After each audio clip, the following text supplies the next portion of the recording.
I do like some Pinhead every once in a while. And I got that one too.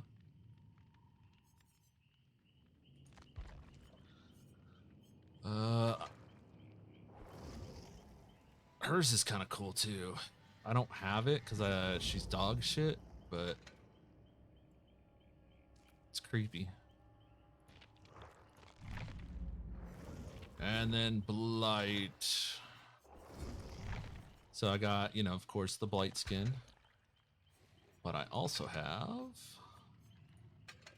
Luck of the Irish. This one's my favorite. He's supposed to be Charon, the ferryman of the underworld. But he's got like hands and shit and faces, and he's got little hands coming out like down the side of his mouth. Yeah, this is a good Blight skin.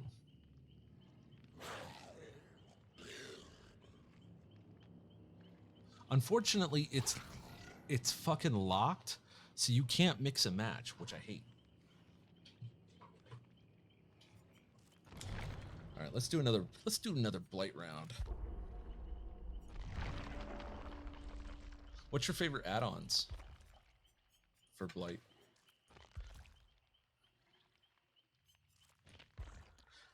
And see, with Blight, I don't care if I win or lose, as long as I get some good chases, so I can practice more.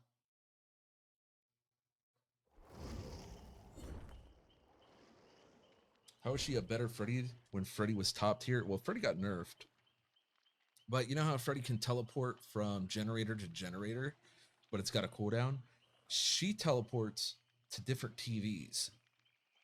And each TV has its own cooldown. And usually the TVs are somewhat close to a generator. She can demanifest. She can't attack, but she phases in and out like Freddy does, and she loses all terror radius. And when she teleports and crawls out of a TV, she gets a massive speed boost. Hey, what's up, Shy? Hey, stay tuned in. Hour and a half until the DBD anniversary reveal. Graded for rank 1, Normie. Yeah, Freddy's cooler. I love Nightmare on Elm Street. Yeah, I like Freddy. He needs more skins. I wish they'd let him do skins. I hate Bad Ham, the map. He's a cool concept, but yeah, nobody plays Freddy.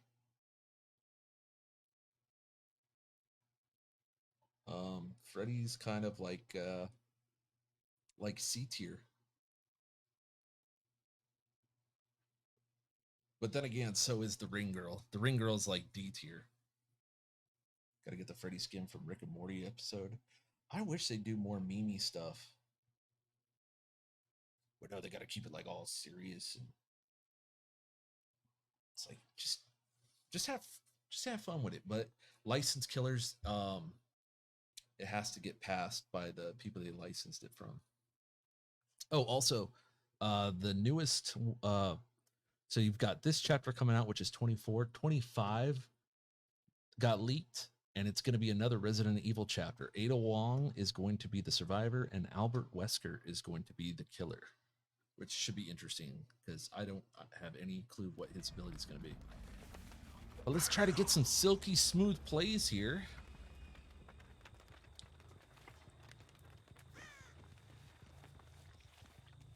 Oh. Oh, that's too far. I hate this fucking map. Dude, the corn.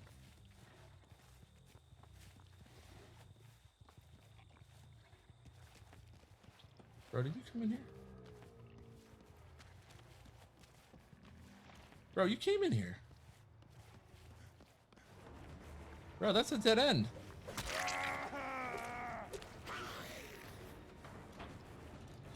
I'm lagging my ass off. Yeah, it's a very reliable source. What happened to my internet?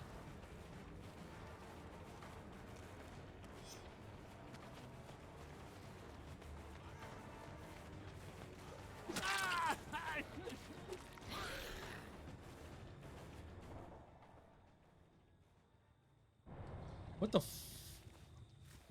is the stream still solid?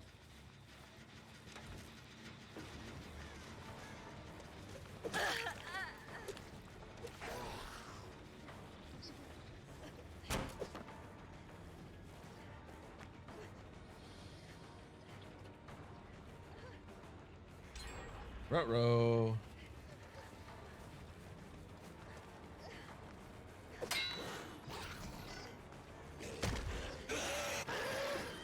Oh my god.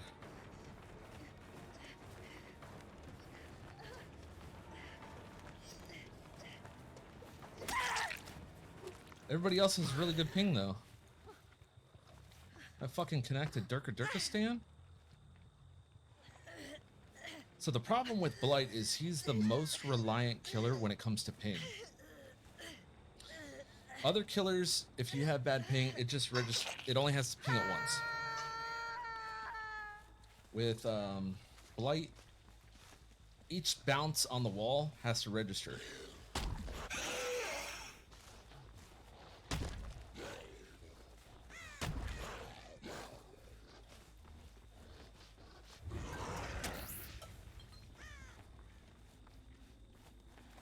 Alright, it's cleared up now all of a sudden fucking magically. I've already chased everybody and missed so many fucking hits.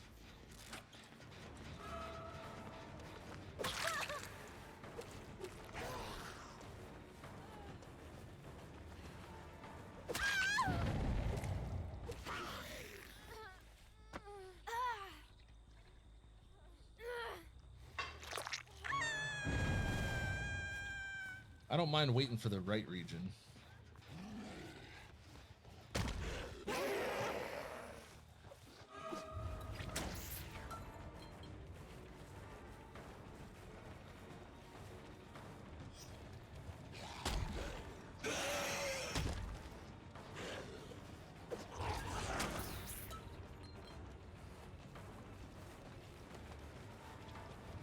Fun.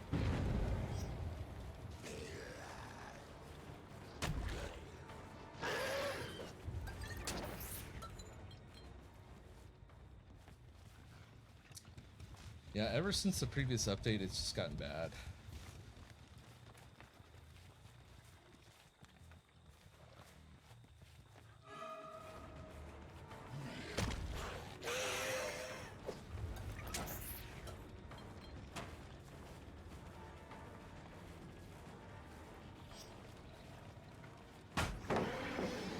And the hitboxes are like fucking trucks.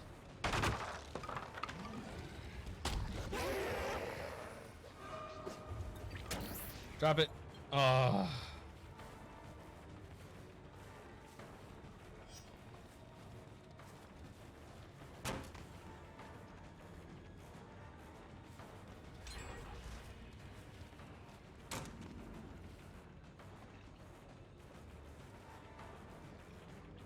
Uh-oh, he came back to the window.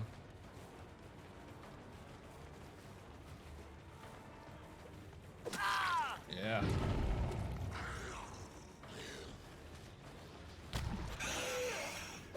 Ooh, almost a 180.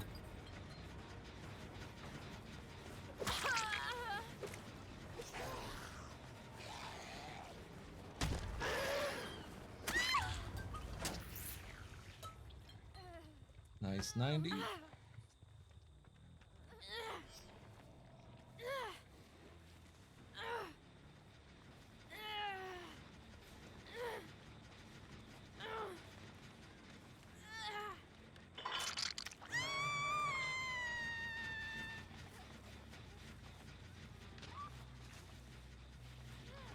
One of you fucking turds are here.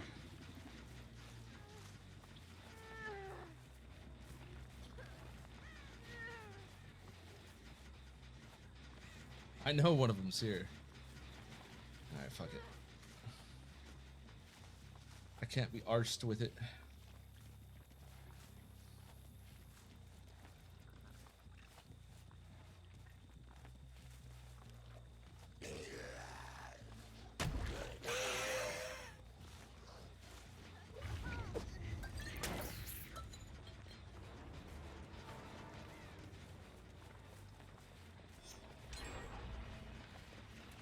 Drop it.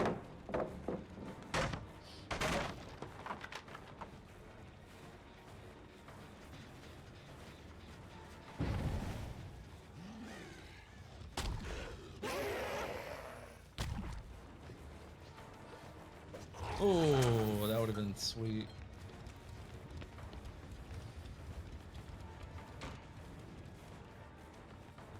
I'm gonna run you down. Oh my god. Really?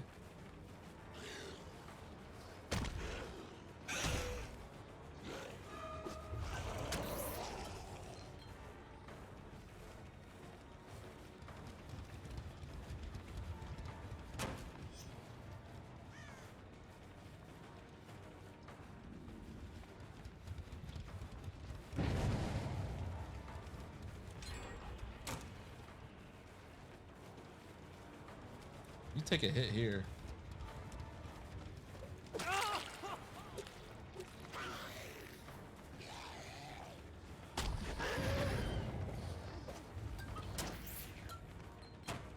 Fucking, oh my god. Dead Hard is just...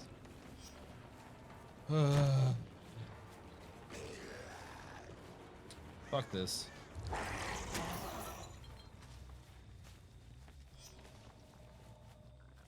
Get gen rushed out of my fucking mind. Oh yeah, Butter Shack.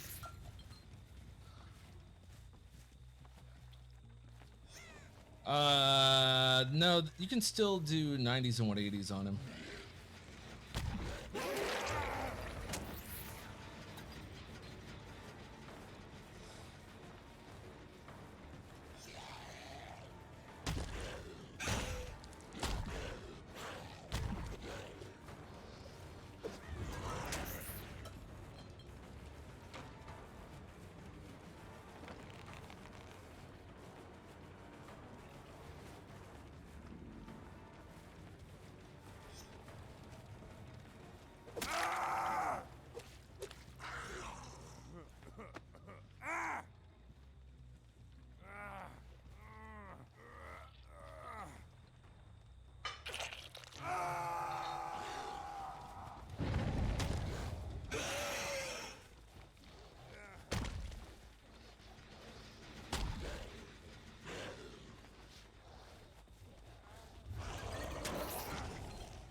Every match, dude.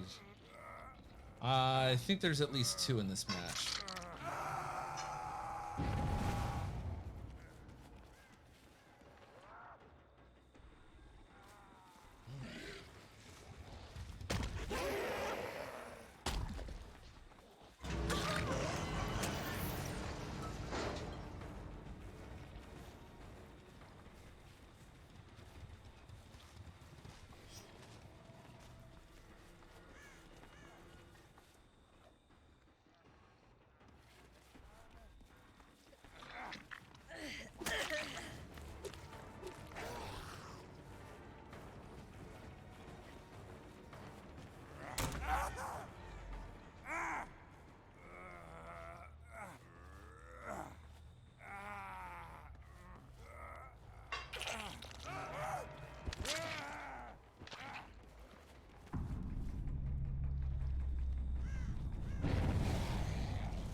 Honestly, the lag fucked me at the beginning.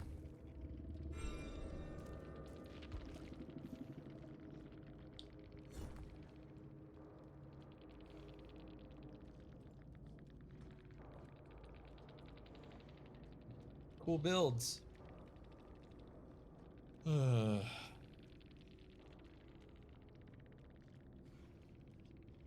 Well, there were 3 dead hearts, not 2. 3 BTs. 2 were gonna live forever. Uh.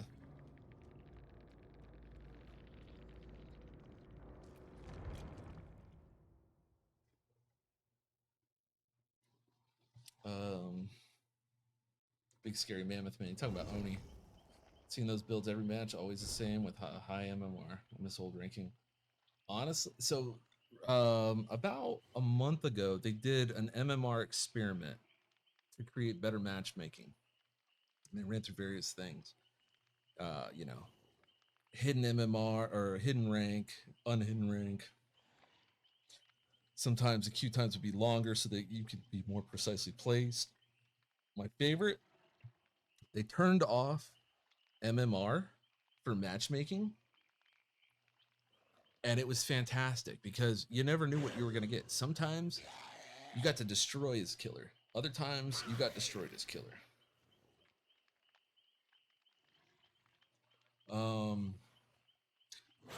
Yeah. I don't mind. So here's kind of a hot take. I don't mind Swifts. However, as the killer, I think that I should get rewarded for going against a Swift. And I think it should tell you in the end game who was in a party together. That way you know. Just for your own peace of mind of like, okay, I got destroyed by a Swift. Or, oh wow, everybody's solo queued and everybody was just really good on their own. But the killer should get something. You know what? If I go against a full force, if there's 2 people in a party, I should get 50% more blood points. 3 people in a party, I should get 75% more blood points. 4 people, a full-blown 4-man stack, I should get 100% more blood points, is the way it should work.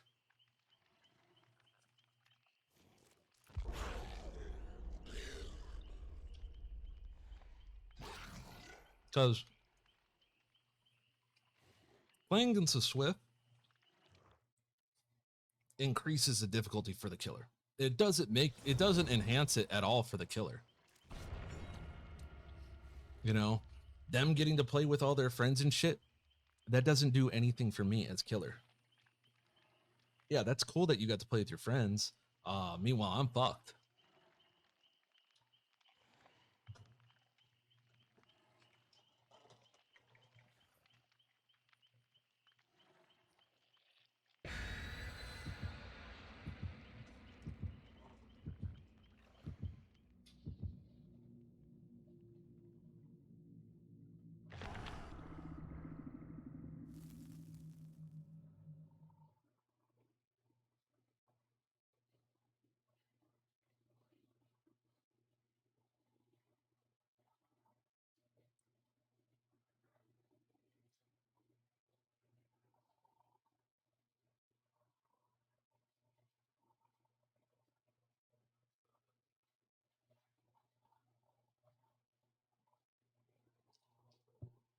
So yeah, let people play, you know, in their groups with friends, but make it worth my time.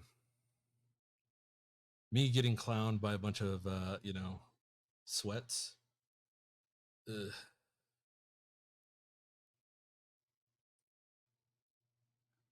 I don't mind it. So, you know, that's why I was like, you know what? Hey, they played some bloody party streamers. Right on. Hell yeah. All right. I don't care if I lose. I mean, normally I don't care if I lose so much with Blight, but some of the stuff just irks me, you know.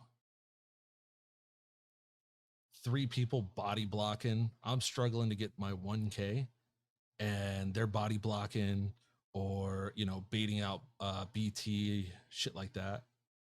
Baiting out their decisive. Is every single match, yeah. Like this is a Swift. At least Coal Tower is good for us.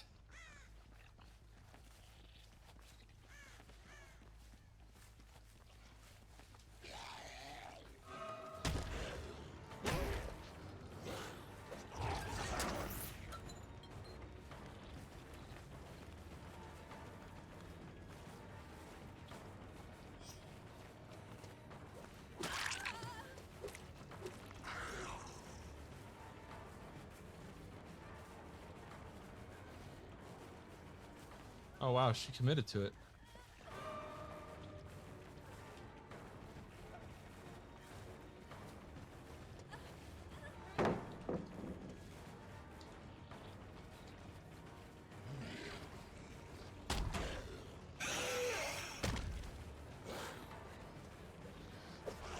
Try to go for an S.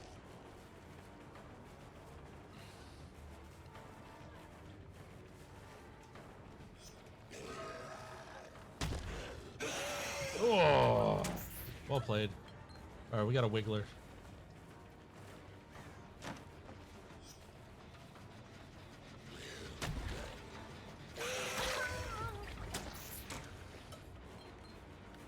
Trying to keep some pressure up.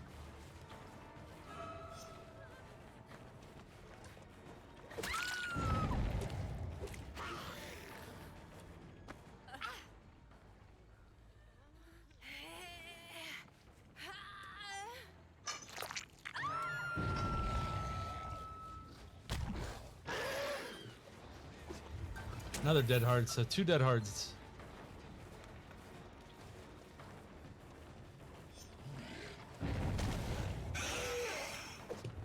Almost 180. To the next pallet. Drop it.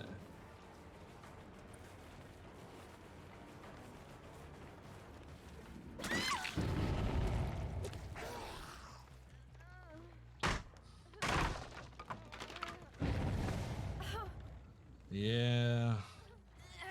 Dead hard. I honestly think dead hard makes a lot of players bad. Once their dead hard's gone, they don't know what to do.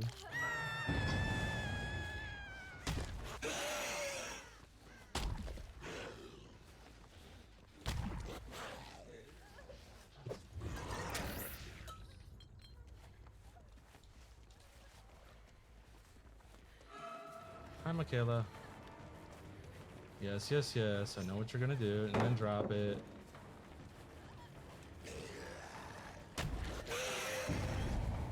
And then dead hard.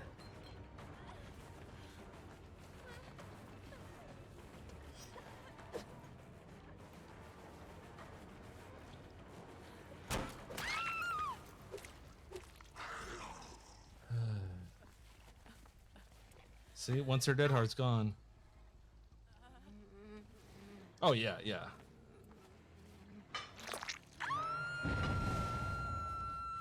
Yeah, I can definitely lengthen a chase for, you know, 1 or 2 generators.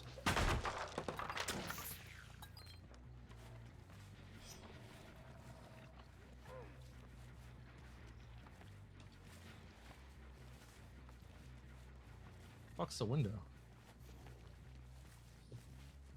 Oh my god, it's all the way there?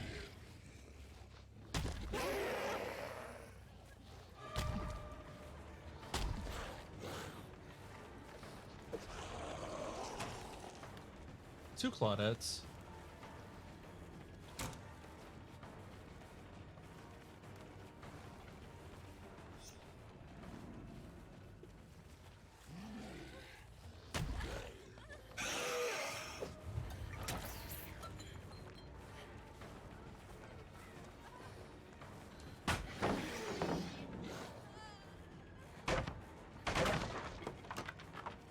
Oh yeah.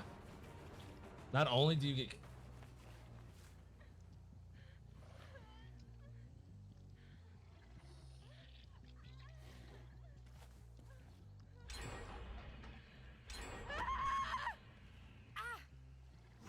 Yeah. I was hoping to hit her and leave her on the ground. I'm tunneling her.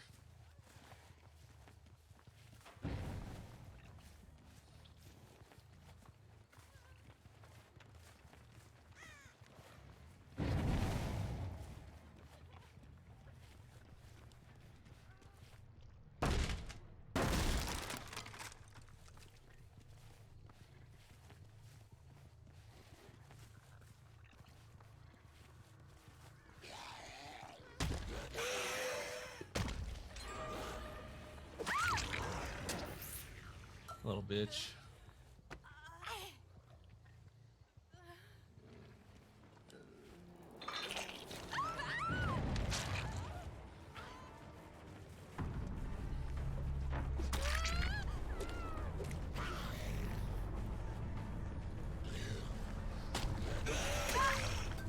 little shit. You're a shitter too. Hey, Ando, we're shitting on kids.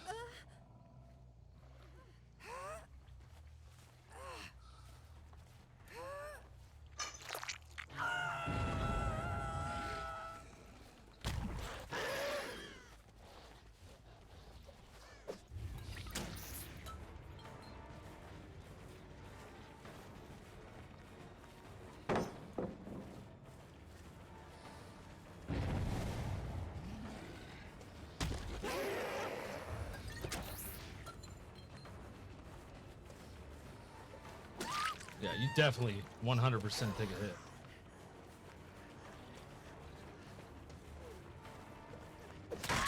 Yeah, 3 dead hards. Whatever they see on YouTube's is the best build. Kind of sad. I agree. Nope.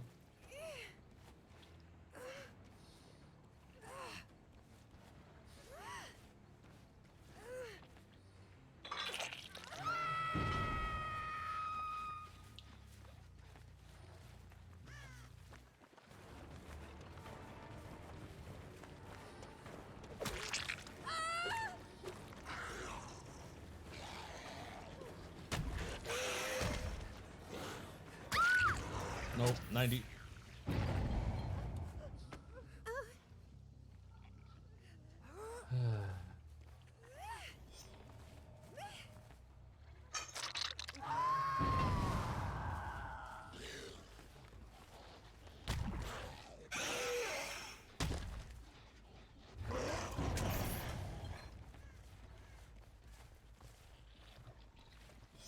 Nah.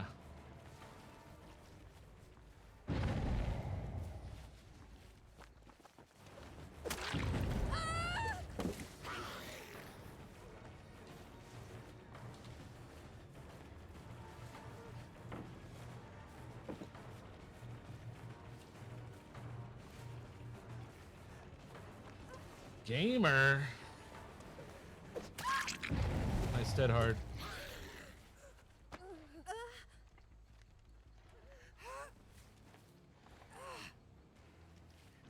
Let's see where they're at now.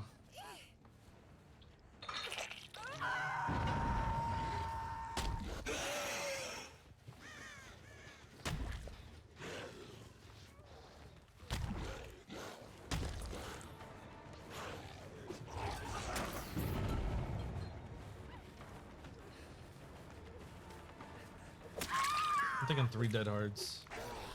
And you touch the generator, you're dead.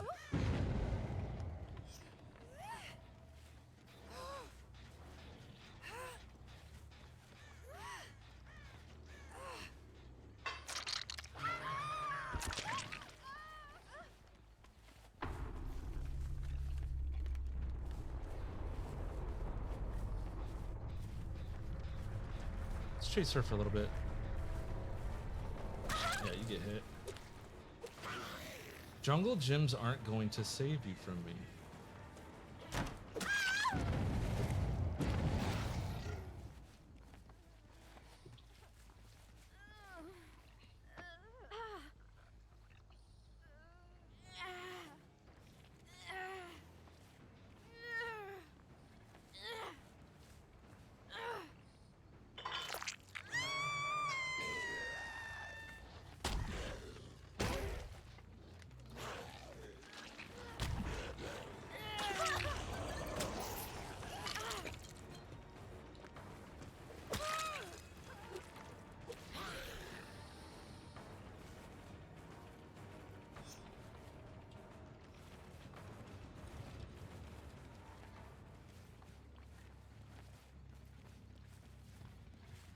W Gamer? Yeah. Oof.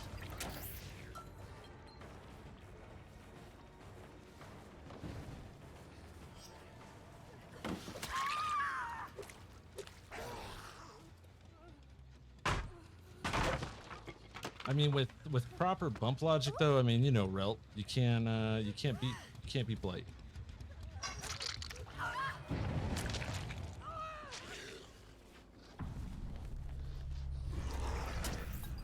Jungle gyms mean nothing. Ooh, a little fatigue cancel on that.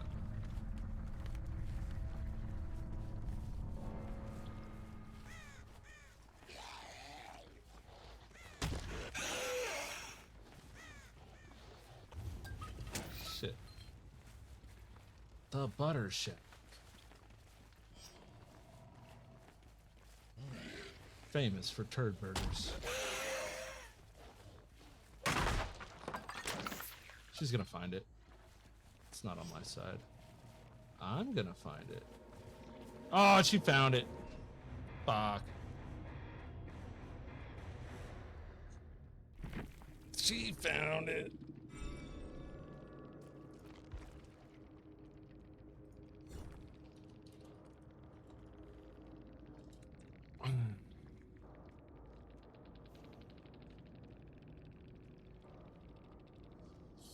Good chases, though.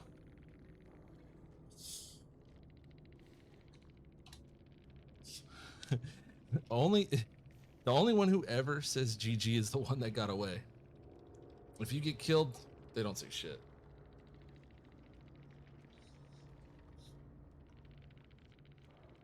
Something's wrong if you miss a whole ass window in a straight line. I mean, it gets nutty out there, you know? You see this? You see this thing just going fucking Mach 2? Coming at that ass? Trying to swipe some cheeks? Yeah, I mean, like, the panic. Oh, hey, let's check the builds. Yeah. Yeah, pretty much what I expected. You know what, though? Props to Amelia. She did something a little different.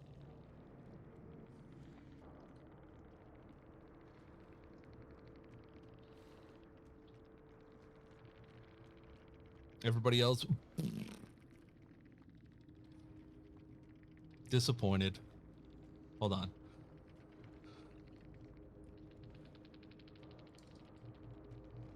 You know what? I'm gonna add a command for that. Hold on. I got the perfect sound clip for that. Sound files.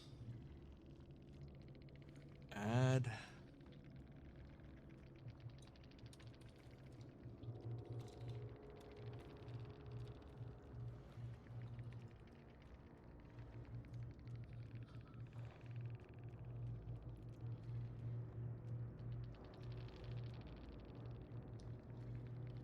Add a command in there.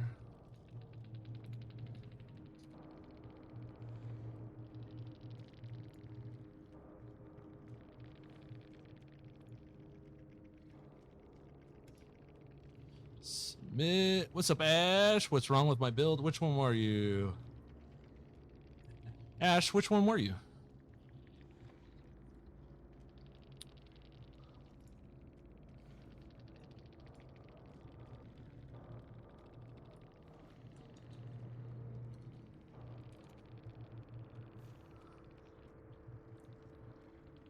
You have a YouTube Ed? I've never uploaded anything. The one on the top. Hey Ando, do me a favor. Type !meta.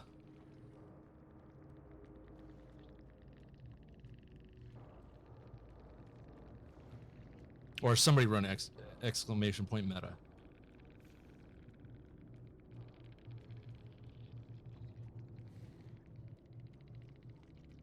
Because I get tunneled. I don't think I tunneled. Disappointed! There it is. I'm disappointed in your build. I'm not mad at it. I'm just disappointed. I'm at the top, baby. Actually, I'm at the top, baby. I'm at the top, baby.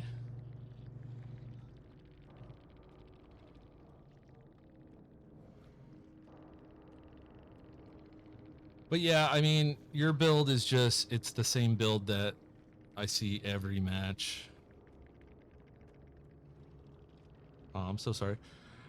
No, I mean, it's honestly though, Ash, it's not even your fault. I blame the developers for making all the other perks in the game kind of dog shit. So I mean, like, I don't blame you for running it, because there's nothing else. I mean, it worked. I mean, honestly, it didn't really work. I mean, you just got the hatch before I did. That's all.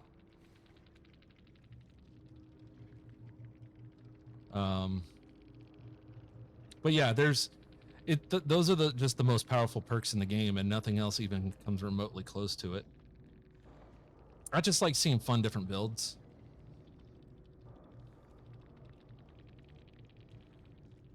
But yeah, it's the developers' fault. It's not the gamers. I'm too fast. I don't know. I got to be honest. Everybody on that team's dead hards were disappointing. Ed, you think I could loop after 8 months of not playing? Yeah, looping's not hard. As Survivor.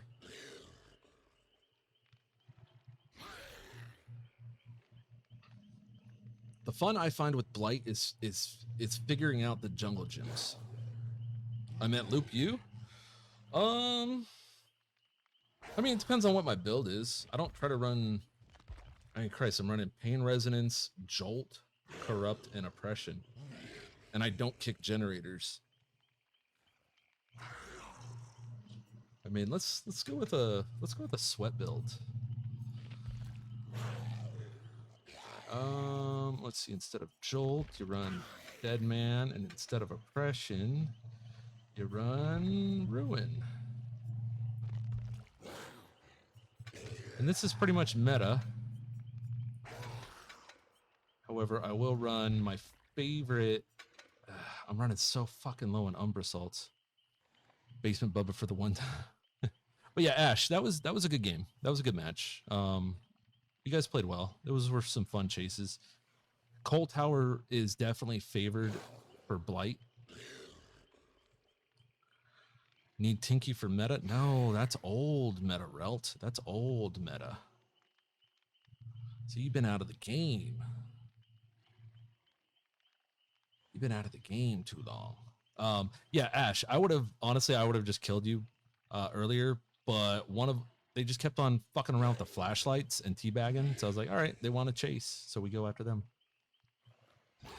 Yeah, new meta is Pain Resonance. So you run this. This is the new meta. Ruin for obvious reasons. Corrupt, obvious reasons. Pain Resonance, when you hook somebody on a Scourge hook, the generator with the most progression pops instantly for 15%, regardless if Ruin's going or not. Whether it's already regressing, it's going to hit it for 15%. If you're working on it, it blasts you off of it. Now, when you get blasted off of it, that activates Dead Man Switch. Now, not only did it get all the damage from, it took the 15%. Now you don't get to work on that for 45 seconds. And I get to see exactly where you're at.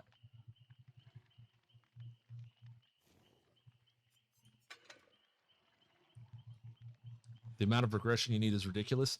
Yeah, honestly, it is. For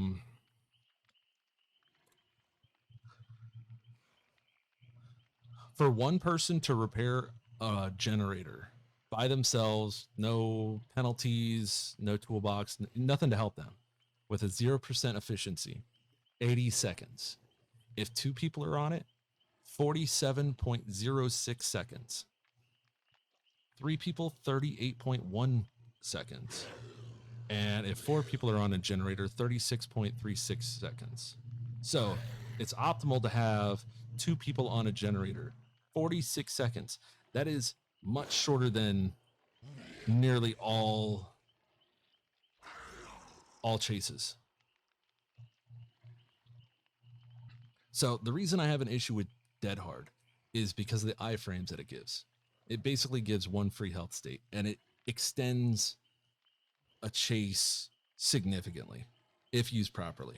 If used to get to a pallet, get to a safe window, something like that, get to a safe loop. So your options are, you've hit the person once.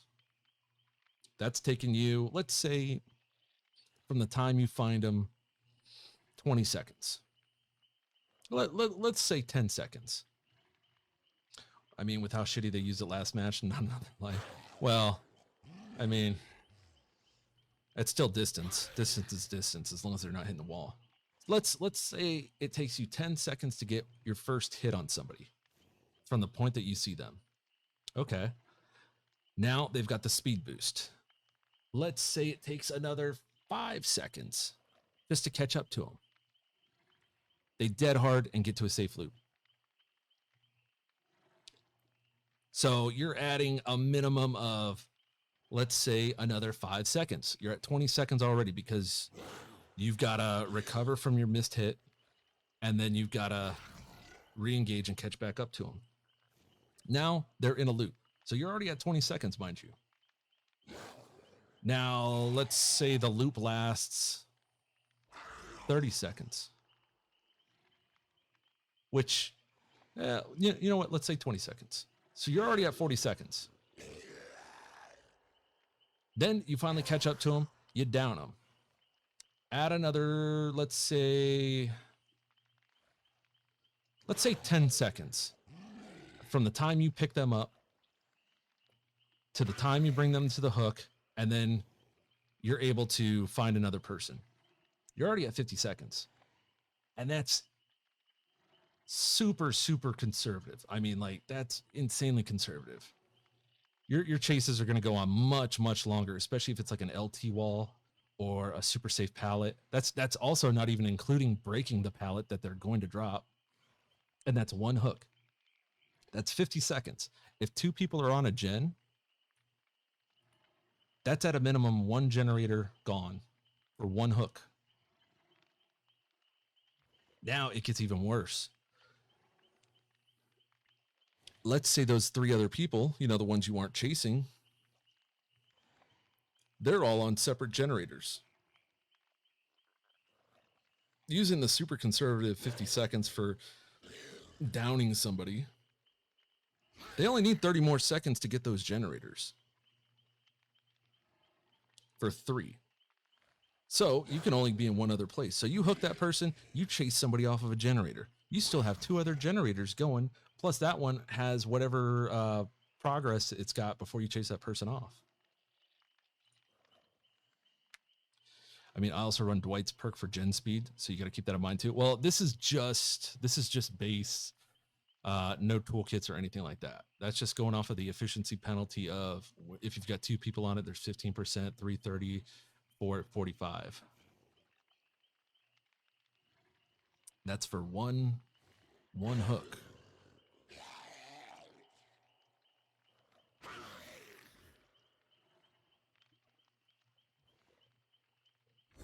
I don't know. Seems a little. Then toolbox along with Eerie add-on, Gen Rush, in like a total of 2 minutes, and all gens get done. Yes. Yes.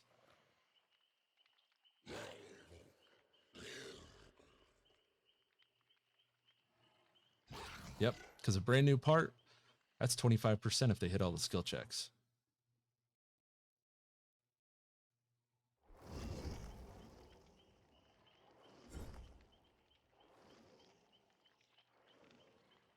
Now, the flip side is, okay, you've hit the person, they've dead-hearted. Now you've realized, oh, man, well, I've already wasted about 20 seconds, 20 to 30 seconds chasing this person for 1 hit.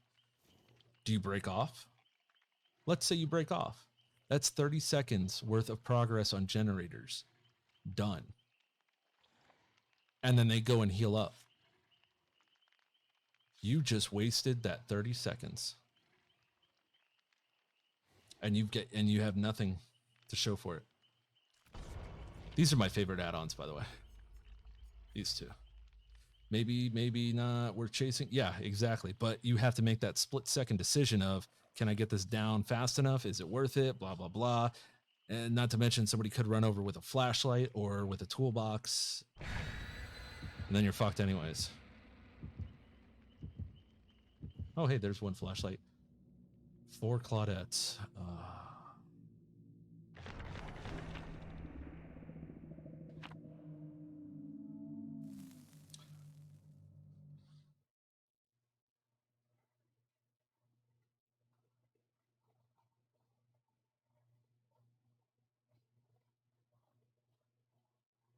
I'm thinking full gamer builds. I'm thinking four DH. All four. No, you know what? I'm gonna say three DH. One person's just gonna be there for utility. One person's gonna have prove thyself and maybe a circle of healing. I will forever feel like they need to buff the killers in some way to balance the game more.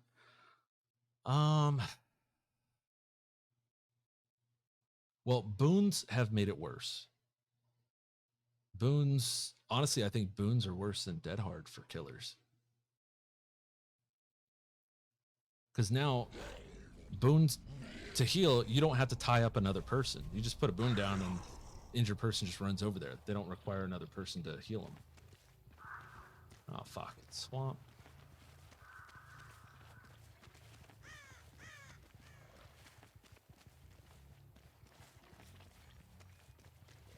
We got any gamers?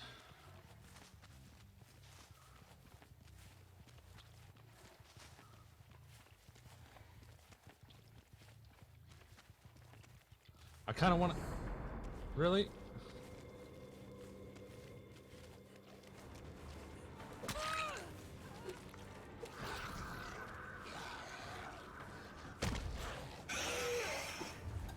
Dead hard.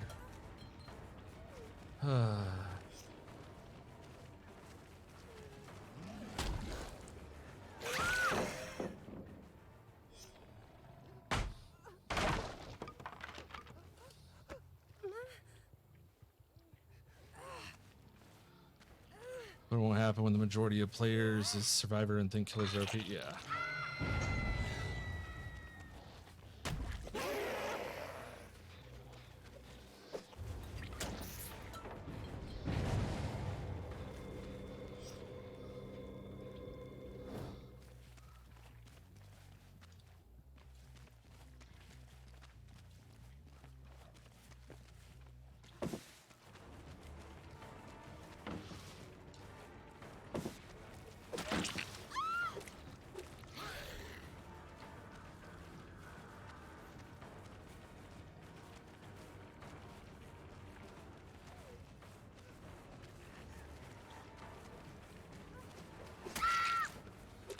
Oh, you're the one with the flashlight.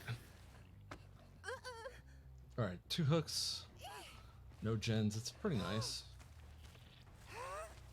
We'll put you up here. I think they're going to be up there on the dock.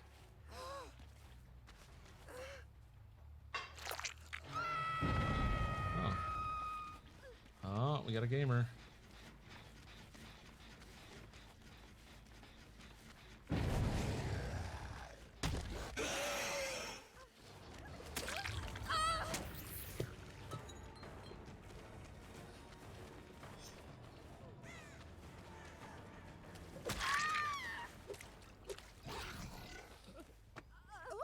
Decisive. Yeah.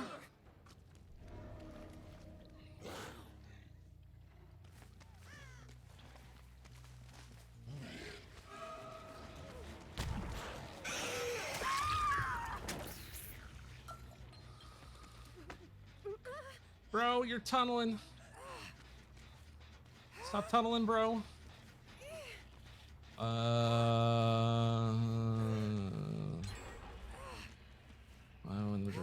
Also, probably want to throw the game with. I don't care that they got that one. Too many cons versus pros. Yeah. There's a lot more stress when you're playing killer.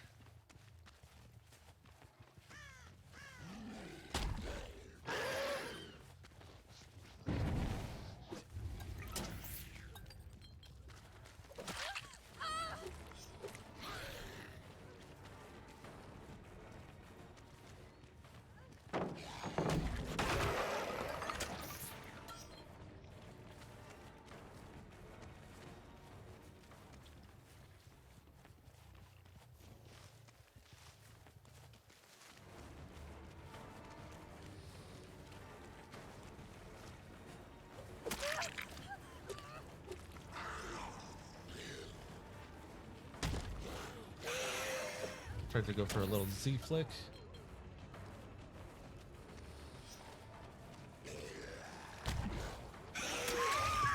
Oh, that clothesline. Hoglog is still on this map? I think so, yeah.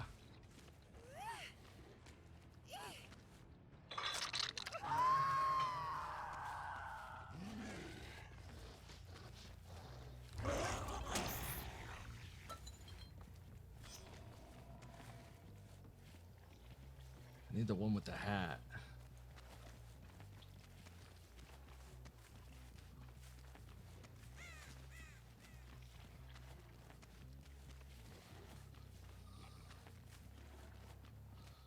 Oh, we got 4 hooks. I think we got good quality off of Ruin. Oh no, I found you again. Yeah, you're dead.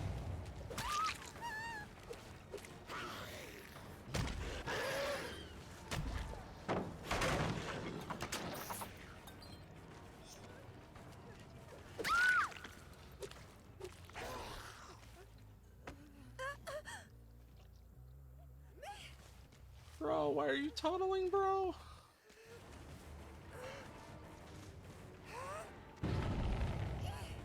Alright, she's next.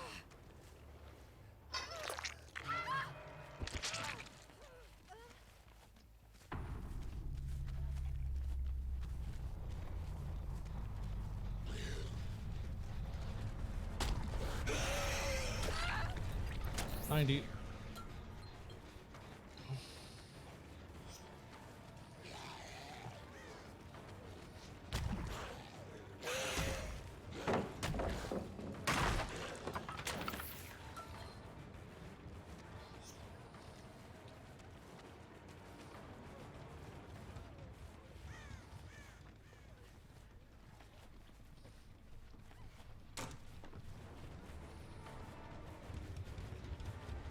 Alright, she's the one I want.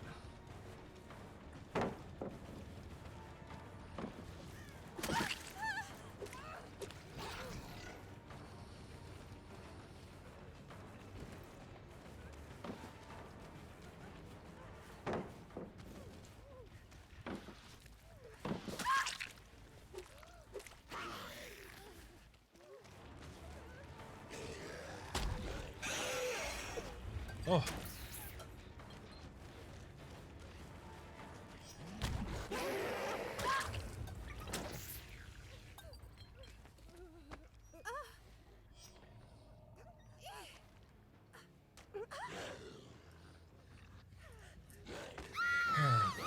I don't want favorite looping spot, but Doc can shut down.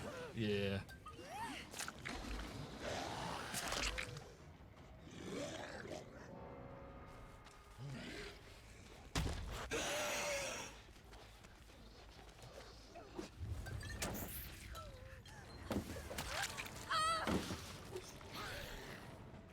Now you fucked up though. Now I know where both of y'all are at.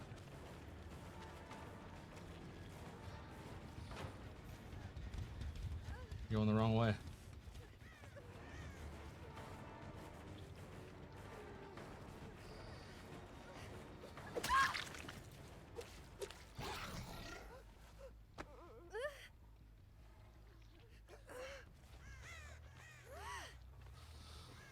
So yeah, see, this is the meta. You never have to touch a gen.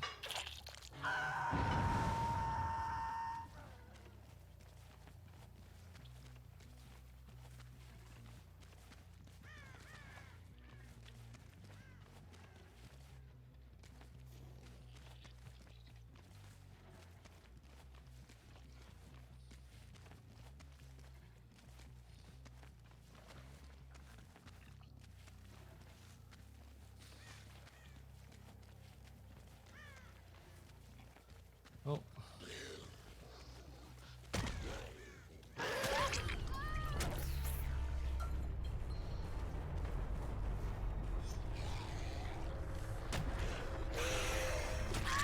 Yeah, we 4K this. Flashlight, toolbox, everybody's running the same fucking skin or character. You like that little S?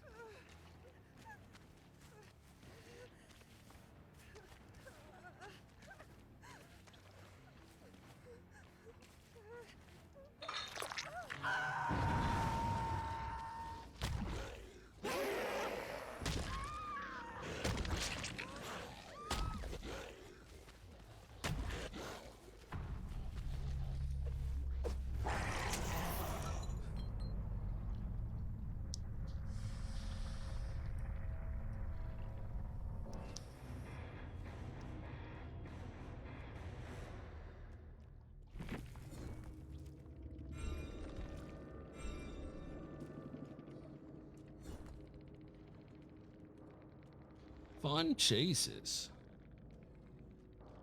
Only one dead hard. 2 decisives, 2 borrowed times. Ah, I did say a circle of healing. Ah, no. No prove thyself. A deliverance. Nice. A head on. All right, they actually had a good mix.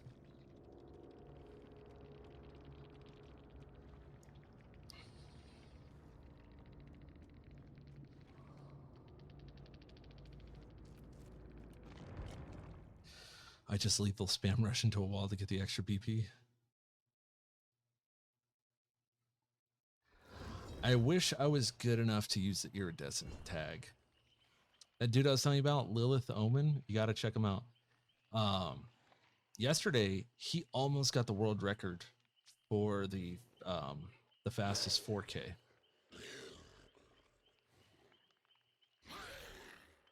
He got it for he got all 4 down in under a minute, but they had spawned so far apart, and it, you know, just the traversal time, he ended up missing out on the world record by like 10 seconds just because of hook time.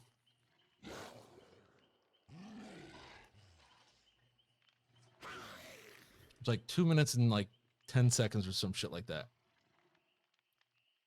Oh, that's where you learned about J-Flix and how to play Blight? Nice. That dude's god tier. It still blows my mind every time I watch him, and it's like,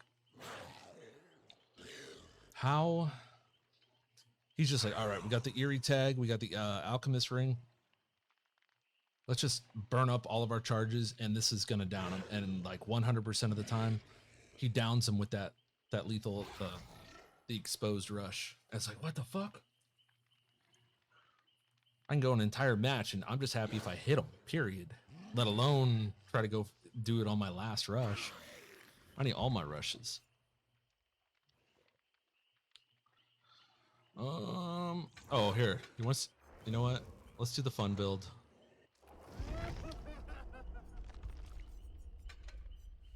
All right, this is going to piss him off so bad. Oh, wait, no, we don't run Mori on that. So, this is the knockout build, Rel.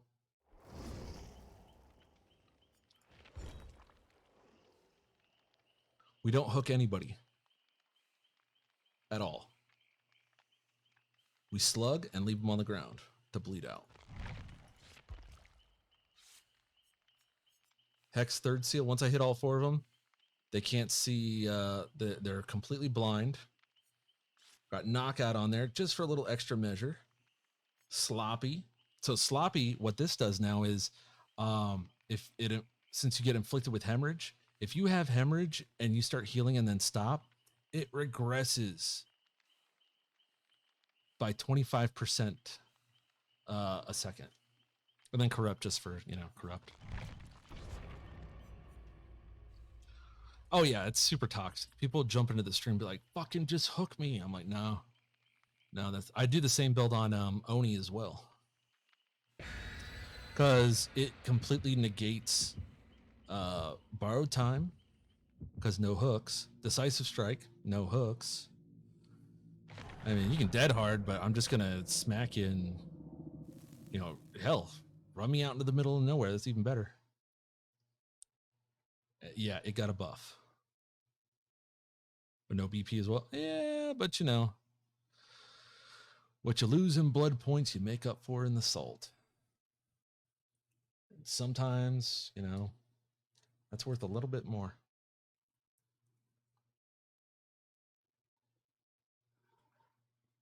Once had a team run, just so happens they all ran Deliverance and BT and DS. They were so fucking pissed at the end because it was a 4-man Swift. They all ran identical builds. They didn't get to use any of their perks. I was like, go for it. And then they had the audacity, bruh, dude, that's so fucking toxic. It's so toxic. Letting people just bleed out on the ground. Toxic. Uh-huh. Tell me more.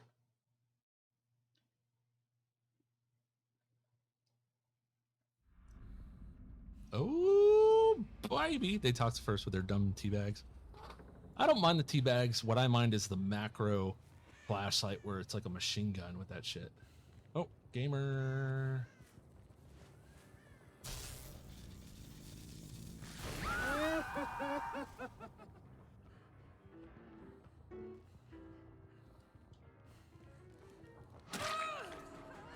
Oh,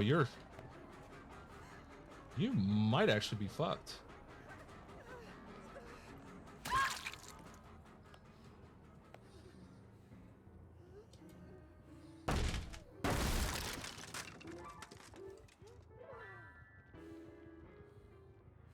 They're gonna find my third seal though, because she found it.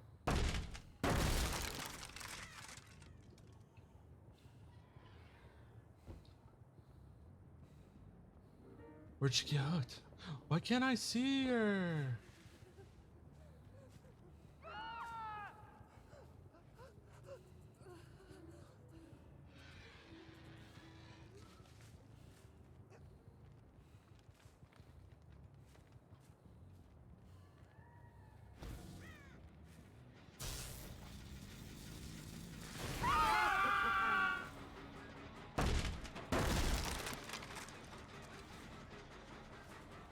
Hi.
I got caught.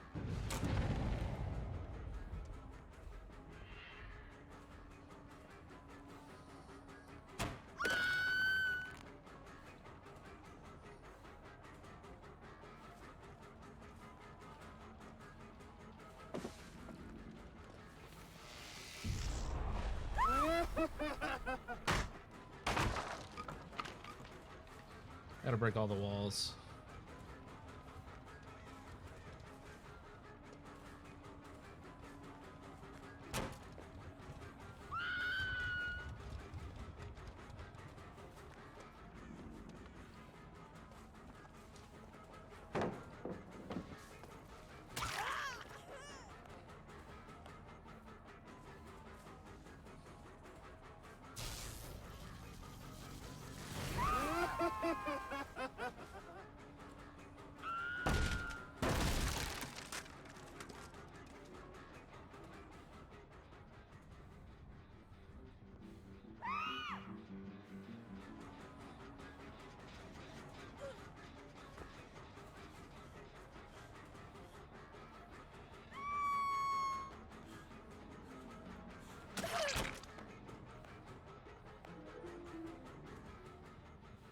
Uh-huh.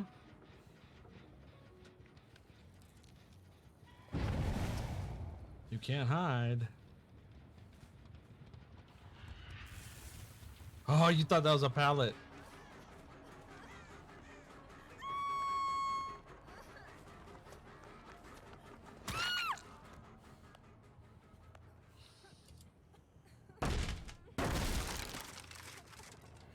Watch this. I don't even care if they get them all. That's fine. It's a Swift, so.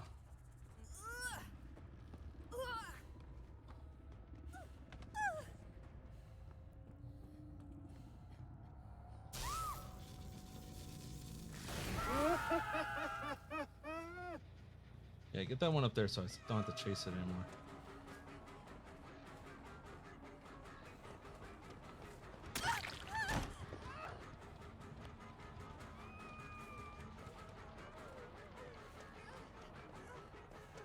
Perfect, Claudette. Dead hard.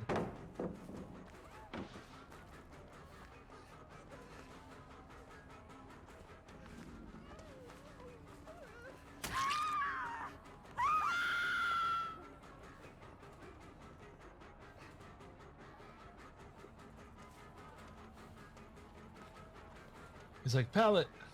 Oh, that's not a pallet.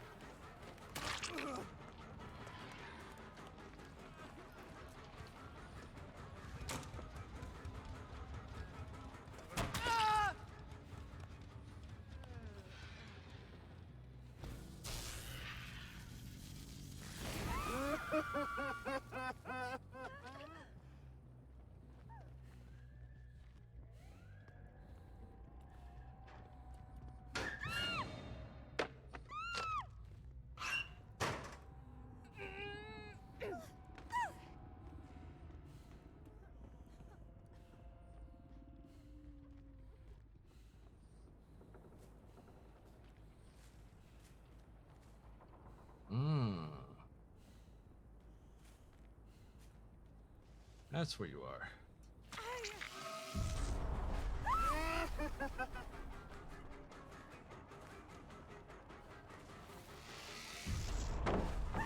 Thank you. How are you liking the build so far?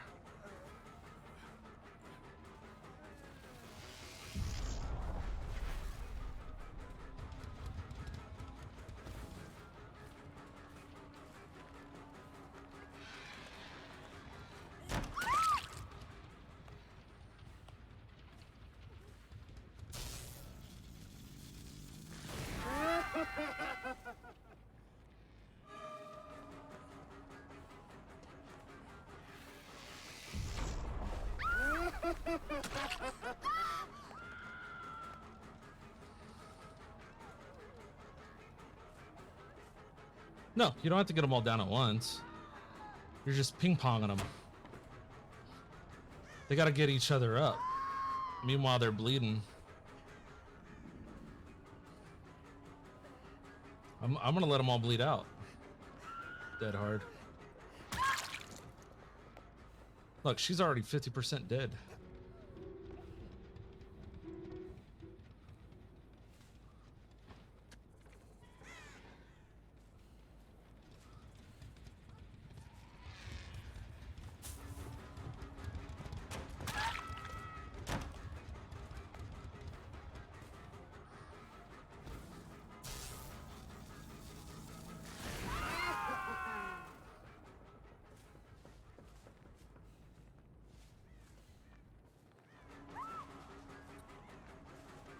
Come on, Turburglar.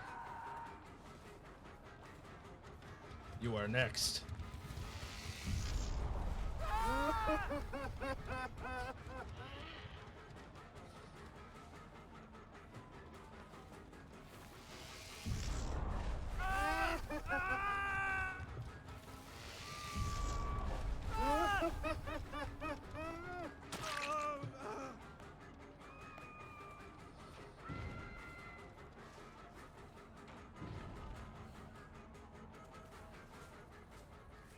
Clever boy, you went left.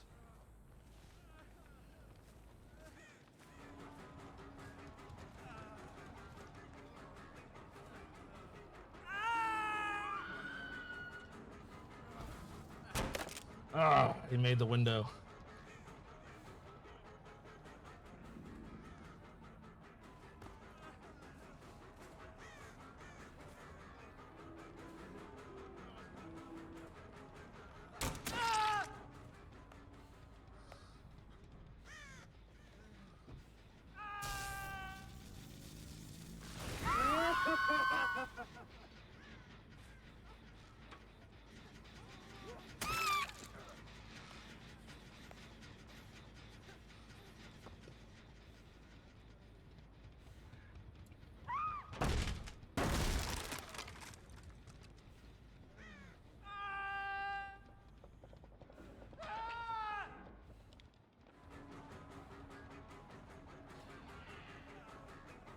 Yeah, we'll go after her.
Thank you for the ballot.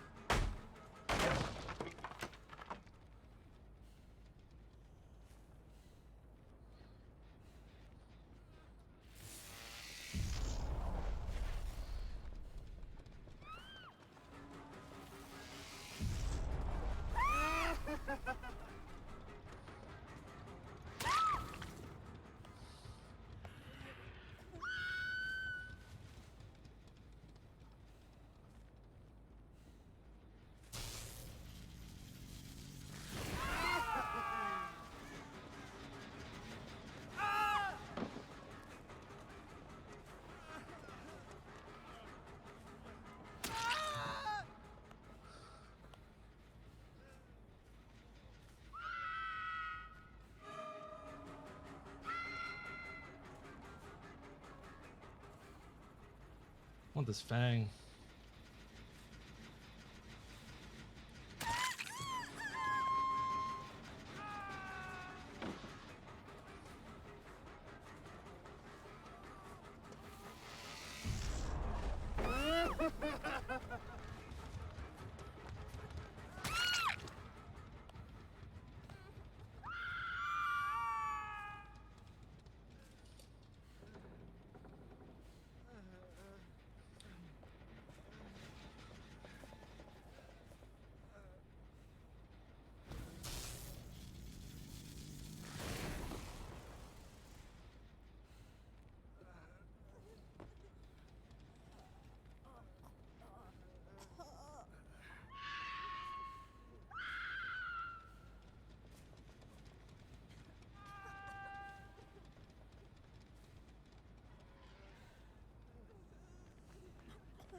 There we go.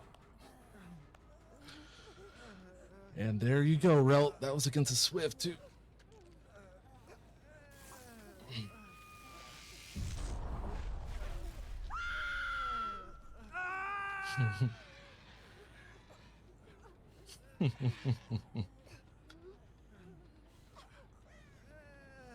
Guys, I'm bleeding out. Come here.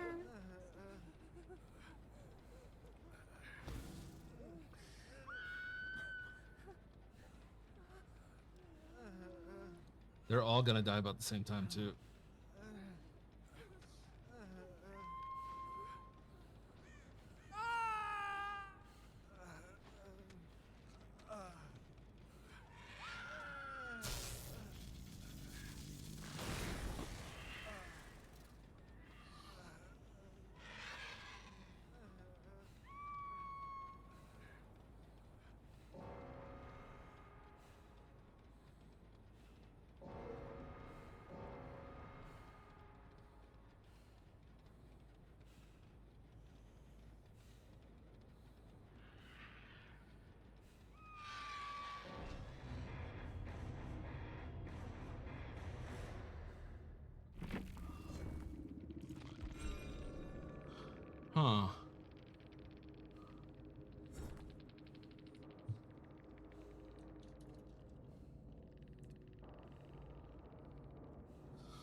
be fair, they didn't bleed long at the end. That's true. Well, flip-flop, negated. Decisive strike, negated. Borrowed time, negated. Kindred, negated. Up the ante. Wait, is that up the ante? Open-handed. Oh. Medal of Man.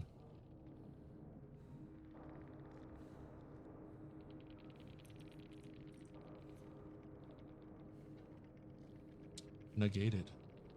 Another kindred negated.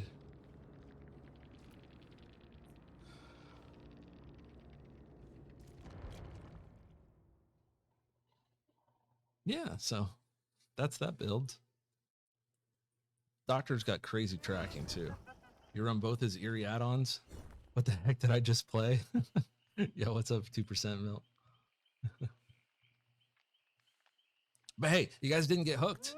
0 hooks.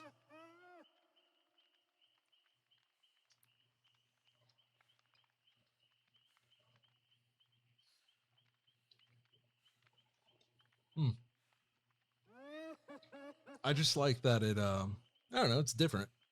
You were Claudette? Oh. Ah, you were the son of a bitch that found my totem. Damn.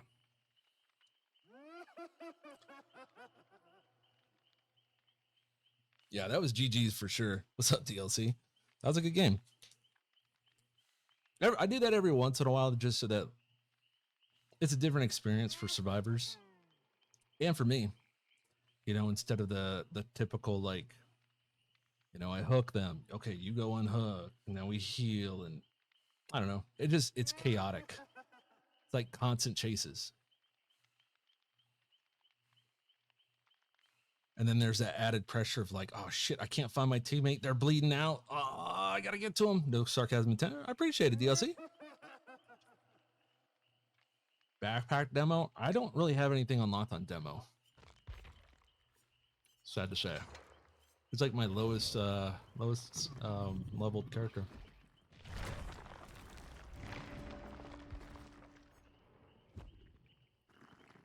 It's too many blood points.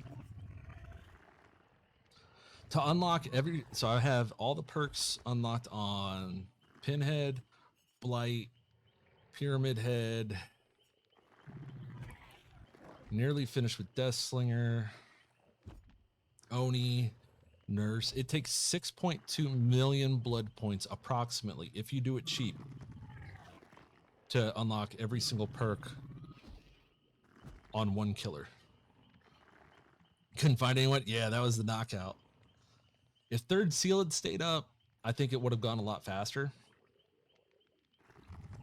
Because then it's just not a radius, it's just, you just can't see. How the fuck is your clown a higher level than demo? Come on, Ed, get your priorities straight. Sometimes I meme it up with the pinky finger on clown.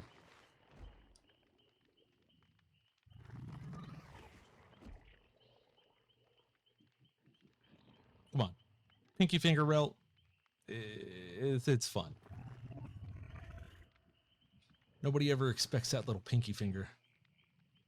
And then all of a sudden, oh shit, I just got pegged with a fucking bottle 10 seconds in. I'm down. Your whole team's like, how did you already get hit? Like, how are you already down? I despise clown with a passion. Yeah, I mean, clown's low tier too. He's kind of a shitter.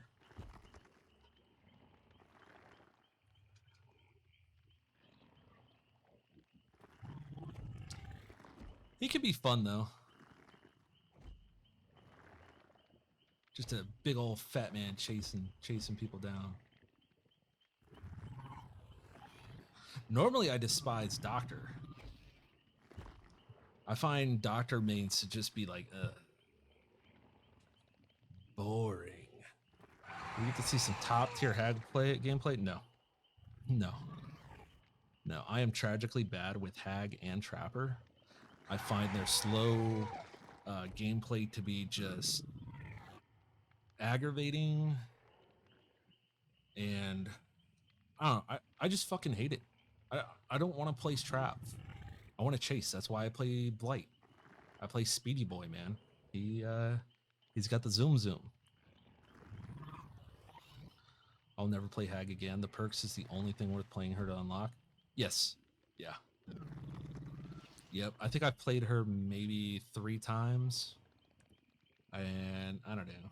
It's just... I don't like doing mind games in this. I know it's gonna sound weird. I don't like mind games. I just want to run people down, you know? Not gonna lie, Pig was pretty fun when I played her. Yeah, Pig is pretty much just a meme at this point, you know? It's all about booping the snoot. Her add-ons got buffed though. I'm a mind game freak. See, I'm not so much as a mind gamer as I want to outplay you with speed. I like being able to bounce off the different walls of a jungle gym and hit you, and there's nothing you can do about it. That's what I like. The whole like hide the red stain, moonwalk. I want you to see me coming, and I want you to feel completely helpless that I am not only charging you down, but there's also, you just can't do anything about it. You just have to accept the caning that is about to happen. Let me see where they're going to be streaming this.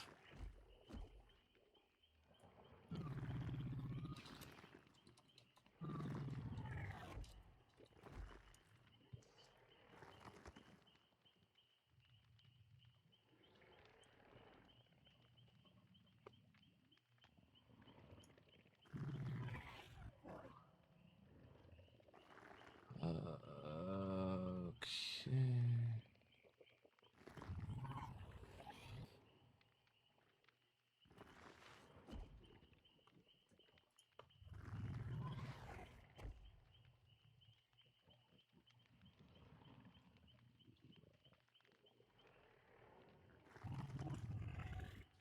I don't think I have enough time for another one.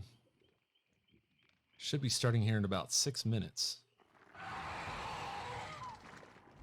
If they're on time. I'm someone that moonwalks every time. It will help. I know, I'll do the moonwalking, but if it's like a truly problematic tile set,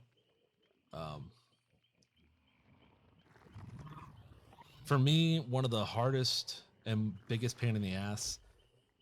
What starts in 6 minutes? The DBD anniversary stream where they're gonna reveal all the deets of the next killer, survivor, but more importantly, I want to see the map because it's gonna be the Thompson house, and I'm hoping it's gonna be a fucking spicy ass indoor map. We need more indoor maps. But I used to take the game way too serious and always was trying to get every advantage I could. I mean, I just want to get better at Blight. That's all I'm trying to get out of it now at this point.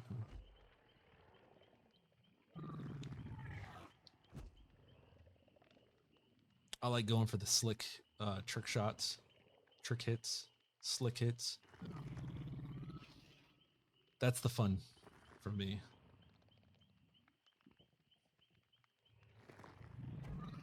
You know, you pull like a nice hug tech to a 90 or a 180, and it's just like, oh yeah, you feel it.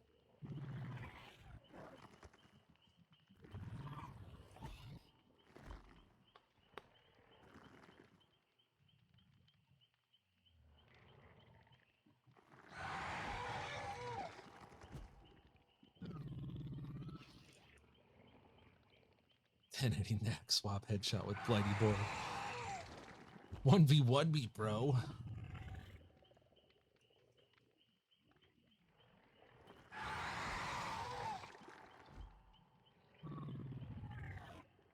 .360 no scope headshot. Or a 4-minute nurse game. Let's take it to Rust, Blight Boy. Yeah, nurse is just too simple now, though. And everybody's playing nurse, too. you don't really see too many blight players anymore. The time investment is too high for blight for a lot of people to become adequate. You know, God, trans. How long did it take me to even just be able to get kills with blight? 2 months. You know, off and on, of course. It took me so long to learn blight. Well, it wasn't like a solid 2 months, but it was off and on. I'd play a few games and get super frustrated, you know, teabagging, flashlight clickies, telling me I'm trash afterwards. Yeah, I gave up numerous times with blight. And then, I don't know, I watched a guide, started to implement each bit little by little, and now it took me like 2 to 3 weeks to have him down pat. Yeah, but I learned him with this new MMR system. So it's just like, hey, you're supposed to have a separate MMR per killer, but we're gonna go ahead and apply your nurse MMR, and you're just gonna go against Sweaty Swifts with a character that you're just trying to learn.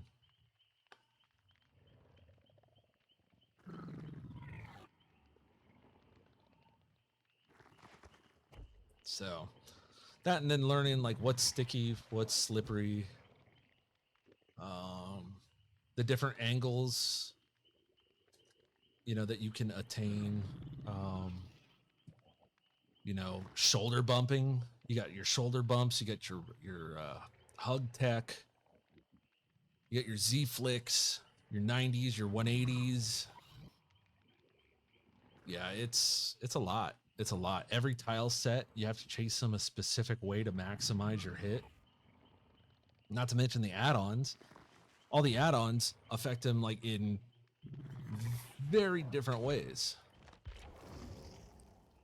I mean, Adrenaline Vial, I love Adrenaline Vial, but decreases your turn rate by 55%, so you got to rely completely on just shoulder bumps. And then Umbra Salt helps a little bit. You got your Speedy Boy with the Canker Thorn. Well, Canker Thorn plus Foxglove's pretty solid, just in general as just base. Just decreases your recovery time. And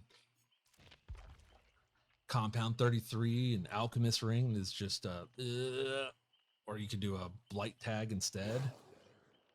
I like the speed after every bash. Talking about the Blighted Crow. You do double speed, 10% for each consecutive rush.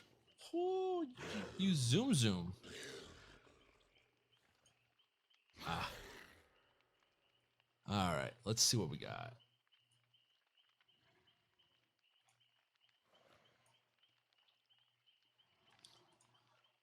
I'll be back in 1 second. I'm going to go use the restroom.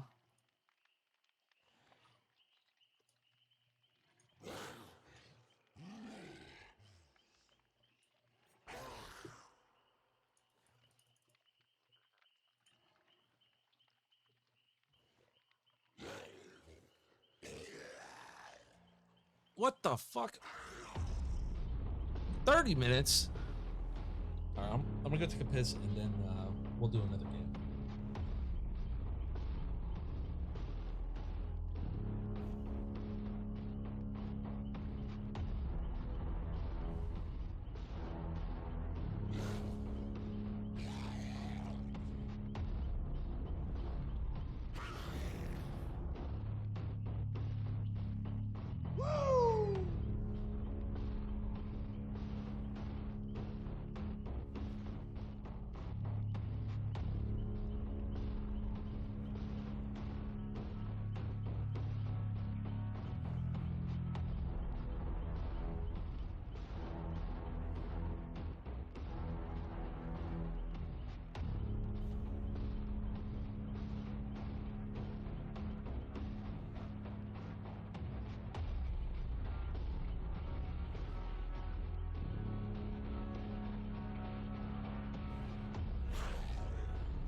Well, What's up, Shot? Yeah, look at that fucking chat, huh? It's like Otz's fucking chat. Nah. Nah.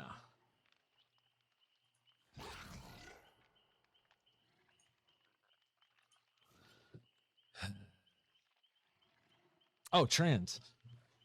Type in exclamation point meta.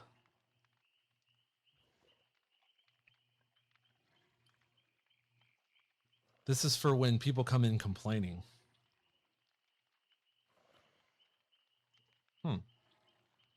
Try it again.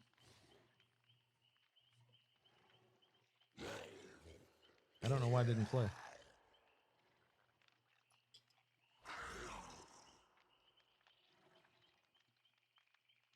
Why is that not working? Let me double check, make sure nothing got No, everything's connected. Disappointed!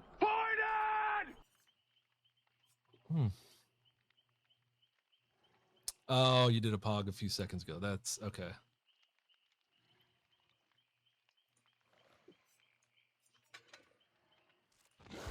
Yep, so whenever somebody comes into chat and they're like, why'd you tunnel? Exclamation point meta. Tier 69. Nice.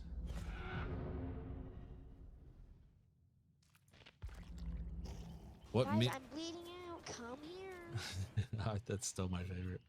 What meme build do we have now? Usually Rom puts together my memes.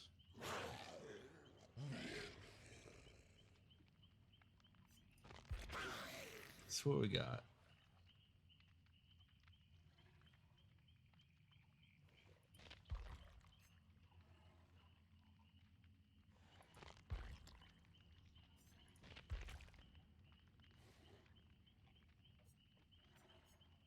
All right, you know what? This is gonna fail completely. Let's go with an insta down. What do you think? Dragon's Grip. Noed. Yeah.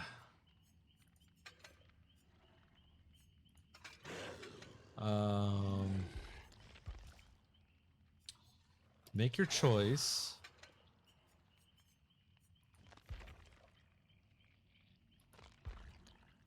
And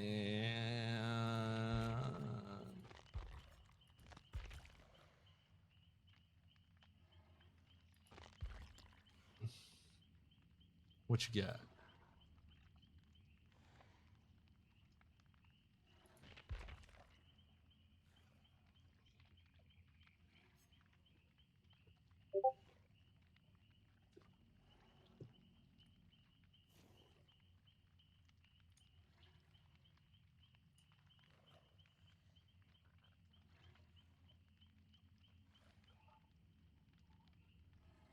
Huh.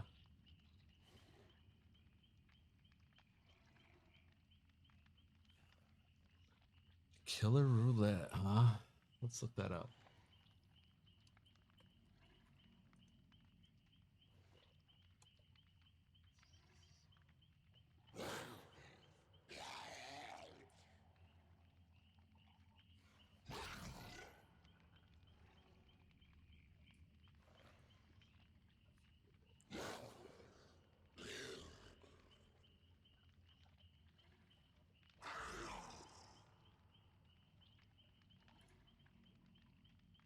Ugh. Okay. That's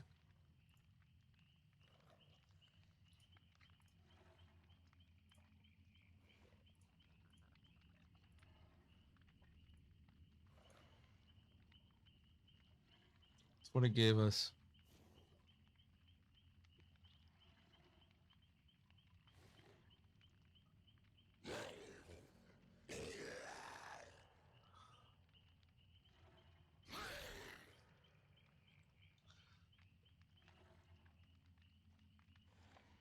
I did the Dead by Daylight randomizer for just the perks. Didn't want your MMR to get too high. All right. So you got to make your choice. Lightborn. Rancor.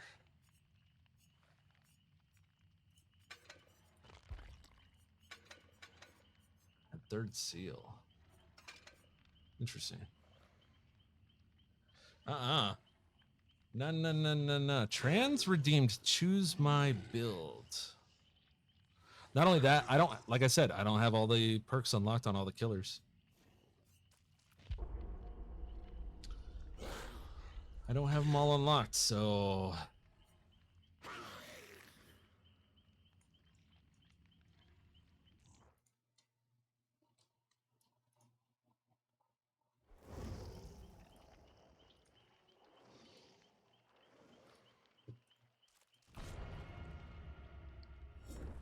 people at the end, people are gonna be like, what the fuck is this build?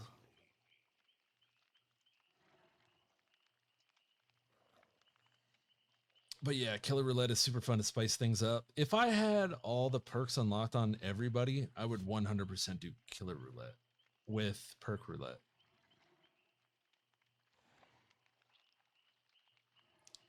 Oh yeah, there's zero synergy. I mean, I got 2 where I can get kills. Come on, equip a flat. Somebody equip a flashlight so I don't look like a fucking idiot. Kill your friends. See, I wish we could do some in-houses, but nobody I know wants to do in-house DBD games because you don't get blood points for it.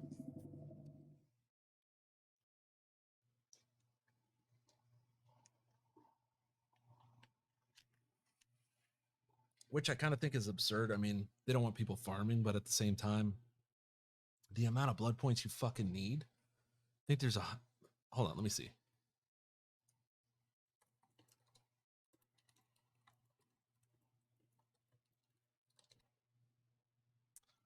As of January... Wait, no. I need 2022.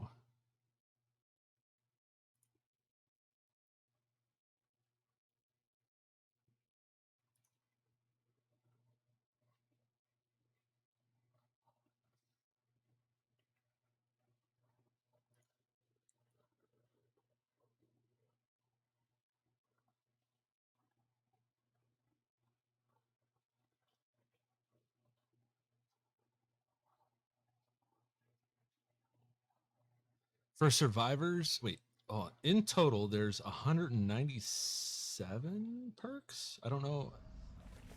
No. Let's get it out. But the fun is more important to me than the BP. Yeah, I agree. Yeah, I would love to do some kill your friends. Oh.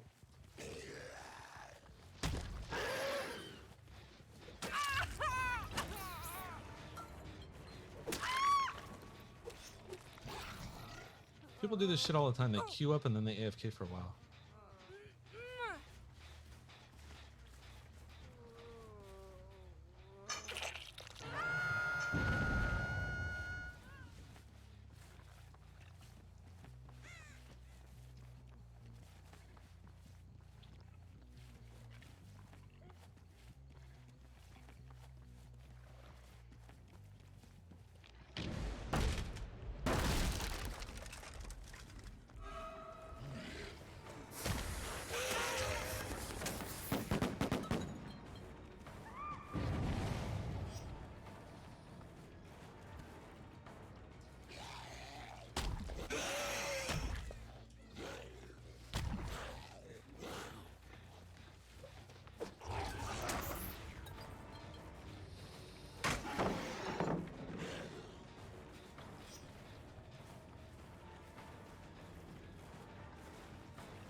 Oh!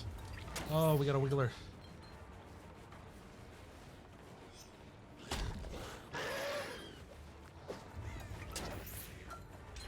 Hmm.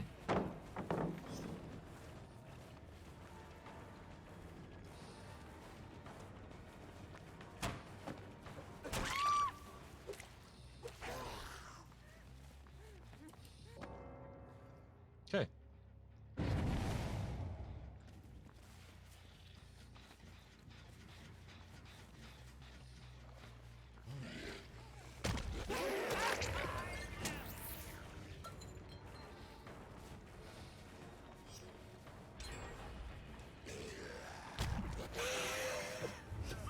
Ah.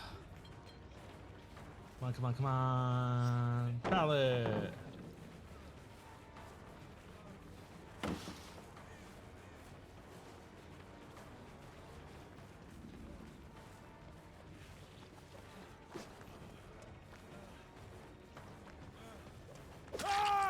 No more dead hard. What was that? 2 dead hards? Alright, we gotta put him out far.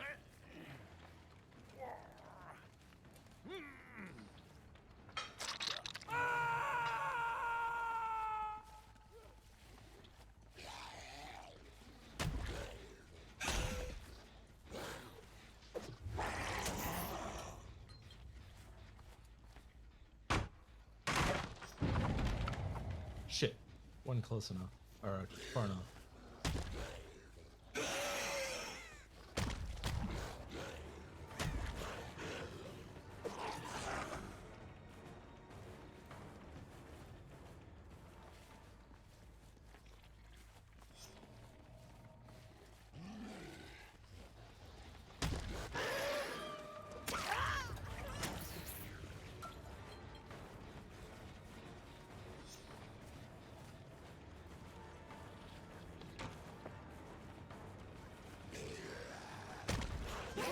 Oh, well played.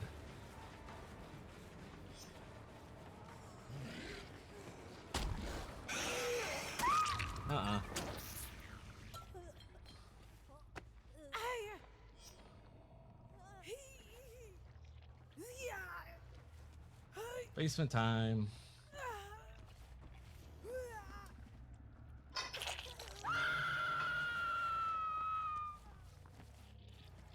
We get some save the best for last fight. I don't have save the best for last.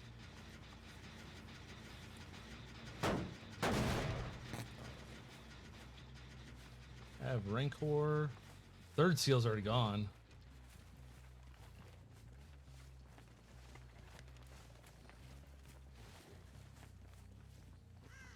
Come on, somebody go for her. You fucking wieners.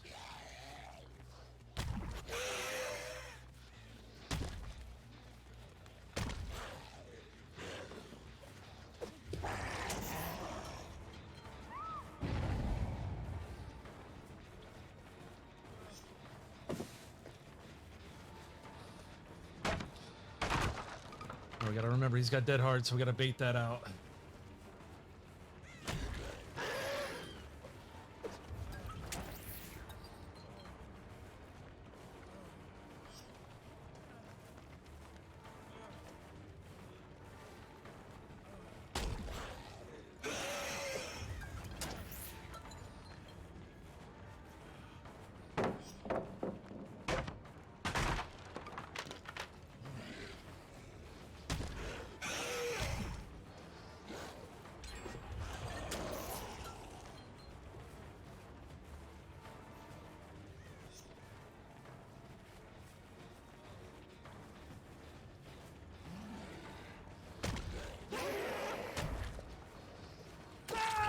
Gotcha. 90. One of the players actually DC or they'd rage quit.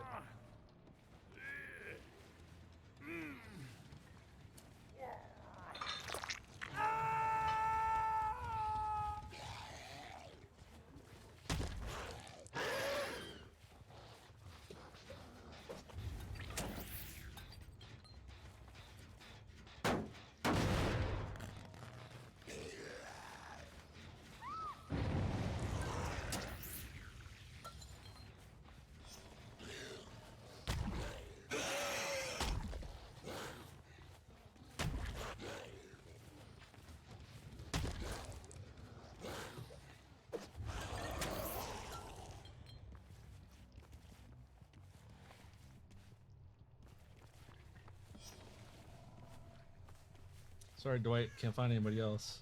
Rest for fucking magicians.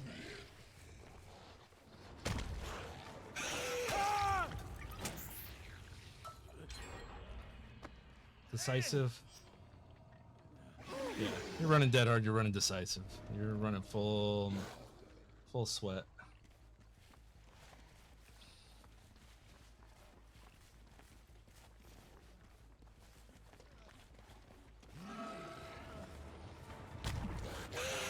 Disappointed!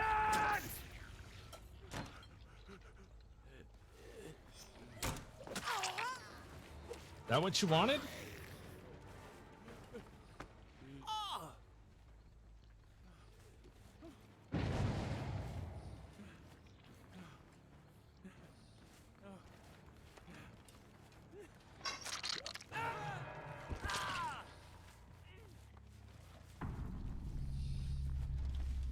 I'm gonna tell people when they come in here and be like, but you tunneled. I'll be like, you know what? Because you were running dead hard and decisive strike, probably borrowed time. I wanted to make sure you got value for your perks.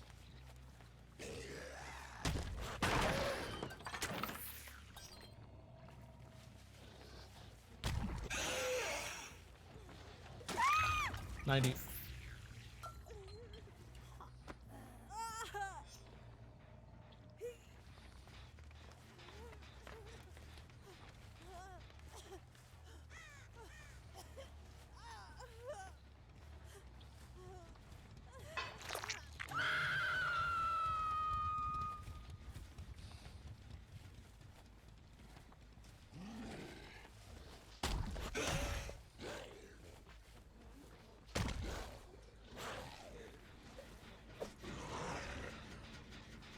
Alright, I'm only kicking these because it's gonna tell me where they're at.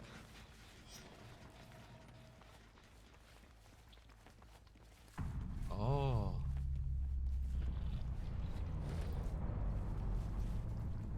Well, there's that.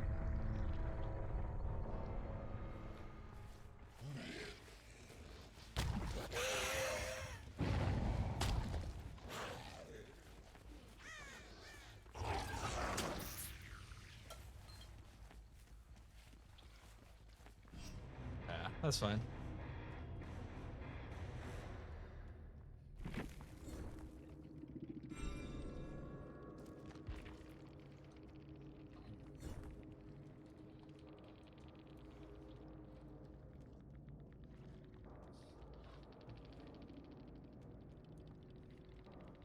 Fun chases.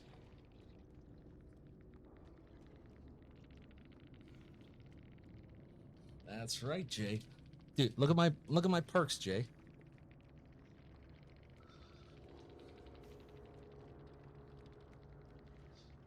Fucking perk roulette.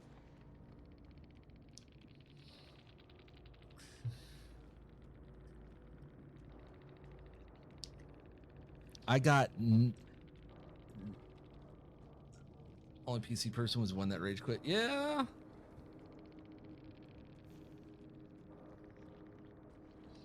Actually, you know what? Hold on. Let me change the command.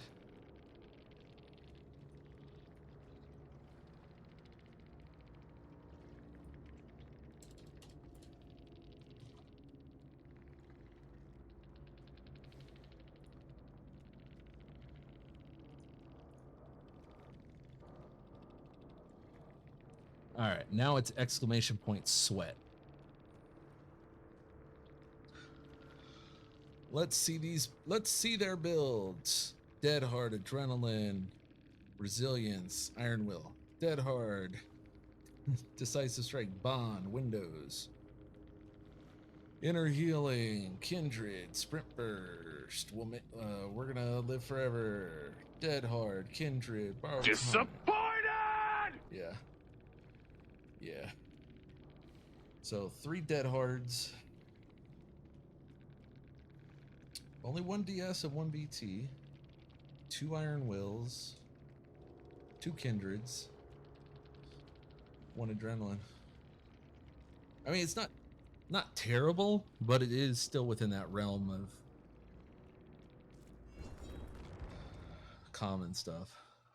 But hey, you know what? I made sure, Dwight, I hope you're watching. You got value out of your decisive strike, sir. And that's what's really important, is that you get value.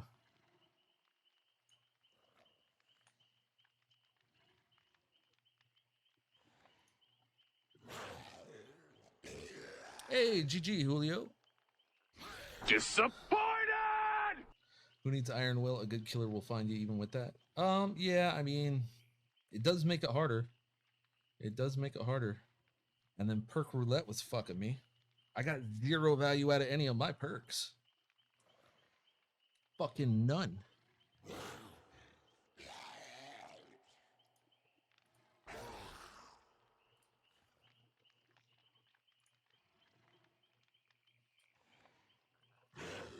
That's the point.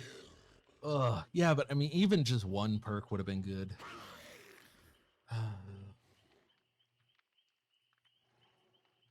You know what? I'm gonna add that to redemptions.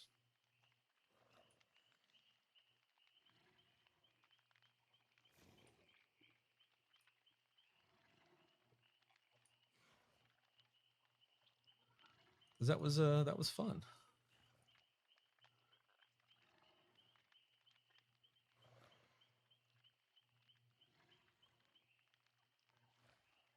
Where is it? Viewer rewards. Channel points? Yeah, there it is.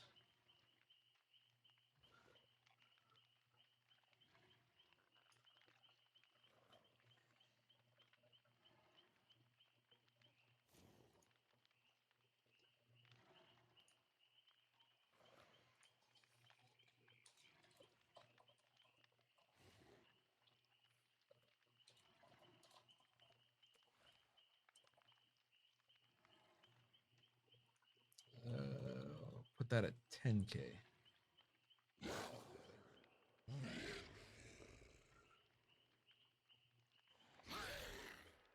Okay. 5 minutes till the anniversary.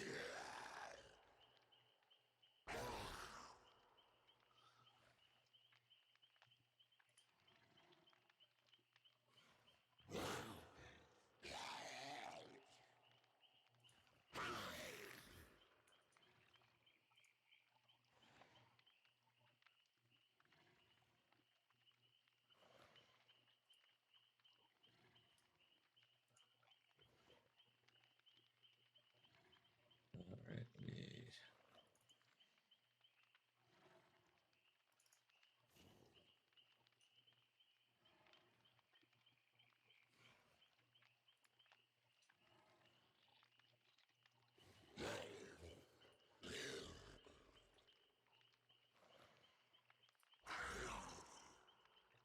shit, where did those pictures go?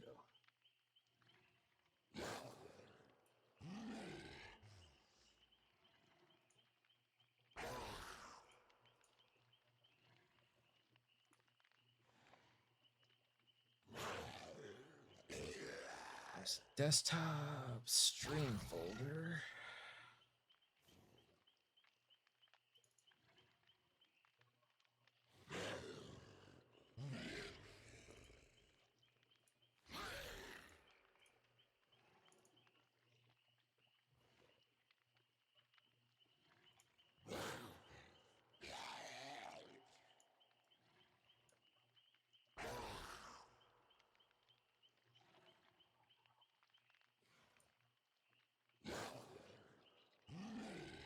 There we go. All right, it's added. Clown? All right, I'll do that after this. I'm gonna go take a nap. I haven't slept yet. Wish you the best. Rel, go get some fucking sleep, man. Go get sleep, man. You need your sleep.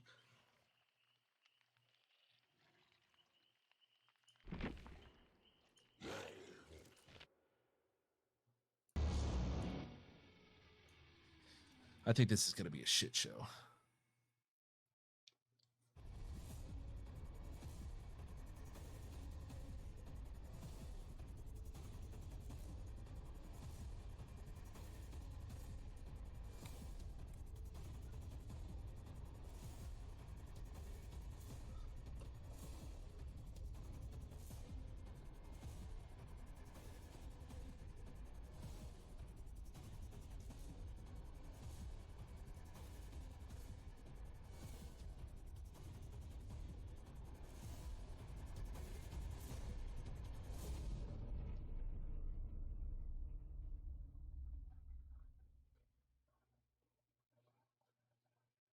I've never actually watched any of these anniversaries. Never really got into DBD.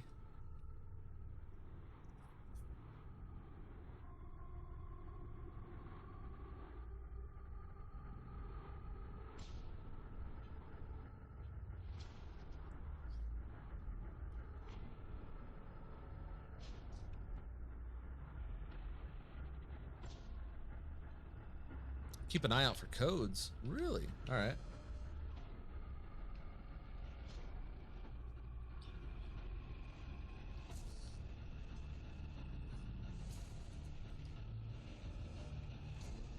What do they put out, like codes that are only good for like a limited amount of uses, or what?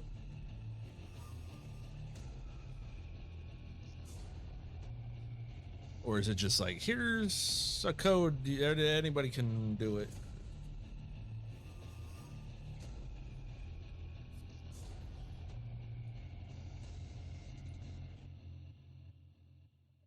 One minute.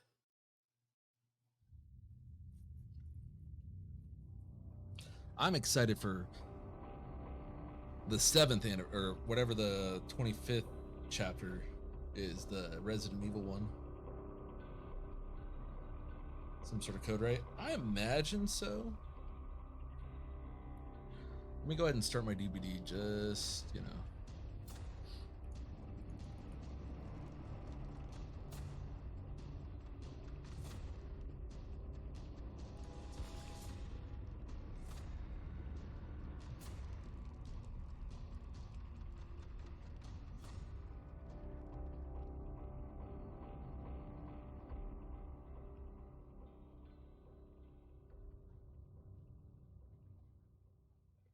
I'm down.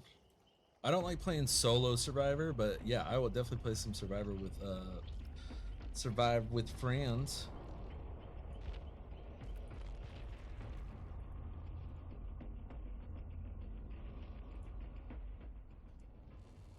Three, two, one.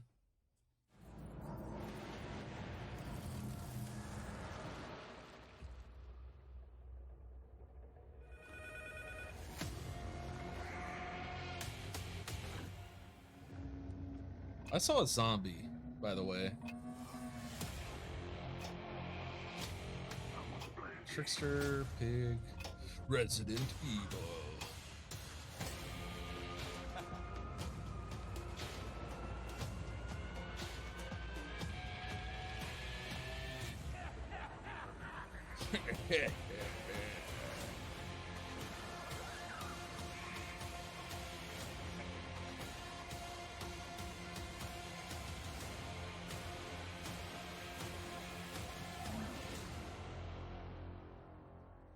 It's not horror.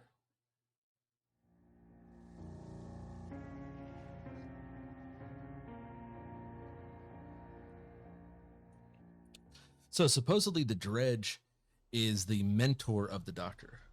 Oh, this fucking dipshit. All right, what I was trying to say before I got rudely This guy's interrupted awful at the game. is that Funko Pops are coming. This is super exciting for us. We've been waiting on a long time to be able to announce this.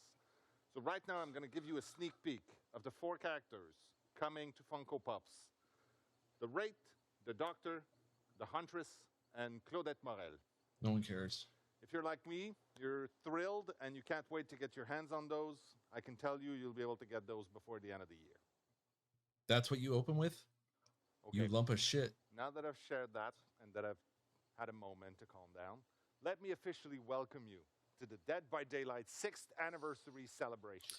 Also, he dresses like a We've got an fucking amazing show for you today. 15-year-old. We have the whole team ready to share some of the exciting stuff coming. We've got a few surprises in store. We hope you're going to have a good time. Now, last year, our 5th anniversary was all about looking back at the 5 years before. It was a trip down memory lane, and I had a good time for one. Since then, we've hit 50 million players in Dead by Daylight. That's crazy. We announced a board game that was funded in under 1 day on Kickstarter. That was an amazing job by our friends at Level 99. We've also consistently stayed within the 20 top games streamed on Twitch. All of that, and with our next chapter, we're going to now be at 59 characters in Dead by Daylight. But today, it's not about looking back. Today is about looking at the future. Yeah, quit jerking yourself We off, dude. couldn't be happier to have 50 million of you out there playing the game with us. And while there's still a ton of stuff to do, we want to focus on the things that are going to make their way into the game next year. In the past, we've used these anniversaries How about this to year? share our dreams and to share our ambitions. And we dreamed big. It's our job to do so. Once in a while, these dreams ended up being bigger than what we were able to deliver. And we don't want to do that today. Today, our goal is to talk about what is actually going to happen within the next year and to give you precise timelines of when you can expect these changes. We're humbled by your passion and your support. Thank you so much for taking this trip with us through the last 6 years. And we have quite a lot more for you. Oh, and if you're watching this on Twitch or YouTube, you can actually play Director of Broadcast by voting in the chat and help us figure out which segments are going to come in what order. And speaking of which, here's a list of everything that we have in store for you today.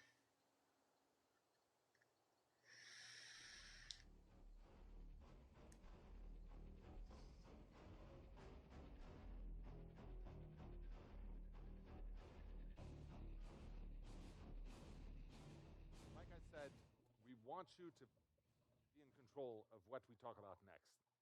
You know what? Let's try it right now. Which one of these would you prefer to have? A, some free stuff. B, something really nice.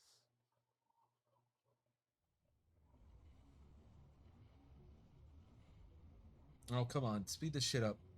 Give us the 8 survivors versus 2 killer game mode. Yeah, everybody's like, oh, free stuff. Yeah. How about a game with accurate hit registration? How about a Huntress that doesn't have an insane hitbox? Make Trickster decent. Make Freddy's Lunge not so fucking insane. Make Myers decent without add-ons. I don't know. That's just me. Make Nemesis actually hit the survivors priority instead of the pallet. 7, 8. Okay.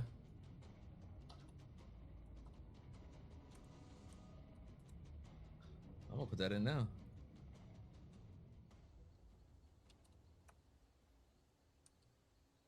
Thank you so much for joining us today in the celebration of Dead by Daylight's 6th anniversary. I'm Stéphane Beauchamp, senior producer on the project, and I'm joined by Justin Brown, Make us senior see product through manager walls. on the project.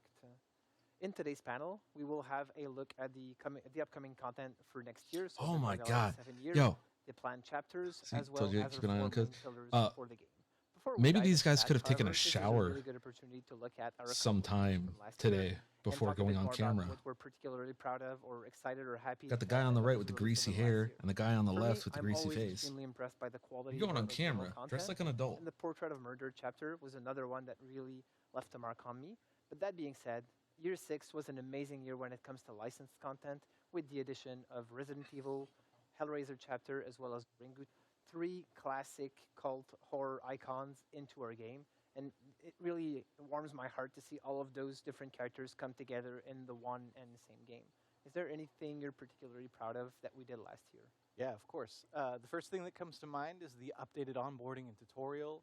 Seeing that come out to such a positive What? reaction within our community was What? really amazing, really The rewarding. for tutorial team was to work dog so hard shit. on those features.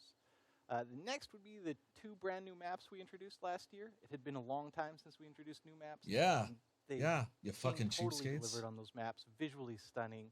And that's not to mention the unbelievable job they did on the Haddonfield. No, map, which Haddonfield we- is awful. Nobody likes and it. last but not Both least, sides hate it. it would be the Snowman What's up, event. Telly? All of the hilarious memes, movies, memories that were shared in that sort of holiday season was unbelievably amazing, and something I hope we can recreate again this year. Now, I'd like to take this moment just to mention that when we develop our roadmap, we always aim at delivering the most quality as we possibly can for you, our players. What?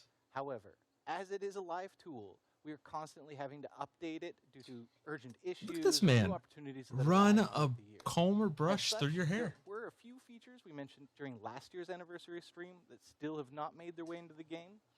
Fear not, we will be talking about most of those features. Yeah, bring back the later lab. today. Now, when we talk about what's coming up in the next year, first, I'll tell you some of the things we know we can expect throughout this next year. You just There reskin will be 4 new lab. chapters, which means 4 new killers and their survivor counterparts, of course. In addition to that, there will be 4 tomes in the archives, diving deeper into our character's lore. And with the narrative direction around the Observer's Tower going in a new direction, we're all super excited to watch that unfold. What is this all about? We'll learn more over the coming year. It's really exciting.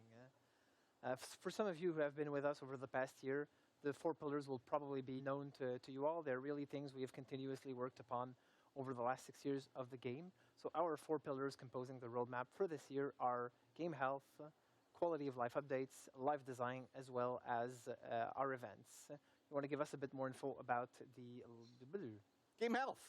Yeah, sure, I will. I would love to, Stefan. When we talk about game health, there are some aspects of game health that will always be ongoing priorities for us, such as security improvements and game performance optimization. Yeah, good luck. But this year, we're putting an added focus on matchmaking. We want to improve the matchmake wait times as much as we can, in addition to accounting for the various play styles we see throughout our community and rewarding them as such. When we talk about matchmaking, though, it's also very much a quality of life topic, which segues very well into our second pillar. It is an amazing segue, as if it was planned all along. You're a natural at that. This fucking guy. Talking more about quality of life improvements and updates, you did talk about the roadmap and how we continuously shift things around and such. We use a lot of the feedback from the community to feed into that. And as such, CSAT surveys are a really important part for that, forums, social networks, etc., etc.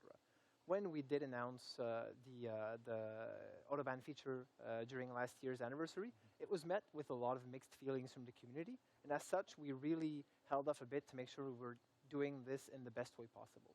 We know toxicity as well as cheating is something that has to continuously be looked at and addressed in the game to keep the game as safe as possible. Yeah. And as such, Autobahn and improvements to those systems is an important part for us that we're going to keep looking at this year, but we want to make sure we do it in the best way possible. To dive a bit more into quality of life updates, we'll have Justin Banks and Aurélie Géraud talk a bit more about that in a future panel today, which I'm really looking forward to. But for now, is there anything you want to share with us? So far, they life haven't design? said anything. As a live game, constant iterations in our design and live balance updates are critical to keeping the game feeling fun, fresh, and exciting for our players. In addition to that, players' behaviors are constantly evolving, and we need to adapt to accommodate those new behaviors all the time. Matt Spriggins will be up shortly to talk more about the huge updates that we have coming and planned for this year in regarding live balance. And huge is not an understatement. Not an understatement at all. But one piece of news we're happy to break right now is that we're actively working on a major rework of the Raccoon City Police Department What? map. that we released last year No! Come during the on, it's Resident Evil fine. chapter. We can expect to see that sometime this fall, but we will keep you updated as we near closer. Come to out the with final new release maps. date. Stop I'm very much reworking looking old forward ones. to playing it. It's often been a difficult map to navigate and to play for players, and I'm really looking forward to see how it It's can not difficult. Just actually be fucking brought play up it a few to times. the standards that we have today, and I'm looking for it. With that said, I'll jump into the event. Learies, Something that's difficult to navigate. Really is an important aspect of the game. It allows us to move the game in a direction that's a little bit farther off the beaten path, something that's not necessarily what you'd expect from Dead by Daylight, but do that as a time-based thing allows us to really do something completely crazy sometimes and such. This is really an opportunity for us to get communities together and to generate moments you're never going to forget. Always think back of that game you played of Dead by Daylight during that specific moment of the year. As we've always done over the last few years, we'll have 4 main moments in the year that we're going to celebrate through events, which are going to be our anniversary period coming up in a few weeks from now, the Halloween period, the winter period, as well as the Lunar New Year period. Oh, These that'd be 4 good, Jay. events are really going to be the main ones for the year, but our cornerstone events are going to be Halloween and anniversary, since they're such big, important moments for the game. On top of those, we're also going to try and do more live activations, such as login bonuses, Blood Rush that you're all familiar with, and boosted riff fragments collection, so that there's a reason for everyone to come back to the Nobody game and wants be more excited fragments. about playing Dead by Daylight more often and be happy about the rewards. We we're want getting double for XP. doing That's it. that. Or double blood points. Really looking forward That's to all. this year. Double blood It's really points. been an amazing one for us, and thank you so much, especially for the continued support throughout those 6 years. Thank you, everyone. See what their chat's saying. By Daylight fans, Everybody's like, this I game hope sucks. You're enjoying the 6th anniversary celebration of Dead by Daylight. I'm Matthias Claesen. I'm the director of the Recreational Fear Lab. And somebody just and I'm put here an to talk to you about why people ASCII enjoy ass horror. in chat. Now, it might seem weird that folks like us voluntarily seek out frightening entertainment, but it's actually very common and for good scientific reason. It is part of human nature to find pleasure in playing with fear. It's what kids do when they play hide and seek, and it's what we do when we play DBD. When you're playing as a survivor, you're reenacting an ancient evolutionary drama. You're trying to stay alive in a dangerous world by outrunning and outsmarting a bloodthirsty predator. Your whole body is in survival mode, heart racing to prepare you for fight or flight. You get that invigorating adrenaline kick, and if you escape the killer, you're rewarded with a flood of feel-good neurotransmitters such as dopamine. Playing as a killer is different. You're immersing yourself in that same ancient scenario of predation. But now it's about catching your prey and the ecstasy of the hunt. It's that same adrenaline kick, but the reward is not the nerve-tingling relief of survival. No, people It's play the DVDs so that they can exhilarating shit delight on of other victory, people. That's the it. thrill of the kill. So when you play DBD, you're satisfying a primal desire for threat simulation, for playing with fear. But you're also satisfying another primal desire, namely the desire for story. Because DBD isn't just about the hunt. It's also about exploring the rich and constantly evolving narrative world of the game. No, it's about generating Whether salt. you're out for survival or blood, I wish you good luck on your next journey into the fog.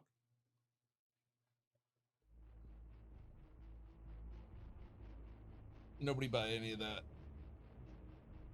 It's awful.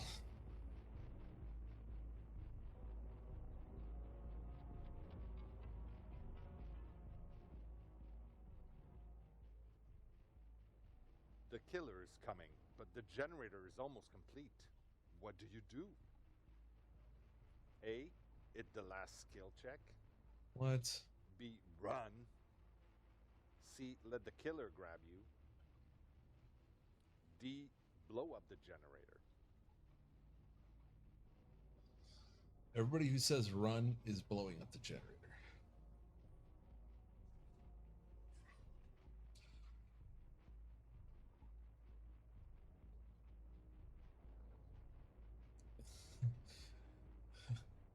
E, commit.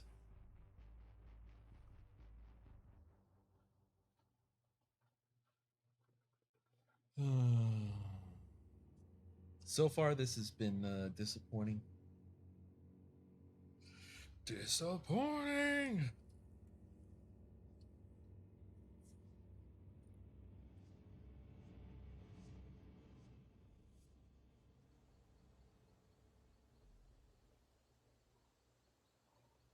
Hi there, I'm Matt, Design Director on Dead by Daylight. I work with Dave, the Creative Director, and the rest of the DBD game design team on everything from updating and balancing our existing content to the development of all our new chapters and game features. I'm really happy to be back with you once more for this 6th anniversary broadcast. The upcoming year is going to be a really big one for Dead by Daylight, so I'm excited to share 3 key updates that our team Nice of talented wristband, designers edgelord. have been working on. Is your shirt An bedazzled overhaul under of our there? Killer and Survivor perks, a rework of our approach to prestige and progression, and finally, an update on the changes to the Memento Mori system. One of the main goals for the game design team is to explore new ways that we can keep the player experience in Dead by Daylight fresh and fun for both new players entering our universe and for our highly engaged Look, expert players. At the end with hundreds of or all even of this, thousands all I of want them hours to in the do game. is make it to where In I don't listening have to to our spend players 6 and million reviewing blood our own points data, per killer we found that to some of unlock the most everything. consistent feedback is that in our high-level matches, meta perks have essentially taken over. Oh, meaning okay, that okay, players okay. are consistently seeing the same perk loadouts again and again for every killer and every survivor. Looking at our data, there's a clear gap between the most popular perks for Yeah. each role. On the killer side, These are Corrupt Intervention, Scourge Hook Pain Resonance, Barbecue and Chili, Hex Ruin, and Pop Goes the Weasel. Uh-huh. And for survivors, Dead Hard, Decisive Yeah. Strike, Borrowed Time, Uh-huh. Iron Will, and of course, Self-Care. Circle of With Healing. little motivation to explore different perk loadouts, this can naturally lead to a feeling of gameplay becoming stale. Therefore, in the coming months, we'll be releasing a major update that will rework and rebalance roughly 40 killer and survivor perks, including the ones that I've just mentioned. This is aimed at eliminating these clear, dominant perk trends and strategies I don't run meta. that we've been seeing in the game for a while. There will also be some small baseline gameplay adjustments that we would like to share with you a little bit closer to the release date. So, we'll keep monitoring, keep reviewing, and keep adjusting our collection of perks in this way on a more regular basis to make sure that we avoid these meta perks becoming consistent trends for extended periods, whilst opening up the gateway for new undiscovered metas to emerge. With this upcoming focus on balance, we're also working on an update to make perks easier to acquire and encourage more exploration of new combinations. in Survivors perk have been running the loadouts. same fucking shit for In like an upcoming 3 patch, years. we'll be releasing a rework of Dead by Daylight's prestige system, aimed at reducing the grind in the game by giving players more direct, quick, and easy access to perks, something that will improve the quality of life not only for our long-term dedicated players, but especially new players looking to get into the game. Our current prestige system is optional, and it awards a bloodied version of the base cosmetic outfit, whilst resetting the perks, Yeah, it's lame. add-ons, and items in the character's inventory. This update will change how this works entirely. When this feature releases, prestiging a character for the first time will instantly unlock that character's Tier 1 personal perks on all other killers or survivors, making them immediately available in their loadouts. We know that our players are hoping That's that the not RNG good. gods provide them with barbecue and chili in their early blood webs. However, with this feature, you simply prestige the cannibal to prestige level 1, 2, or 3 to unlock all of Leatherface's perks at the corresponding tier for every other killer. This will significantly reduce the grind That's and not. completely eliminate the random chance needed to acquire specific teachable perks through the blood web system.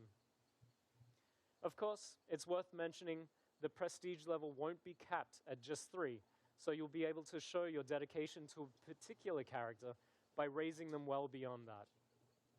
That's. I don't know. Additionally, That's the kind of act cool. of prestiging will not remove their perks, items, or add-ons. Oh. So there's no longer an associated reset of the character, if you will. Okay.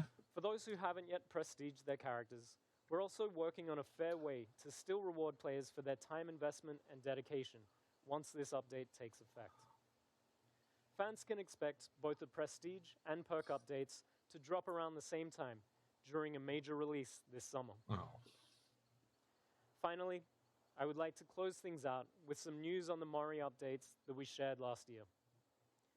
While it's still coming, we have slightly adjusted our approach to the system based on research, feedback, and prototyping iteration. We've arrived at something that feels more straightforward, yet still accomplishes the same goals that we set out with. The change to the system will still remove the Mori ability from offerings, focusing instead on rewarding efficient killer play, but we'll be incorporating the Mori animation as more of a natural ending to the match. What? This is something that we're currently calling the finisher Mori. When a killer downs the last survivor standing, rather than drawing things out and having them pick up and hook the survivor, we'll instead transition immediately and automatically to the killer's Mori animation, allowing them to close things out in style, and in a way that you would expect from an unstoppable killing machine. There's also a few other additional changes coming with this system that we're not quite ready to share yet, but we're hoping to release the new Mori system as part of our Halloween update this year. So you look don't out have for to that. do the third hook. You're automatically going to Mori. While we couldn't I don't cover know if all I of the like that. details of these updates in the span of one segment, anyone looking for So more yeah, but they're information, going to get rid of head over Moris. to our website, Uh, deadbydaylight.com. from the following blood web is what it podcast. sounds like. Thank you as always for the support. We can't wait to get these updates into your hands as soon as possible. Just The to Last see your Survivor? amazing reactions. Thanks again, and see you in the fog. I like to be able to kill everybody so I don't have to worry Hi, about everybody, decisive and welcome back or to McMillan Estate all for that Dead by shit. Daylight's 6th anniversary. I'm Justin, one of the senior product managers on the game. And I'm Aurélie, producer on Dead by Daylight. And what a cool set we're on today. I think it's pretty cool. I mean, I hear there's some traps around, but we'll be a little careful. Oh, shut the fuck Yeah, up. we'll try.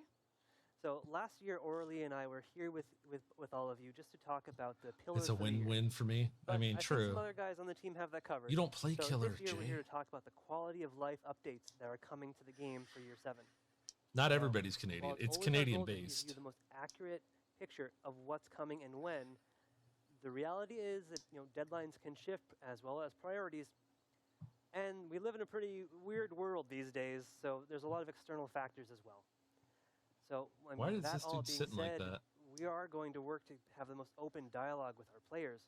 So if something changes, you can bet us, other members on the team, we are going to be communicating and let you know if something shifts, changes, removes, added, really at all. We're going to make sure that you guys know about it. That being said, let's get to it. Make shit Yes, cheaper, fix and queue that's really times, cool because adjust today when you will open the hitboxes. PTB, the first To thing hide that the you will notice boner? is this new vertical Yeah, layout that we true. have.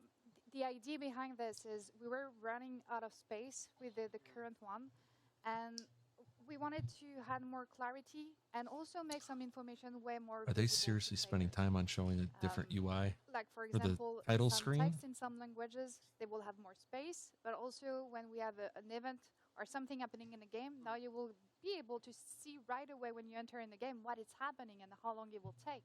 You won't have to go through different screens, navigate through the game to get access to this information. And so I think if I can kind of nail down something cool for everybody is that I don't have to go into the archives to see how long is left in the rift. Correct. But I'll see it right on the Who main menu. cares? Correct. You will have the exact timer, how long it will take until the end of the rift. And that's part of what will make just the navigation easier and the information easier to find in Dead by Daylight.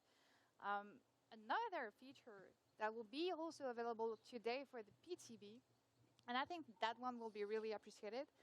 I think so. I think this one is one of those that players have been asking for quite some time. That's true. So that's the preset loadout. Okay. In the All right. loadout All right. screen, now you will be able to. You add had my different settings up curiosity, to but now 3 you for the have my moment, attention. for your offering, perks, add-ons, Loadouts. items. Let's So you will be able go. to adapt your playstyle according to what you want to play.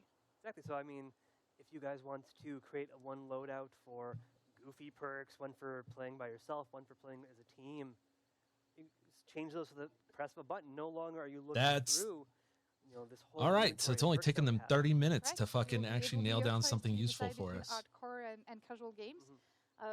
Something else, you'll be also able to save loadouts for your cosmetics.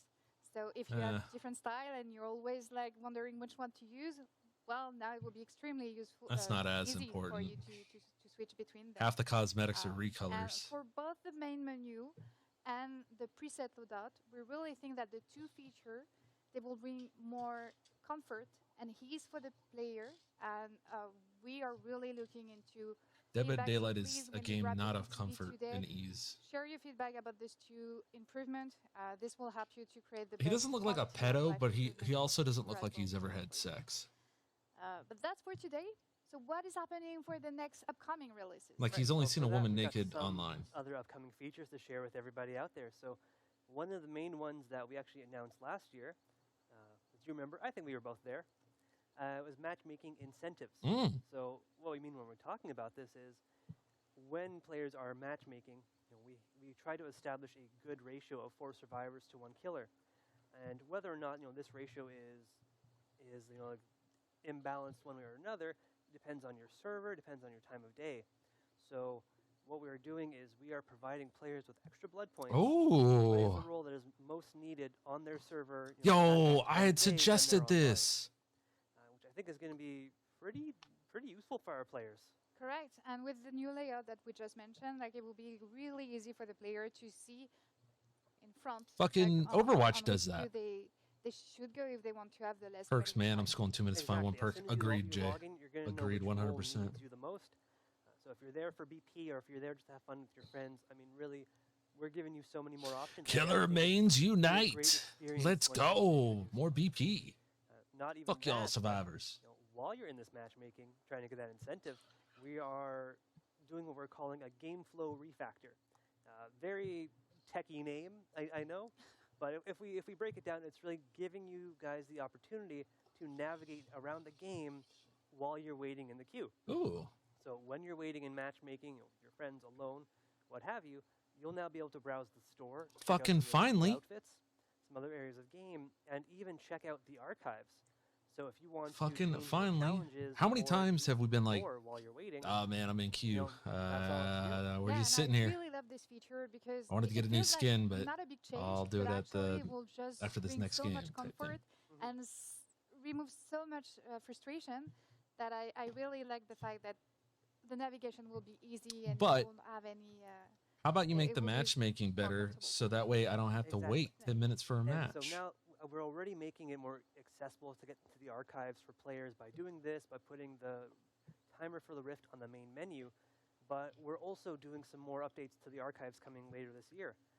So two of the main changes that I think players will appreciate right off the bat is now you can have one survivor active challenge and a killer active challenge. Okay, that's nice. So no switching back and forth or I anything like that. crazy like That's this. nice. No starting a killer match. Look at and that. then It tells you survivor what challenge page script. and tone Like, you're take on. your time. Actually, it will be super cool because with the matchmaking incentive, you just That's mentioned before, huge. well, if you see that the survivor queue is better for the moment, and you have a killer challenge. That's nice. That's a you nice don't- quality you of don't have life. To go Okay. back to the archive, switch the challenge just because you want to go to the survivor queue and lose time. But you could queue, and then you could change it, because now we let you. Nice. And so what would happen Okay. is, as you find a match, we'll give you a notification full screen that you finished whatever you're doing, and then bring you. into LOL, the match. bar I trying to think find the that's damn gonna be a challenges. very fun Oh yeah, experience for Tally. players. Oh yeah. But getting Especially ahead of like ourselves, once you one get of our other to big features that we're updating in the like me and archives is the Wheezy, ability to where we do have a full most of the outfit for challenges Rift. done in all the So tomes, it's like I you think just we have both like a visited few the Rift page outliers. It's quite like a what the bit now that fuck? it's been out for a while. So now, if a player selects a piece of a cosmetic from an outfit in that Rift, there's going to be an available button to click to view the full outfit as a preview. So if you're not keeping up to date with our amazing marketing trailers that are showing off all of these cool 2 minutes or renders, so trying to find one you can once. view it from Yeah. directly in the game. And then go watch the marketing trailer after, because they do a lot of work on these and they're very cool. Well, we're obviously trying to get a lot of these changes out for this fall in one of our upcoming archives releases, alongside some other yet to be unannounced archive stuff, which we're keeping a little hush-hush now. But it's the 3rd anniversary of the archives, so we're trying to put something really special together for you guys. But we've got another big feature in the works, and I think yeah. I'll let you spill the beans on this one. Yes, and this one, I think, our player, you are going to love it. So we have decided. Do you remember last year when we talked about bots? Not at all. Bot I'm matches. sure you will do.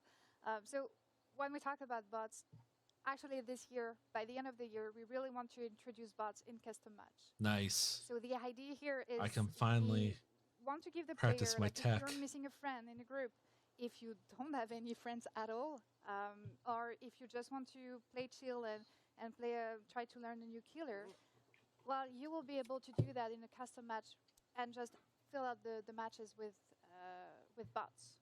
So that will be extremely simpler for you to play. And we feel like for some player it could be intimidating to play a new killer or to just learn a new one. And this will actually be a safe environment for them to try and remove the pressure that you can have sometime when you're in a real match. For sure. And I mean, it's not just learning a new killer that can be stressful sometimes, but new maps as well, because the layouts can be entirely different. There's some new loops that you need to learn. So it's a great way for players. It's to be able good to if you play practice killer bots as though, well. Jay. Use an old killer, use old survivors as bots, and just try out whatever map you Because Yeah, what I you're need to do absolutely for correct. Blight is And figure this out, feature what I is slide probably off the of. longest one for timeline, and And we're I'd like to targeting not do that this during a live winter match. for this one to be out, and we can't wait. I'm super excited for this one. I am too. I'm a bad killer, so I'm looking forward to it. And I think you still have 2 features that you would like to talk about. And it this might year. entice Yeah, more so these people to ones play are a bit killer. smaller, but I think our players and streamers will also be interested on both of these. So the first one I'll discuss is what we're calling streamer mode or anonymous mode. I don't know why it's taking them Still this long for undecided, this. Still in development, so the name may change. But the basic premise of this is to make sure that all of our players feel safe as they're playing the game, so that we're obscuring your name or the name of your friends as they're playing, so that no toxic players or ne'er-do-wells inside or outside the game can find it and target you in some way. And for the security, that's a huge plus as well. Yeah, absolutely. So we just want our players to feel safe as they're playing our game, and we hope that this is a great tool to actually let them do it. Now, the other feature is, I guess, all about the survivors not feeling so safe, which is our updated wiggle system. So if you've been paying attention to Dead by Daylight, I know we have, talking to you, for the past few months, we've been testing out our updated system under our beta tab, so players were able to opt in and try it out. So whereas previously the wiggle system was mashing 2 buttons back and forth, keyboard controller, whatever you chose, now it's instead a skill check. So during the beta, we were all listening to a lot of our player feedback, so our design team has really taken that into account, and with those changes, we're going to make it a permanent feature in the future. And on behalf of the team, really thank you for using the beta tabs. It was really, really useful for us to collect all this information and to see how you feel about new changes that we just want to make sure that all the changes that we introduce in the game are the correct ones. Yeah, I mean, I know we all love the PTB, being able to try out new content, but this let us really bring in all of our console players who have been asking for a way, and all of their input, especially given that it was very controller heavy, is really appreciated. And sometimes we just need more time also to get the feedback. It certainly helps. So with all of these, we also have some other smaller features that we weren't really able to fit in here. So head on over to our website at deadbydaylight.com to read a bit more after the segment. And we really hope you're excited about all the features that we announced today. I know we are, and we expect that you will enjoy this anniversary with us. And we hope you a very good Dead by Daylight experience here. Yeah, enjoy the rest of the broadcast, everybody. Thank you. My name's Jason. I'm a fog whisperer, and to me, Dead by Daylight is more than just a game. It's a lifestyle. I'm heading to a parkour gym to What work the with fuck? professional tag athletes. I want to learn how I can apply my DBD skills in real life. Do you ever just crouch at the chaser to get them angry? World Chase Tag is a team-on-team competition where one team throws in a chaser, one team throws in an invader, and the one rule is don't get caught.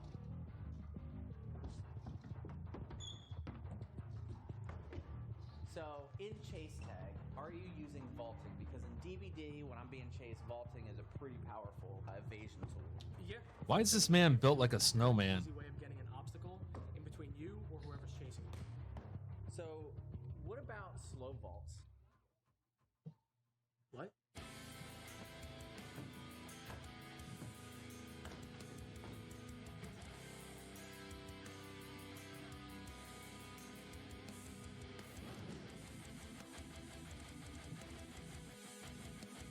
To see my full training adventure, That is head a to the grown Dead by man. Daylight YouTube page later this week. With blue hair.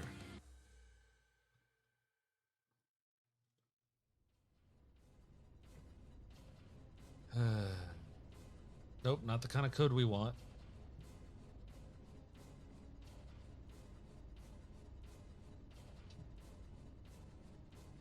Why did they even put that segment in? And I don't even know who that guy was.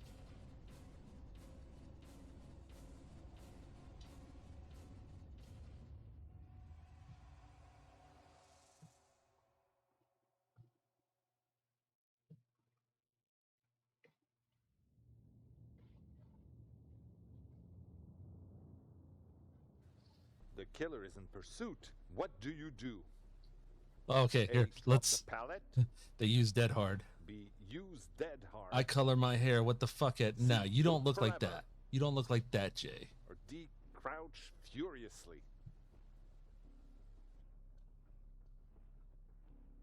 That man was built like a human snowman. How do you have a fat torso and then stick arms?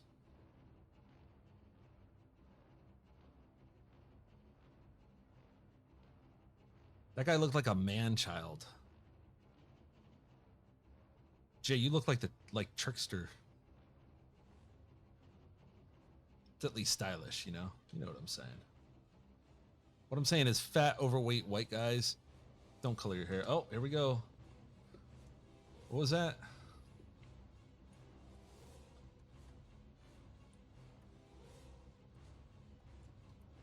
There we go. Oh, yeah, Asians can pull it off is basically what it boils down to.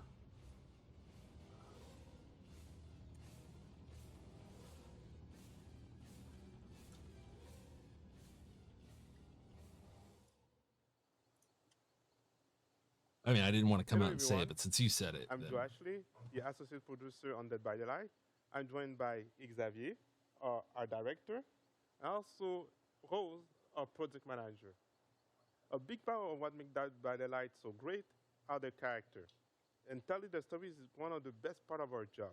While a lot of storytelling is happened through lore, there's also a way for us to tell the story through the art and the visual.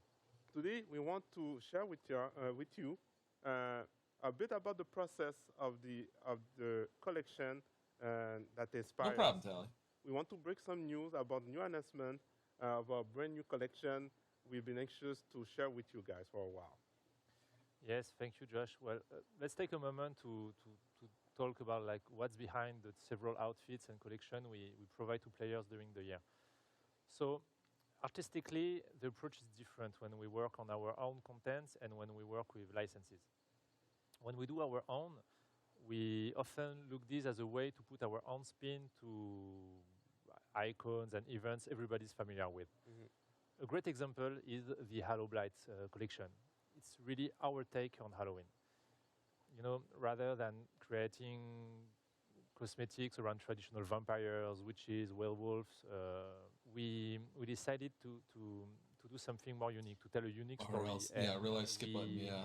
We have like our killers, we made them, more horrific due to a substance linked to the entity. This is going to be a hot take. The result, but if you're going to have this all in English, original, just for the sake of just art direction have been reinforced, fluidity, at the same get time, people who and, speak we get English as a great Halloween primary in a way language. that's very true to I know it's going to sound like I'm an asshole, So but on my side, the product goal is to create collections like this for all seasons.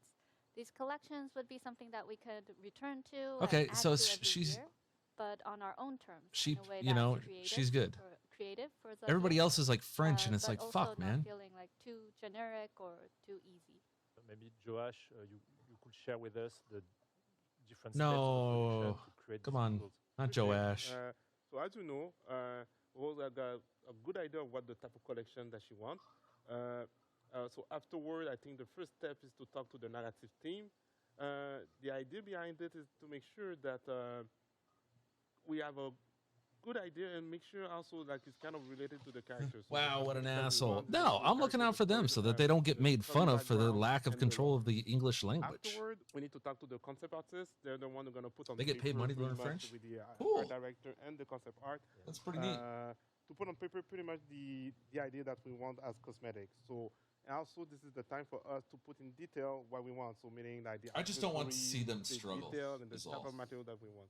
Once we're done, the character team can use those concepts to start their modeling phase. So pretty much to have the 3D model ready. Mhm. So in the case of the Fire Moon Festival, we created this in tribute to the Mid-Autumn Festival that is celebrated in so many Asian countries. And it is our own DBD-specific event that boasts like concerts and celebrations that are surrounding the full Fire Moon. And it's a celebration of life and also a reflection upon death. Yeah. So another part of creating this event ourselves was to be able to include a wider variety of characters into the collection. So, for example, those that didn't have an Asian heritage. We should talk also about licenses because today, right now, we have something really important to share with the fans. Right, Rose? Yeah, indeed. So another interesting part of working on these collections is being able to work with existing licenses as well. So we're able to introduce new stories and other brands that we love also into the world of Learn Dead by English from Daylight. early, yeah. Speaking of which, anime and mangas are widely requested from our fans around the world. And we're really excited to be able to announce today a new collection that's right around the corner. Oh yeah, When that Icelandic marks people, they know DBD's first English. major Like crossover they, with an you know, there's still anime like a little bit of an accent. Without further ado, But man, they fucking nail it.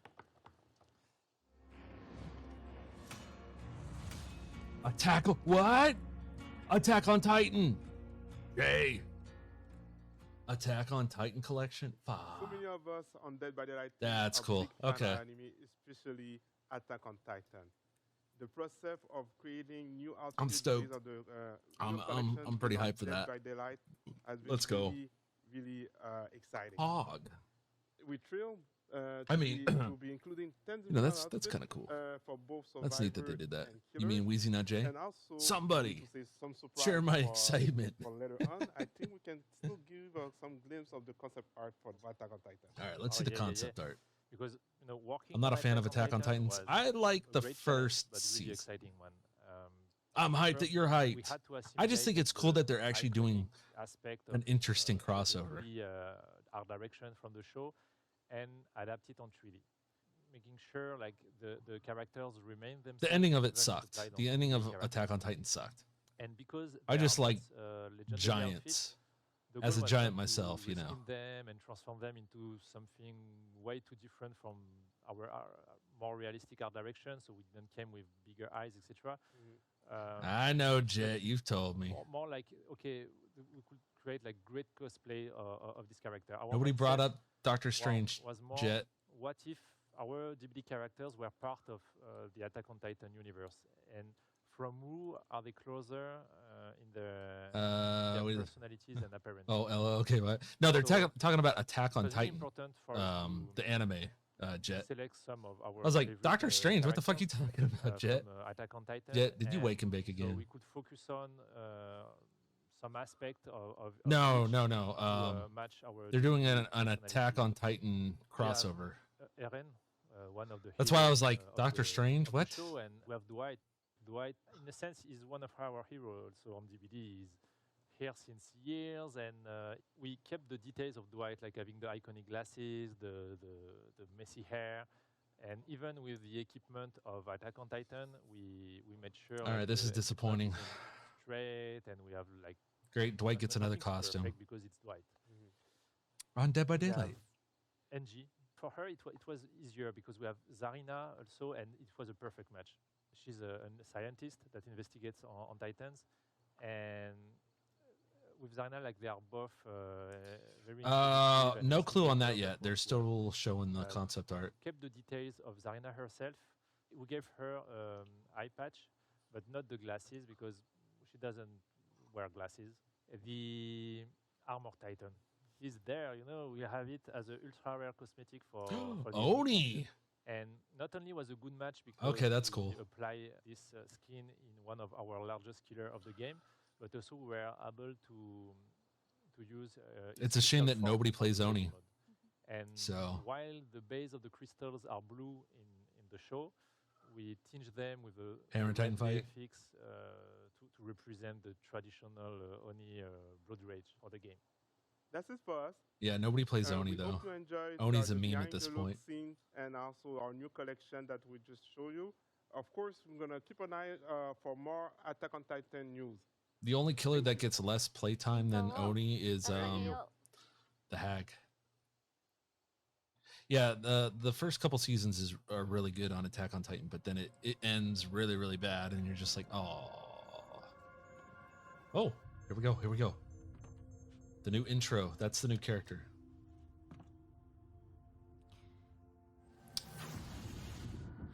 Oh man, she looks like a bitch that goes into Panera Bread and complains.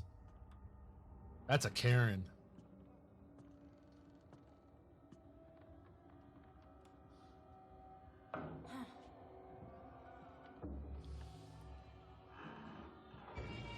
No, Legion is one of the most played characters right now. He accounts for over 25% of all killer games.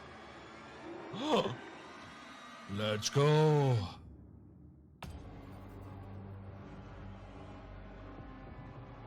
The Dredge! Ah! June 7th. Hi everyone, I'm Dave Richard, Creative Director on Dead by Daylight. and I am super glad to be here today to Oh, you'll share see. You'll the see. newest content for our latest chapter. The and dredge. of course, to celebrate The dredge is going to be causing some jump scares for people. the tradition is to tell you all the content that's going to be in the chapter. And this time, we're quite excited. We're changing the recipe a little bit, and we're doing an original chapter. So this new chapter is called Roots of Dread, and it's a full chapter. It contains a new survivor, a new killer, and a new map within a new realm. Let's of the game. go. Quite exciting. Spin So reel. the story Uninstall. for the chapter revolves around a town, a perfect town. Well, a town Just that seems Jay, to be just become a killer main like me, and then you're Of fine. course, the residents are hiding something terrible. They're hiding secrets and a darkness. And when that darkness starts to bubble up to the surface, it creates our newest killer, the Dredge. So let's talk about it a little bit. So the Dredge is inspired by the Boogeyman, a story that is global and is known around many cultures. It's a domestic fear. It's a monster that is really close. Do I to see us, my new that lives main? in Well, our familiar I think the dredge might be my environment, side main, inside our side house, piece main. under our bed, in our wardrobes. And that's the type of creature we wanted to feature and create. So it is the physical representation of the darkness of the whole town, of their secrets. And it is a weird and strange creature, a monster. It has an impossible biology. People have been featuring calling it the turkey various pussy. Limbs, heads, different parts. It is emotionless. Looks like a and it's looks like a impossible pussy on to a flee for turkey your life body. when in front of this creature. We wanted to make sure to create a visceral scare when facing this creature. It's a bit like when you're having a nightmare and you know it was super scary when you wake up, but you can't exactly put your finger on what it was that you've seen. The visual design of the Dredge is quite unique. It's a first for Dead by Daylight killers. It's a monster recreated by different limbs, different heads, claws, pincers, tentacles, and we wanted to make sure that you, the player, would be able to customize as you wanted this monster. What? What's really cool as well for the cosmetic is that we are able to explore themes that are organic, but also Would you construct. put your dick in it, Jay? Amazing cosmetic that features dolls. All right, now let's move on to the power of the Dredge. So when playing the Dredge, we wanted you to feel like you're the embodiment of darkness, of fear itself. We wanted to recreate that feeling of a monster that's really close to us, that lives in your house. And so there are two phases to the power. The first phase is the ability to use lockers to teleport from and to. So, of course, this is great for map movement. You'll be able to travel the map really quickly. But it's also great to surprise survivors that are nearby lockers, and even survivors that are hiding inside the lockers. The second phase of the power is called Night Cycle, and this is where it gets really interesting. So, based on action the Dredge will make and some passive abilities, the Night Cycle will build on the survivor. When it is finally completed, Night Cycle will trigger, and a darkness will engulf the survivor. This darkness makes it very difficult to navigate, especially in chases. And the only thing the survivor can see in the distance will be the Dredge itself. So that's really creepy and will for sure make the survivor make mistakes. Of course, the Dredge comes with 3 unique perks. We won't go into That's the details crazy. of these perks today, but I can say that they are themed around chaos, secrets, and corruption. Okay, now let's move on to our newest survivor. She's called Hattie Core, and you might know her from some archive entry that appeared in the past. God, she looks like a bitch. She appeared 3 times in the archive, actually. So Hattie has a dual heritage. She is born in northern India, but was raised by her adoptive family in Quebec. And so this will be an interesting background to explore through our different cosmetic and also through future archive entries. Oh, who cares? Addie has a very unique ability to see bleeds. These are areas of the world where the entity's influence intersect with our world. And so having Uh-huh. to add our share of 100% Jet. paranormal adventures and encounters with dreadful beasts from the entity's world, strange creatures. And actually, we can see on our body all sort of scratch and marks from these encounters. Of course, Addy will come with 3 unique perks added to the roster of abilities that the survivors are able to equip and use. These are themed around paranormal insight, proficiency with occult items, and her own temerity. And finally, let's Like talk 2% of about all the map. DVD players know what So temerity this time means. around, we're really excited to introduce a new realm for this chapter. So really, we are going back to the roots of horror, to a classic, something that we see numerous times into different horror novels, movies, and other horror material. And this is a small American town. So we wanted to make sure that we created something domestic, something familiar. And so for the dredge map called the Garden of Joy, we are featuring one of the house of the perfect town that we talked about earlier. This house looks perfect from the outside.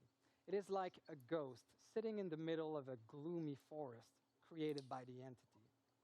And when you go inside that house, you'll see how twisted and wrong it is, just like the residents that are hiding all of this darkness in secret. What's really cool about this new realm is that in the future, we will be able to explore it again, but in other contexts than in the dredge perfect town. Unless they're OP, So yeah. this realm is built from different memories, from different characters. And so we'll be able to explore different cities wrapped inside that same realm. All right, that was the whole content of our newest chapter, Roots of Dread. I hope you are as excited as us to try this. All right, so the leaks were all true. So right after this event, as we go live on the PTB. Nice. I'll download The it. chapter will become available to all on June 7th. So thank you again for listening today, and thank you for an incredible year of Dead by Daylight. Is that it? Hey, what's up, y'all? This is Dr. Italo Brown, emergency physician, and this is Dead by Daylight.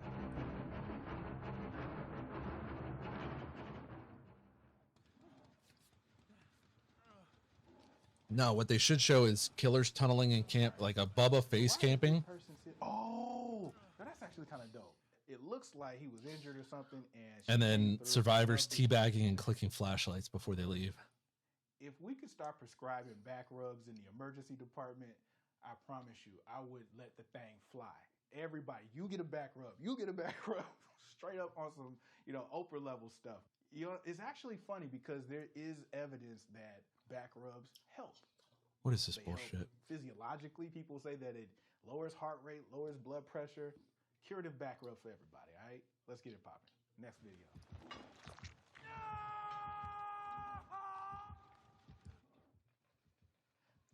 Yo, I've seen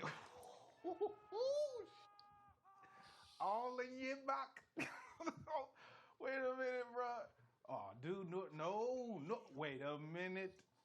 All right. I had to pause. One,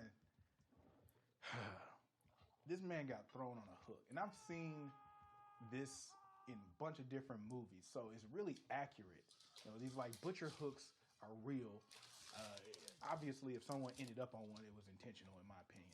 From that angle, I'm pretty sure it's piercing, one of the ventricles of the heart, right? So the heart, we know it's like this, right? That left ventricle is kind of posterior and it sits to the side as if I took a football and held it, Seriously, this is what we're doing? Kind of downward, right?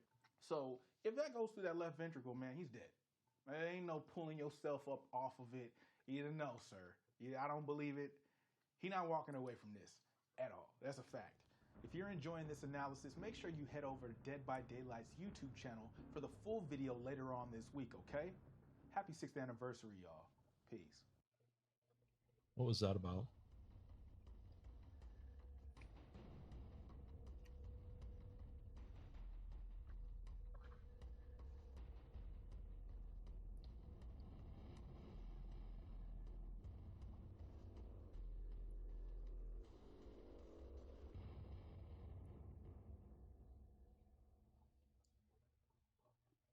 Seriously. Esports gaming wear. Want to look like your favorite DBD virgin? Buy now. Use this code for 10% off. What do? A. Disassemble it. B. C. Leave it be. Probably haunted ground. C. Turn it into a boon totem. I'm not a doctor, but I felt the hook go into the space beside the armpit.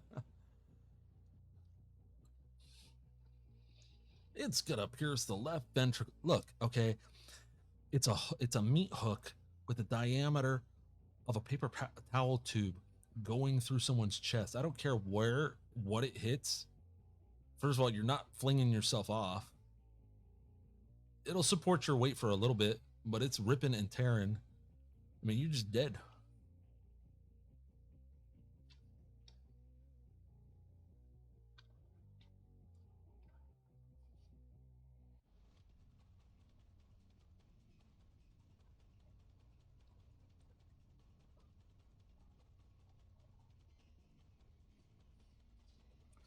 Behavior, it's called cleansing, not disassembling.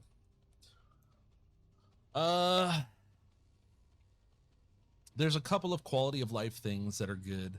It sounds like they're going to be nerfing a lot of perks that both killers and survivors use so that it gets away from meta perks, which has a potential to be good, except the lead dev is dog shit and he's a survivor main and nerfs anything that he doesn't like.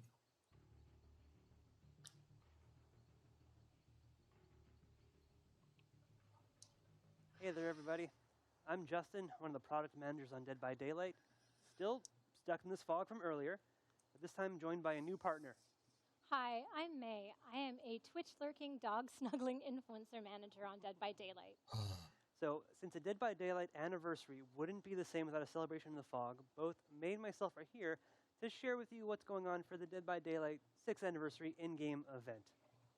So, last year we had a really fun one, but the team has taken a hard look at what worked and what didn't, and we're trying to find ways to take it even further for the 6th anniversary. So new meta, basically. It's actually starting on our real anniversary this year. So the event starts on June 16th. I think it's really cool. So for the theme this year, the Fog is going to be celebrating something called the Twisted Masquerade. Now, this is meant to be a real party in the world of Dead by Daylight that's being hosted in the entity's name by someone lurking in the shadows, I've heard. Everyone loves a masquerade, so we've really tried to run with the theme and taken our decorations to the next level. As you might have already noticed in this broadcast, we've added this gorgeous midnight blue to our usual black and gold color palette, and you'll see it all over the entity's realm during this event. We're also reskinning the Killer Shack and the exit gates, and there's going to be some really cool, creepy effects because of it. Expect the entire fog to be decked out to the nines. Yeah, I think there's a lot of things that we're decorating for really the first time, like proving just how big this whole celebration really is. We really want this to feel like a party and a celebration. So everything is really going to play on this masquerade theme in some interesting ways, beginning with our anniversary cosmetics. So last year was hopefully it includes more than 7 to 8 perks, because then you might end up with more variety. Yeah. So mechanic-wise, players would run around, find pedestals, and collect a crown for that specific character. But this year, with this masquerade theme, we wanted to find ways that we could really push it further and deliver an even bigger payoff when it came to the cosmetics that you'd be able to collect. So while you'll still be hunting down pedestals in your trial, this time you're going to be grabbing invitations to the Twisted Masquerade. Collecting those invitations will earn you one of 12 possible cosmetics as killer or survivor, and since we're going to a masquerade, it's going to be beautiful hand-designed masks. Last year, while you could earn cosmetics for every single original character, there isn't the same crown. The Trapper and Trickster get one. We feel like that's run its course, and we wanted to do something a little more special this year. This year, we're focusing on one original survivor and one killer for every year of Dead by Daylight. The mask you earn will only be wearable for that specific character because it's tailor-made to suit their personality and style. The masks are also going to be earned randomly. So even if you're playing as Dwight, you might earn one for Elodie or the Spirit. And I mean, if you guys have actually seen it on the table, that's Dwight. So while they we give one to are Deathslinger, focusing Trapper, on a smaller subset Trickster. of characters, Nobody they're plays going to this. make much more meaningful additions to your collection and look pretty sweet if I do say so myself. Absolutely. I mean, I've had to resist just putting this one on and trying to run away with it. Been told many times I can't take it home with me, so I'll have to settle for just earning it in-game. And similar to what we did for our Halloween event, the Midnight Grove, the 6th anniversary will also include an event tome. So what's great about this is we're going to have 2 full levels of challenges and lore that's directly tied to the Twisted Masquerade. And one big addition in this is going to be the community challenges. So last year, if you were around doing our community challenges, we were communicating on this via our social media channels. And we feel like the players really enjoyed this, but we want to bring it a little closer to you directly in-game. There'll be an entire top track dedicated to these community challenges. On that, you can track both the global progression of everyone making effort towards these community challenges and your own direct contributions. Your own direct contributions are important because you're going to have to work and you can't just take advantage of everyone else's hard work. Exactly, but while the players are waiting for the community to catch up so that they can go on to the next challenge, there will be a set of personal challenges below on each level that you can work towards. And I mean, these are going to also give you a little bit more background on what's happening for the story behind the scenes of the archives and of the Twisted Masquerade. I mean, you're going to be earning event cosmetics either way, so definitely take the time, try to finish all of them. So what about Dredge and Hattie? Are they getting something for this masquerade? So since these are actually our 2 new characters coming in, it's important that we're treating them as our guests of honor for the Twisted Masquerade. So if you're seeing from any of the content that we're sharing, both Dredge and Hattie are getting full outfits themed for the event that you can unlock split between the community goals and the personal goals. So if you want all of it, you have to do both. And they're really worth getting, so I suggest you do. And we also have some very cool, very gross charms, like this 6th anniversary Rancid Cupcake, a pop-up card, and my personal favorite, a skull with a little party hat. And that's definitely a reminder of the last person who tried to bring a party hat into the fog. You try and stop He doesn't me. like fun. So for a few final touches on the event, we're bringing back some things from last year that worked really well, like our loading screens with developer comments and selected art. So as you're loading up into your game, you're going to see quotes from wacky folks like myself, May, and others, and really bring you a bit closer to the really cool people who work on Dead by Daylight. On top of this, we're going to be bringing back our daily discounted Shrine of Secrets. So instead of it cycling on a weekly basis, we're going to be changing all of the perks every single day and be providing you a discount, so it costs less iridescent shards for every single perk available during the event. On top of that, because we know you guys love blood points, we're going to be doing a weekend blood hunt event. And then, again, still not done, we're going to be giving a lot of login currencies. So, if that's not enough blood points for you, not enough rift fragments, not enough iridescent shards, players will be able to earn more of these just by logging in. It's definitely not the time to save your pennies for a rainy day. There's so much fun stuff to get. Take advantage. But for now, on behalf of everyone, I just want to say thanks again for another amazing year of Dead by Daylight. And we'll see you in the fog on June 16th for the Twisted Masquerade. We'll see you there.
we're very excited to share some great news about the DBD mobile game.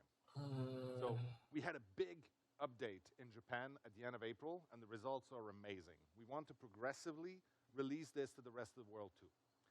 In the United States, there will be a closed beta test in the next few I'm gonna go put a weeks. pizza in. Stay tuned We'll for that. preheat my oven for now. No, there's I going don't to care be about quite a mobile. lot of new features in this version of the game. Leaderboards, quick matches, team system. We're also improving many aspects of the game. There's going to be visual improvements on the performance, fluidity of gameplay, and the control layout, and the new player tutorial. Also, there's going to be some brand new rewards added and some unique customization. More news are going to be coming very soon.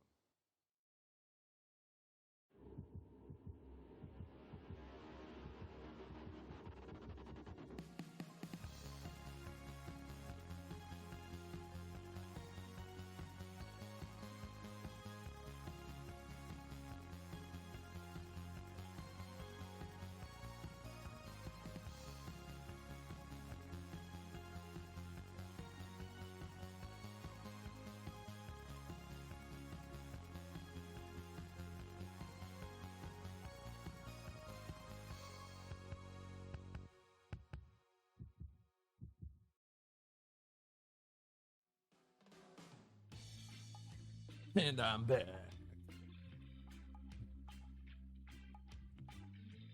If you had told me when we launched this game that I'd be here 6 years later with my feet in the sand announcing a Dead by Daylight dating sim, What the I would fuck? have never believed you.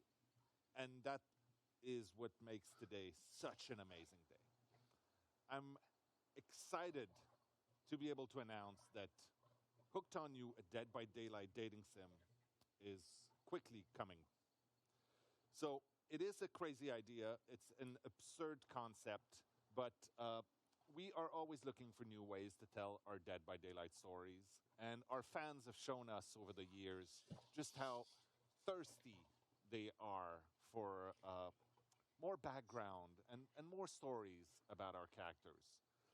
So last year we did an official community survey exploring new ways potentially of expanding the universe of Dead by Daylight, and I think the third one was dating simulator. And that was a surprise, but you know what? We decided to go for it. This was a tall order. We needed to find the right people to do this justice, to really treat this properly so that it didn't turn out as insane as it sounds. So we decided to go with some specialists out there, some people that made a little game called I Love You, Colonel Sanders, that was very well received. And I'm very happy to have with me today Alexei from PsyOp to talk a little bit. He's the creative director for the upcoming Dead by Daylight dating sim.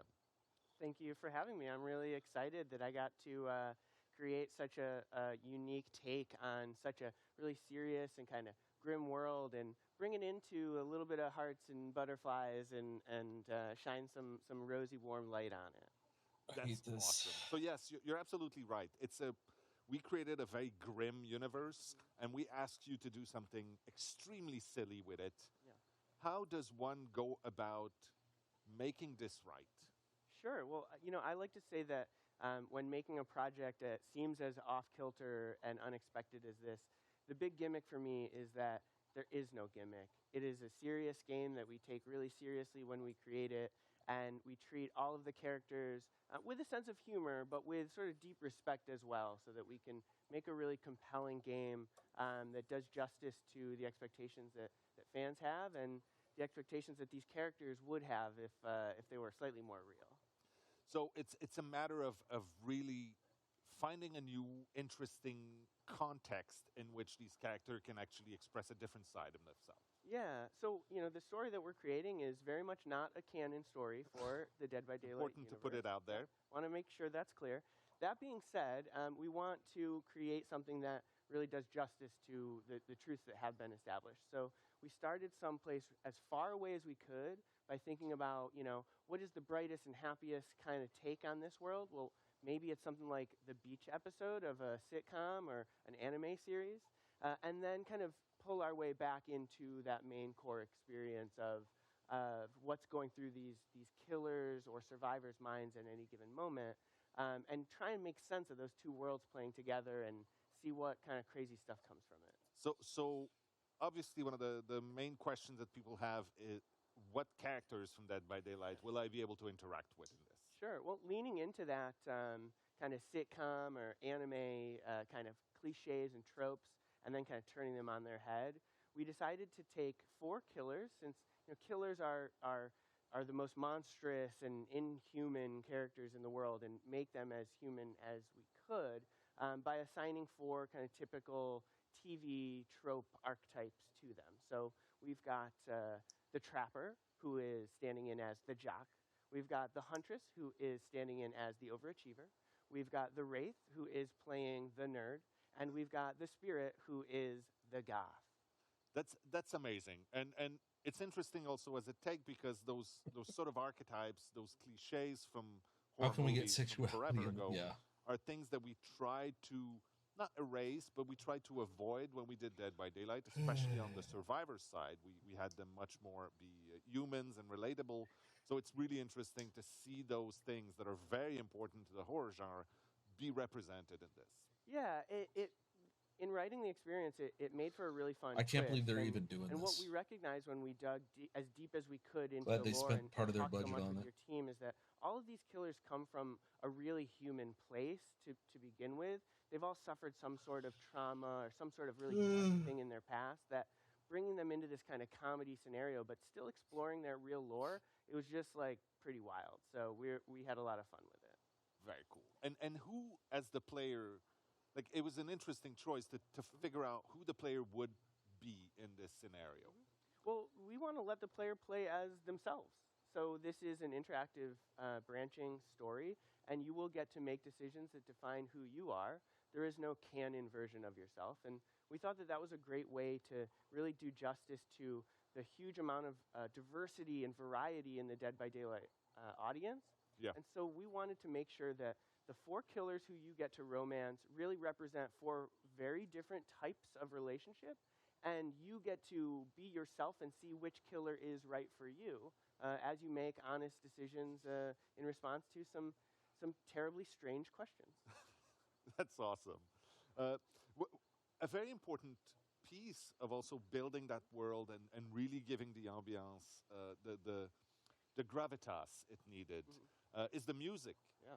And you got a really cool opportunity in there. Yeah, we worked directly with Michel, the composer for Dead by Daylight, to make sure that even though we took this to a very different sonic place of marimba and steel drums and some jazz flute solos or Spanish guitar, we still got to express that kind of core DNA of Dead by Daylight and give people something that's new and unique, but also kind of true to the original game that they love so deeply. Yeah, Michel was kind of happy to be able to try his hand at a few different styles that he hadn't, and I think he surprised both of us with the jazz flute.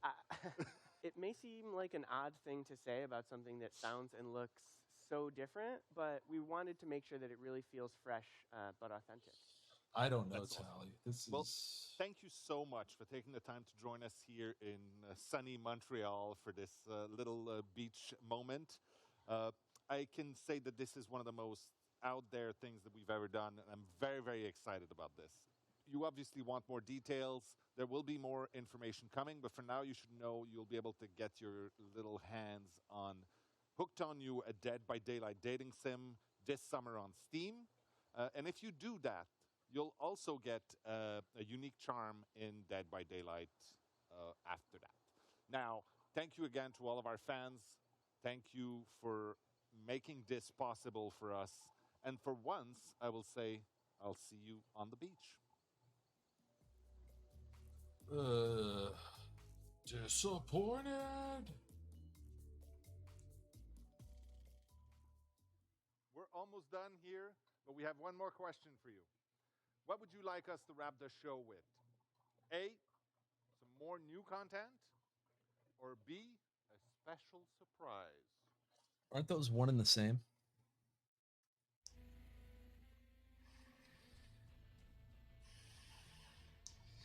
DBD leaks already revealed everything in this chapter and the next chapter.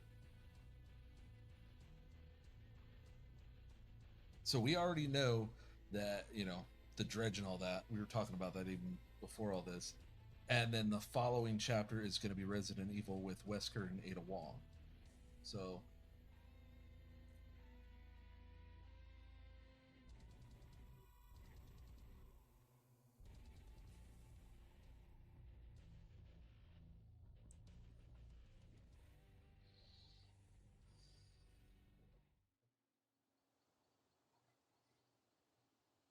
Well, that's a wrap for our 6th anniversary broadcast and to an amazing year of Dead by Daylight. I hope you enjoyed yourself.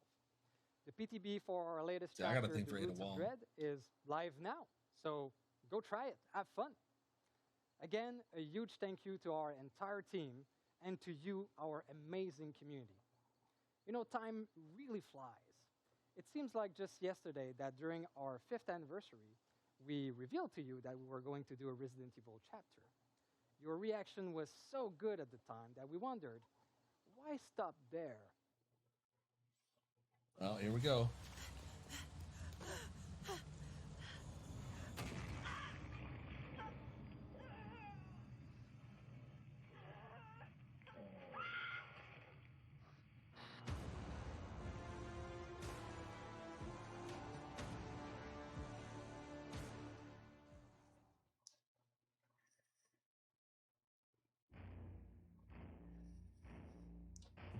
Oh.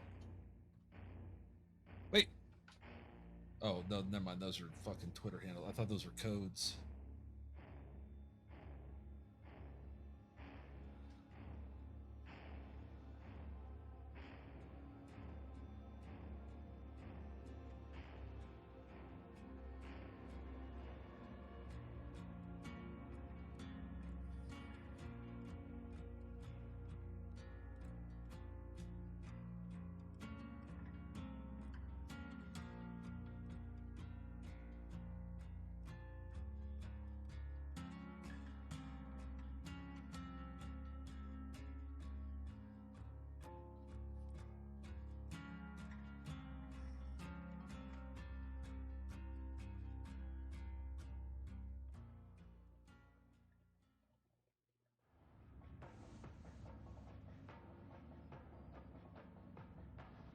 You know, your classic horror characters that you.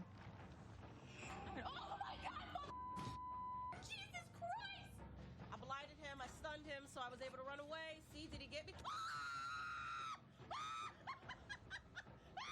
so sorry, Nemesis! It's your family photo, okay? What the fuck is that?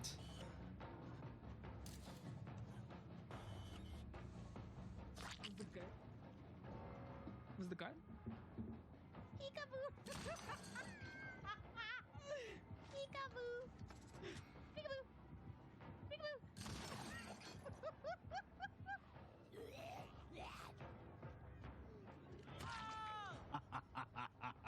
I will gift 20 subs if the hatch spawns right here. Ja, spawn, du Scheißding.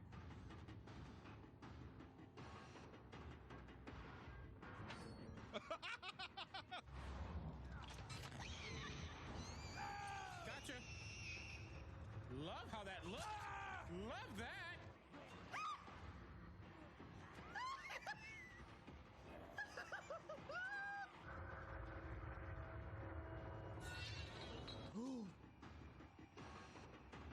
Watch this.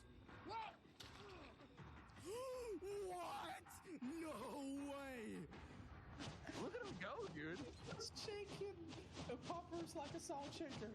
Judge with the hammer. Oh, is he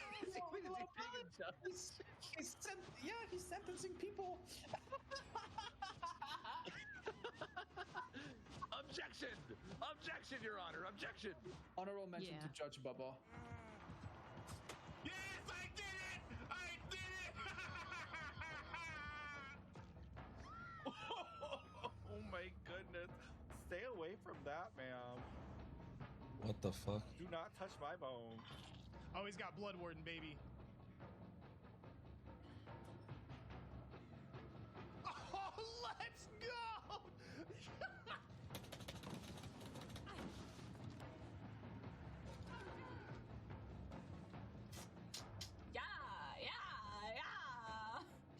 the locker. No! No, no, no! That one! That one!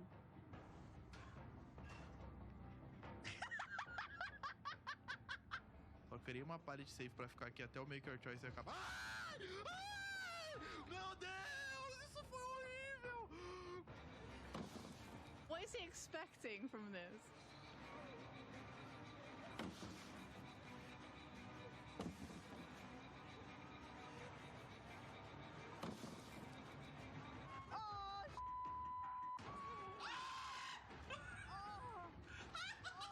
What the fuck?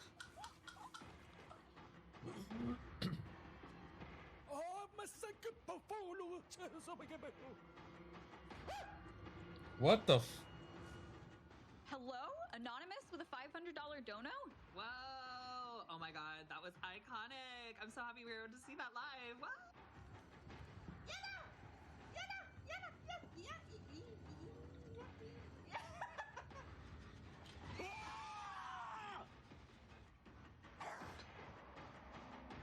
A little higher.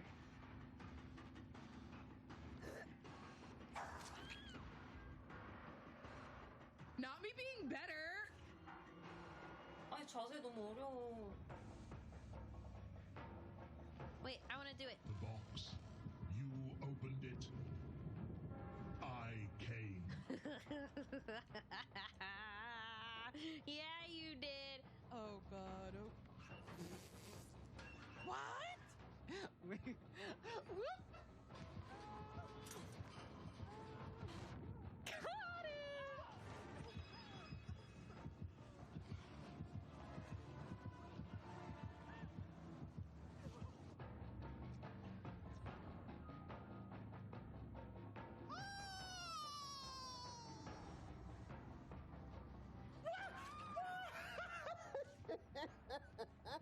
Why did I do that? Why don't they show killers being good? Jay? I got this, bro. That was a real life Fang. What the fuck is that?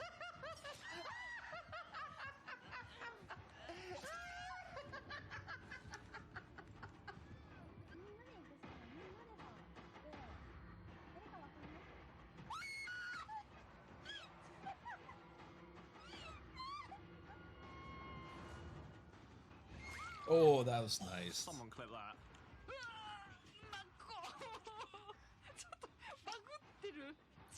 That's on DBD mobile.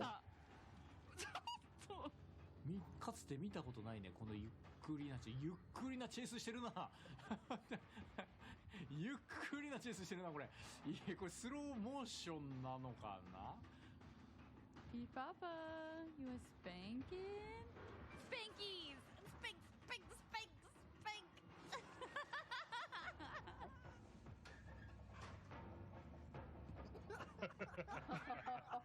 First of all, einfach. Bill, get your top. Bill, please. Bill. He's dead. I don't feel so well. Ew, and I stink. Oh, great, you're here to unhook me. I just did my nails, so you can understand my situation. Yeah, no problem, I guess. There are others, like Felix. I'd unhook you, but then I'd be sick too. Yeah, but you could cleanse after, and then we can... He's gone. Meg! Nope. Right.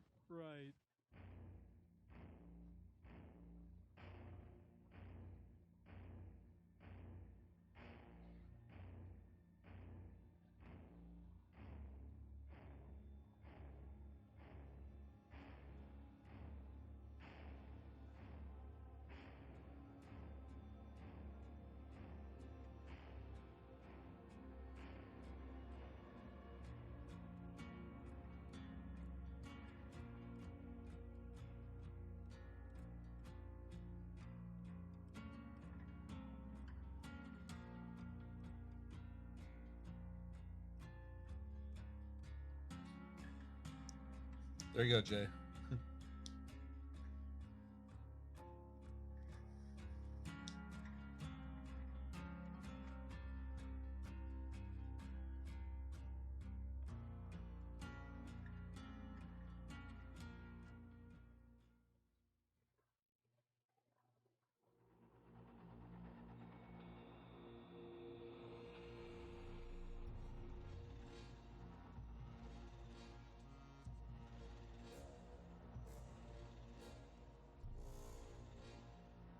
That's it, huh?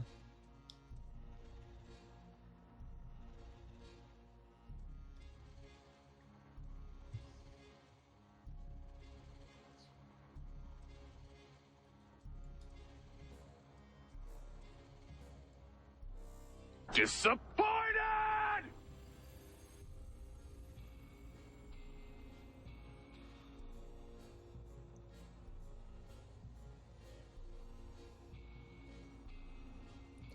Wondering if they're gonna throw another code at the end.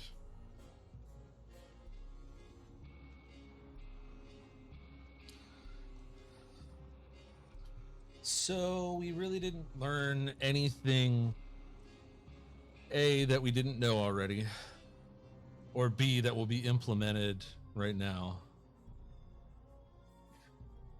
and C, half the shit doesn't even pertain to us.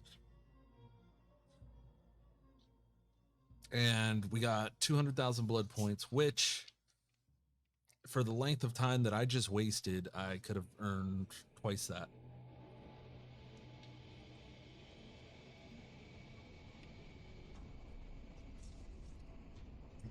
Easily twice that.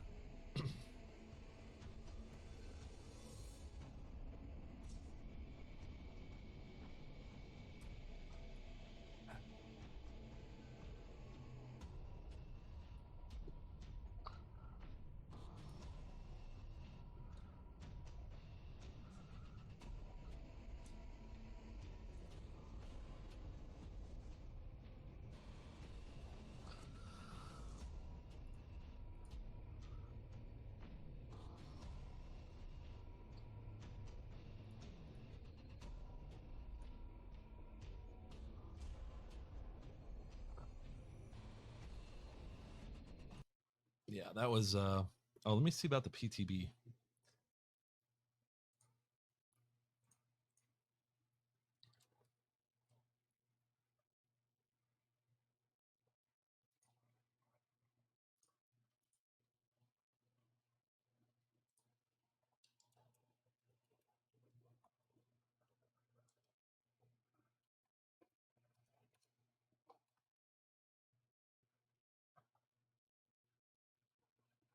Yeah, prestiging is going to be good.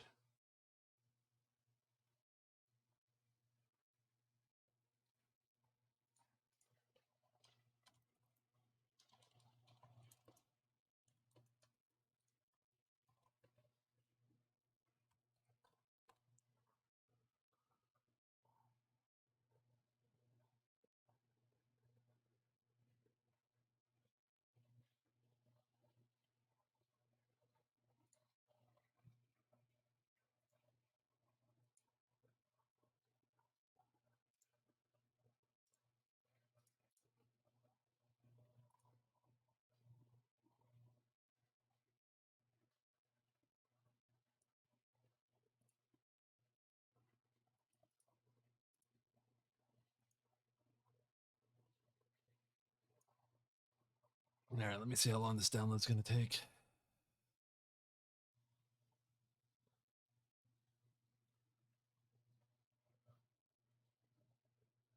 Oh, it's only 1.5 gigs. All right, I'm going to go through my pizza.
Alright.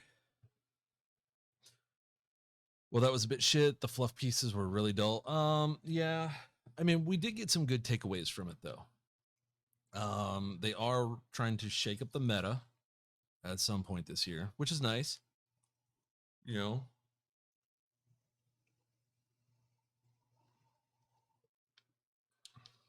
it'll be fun to see different builds.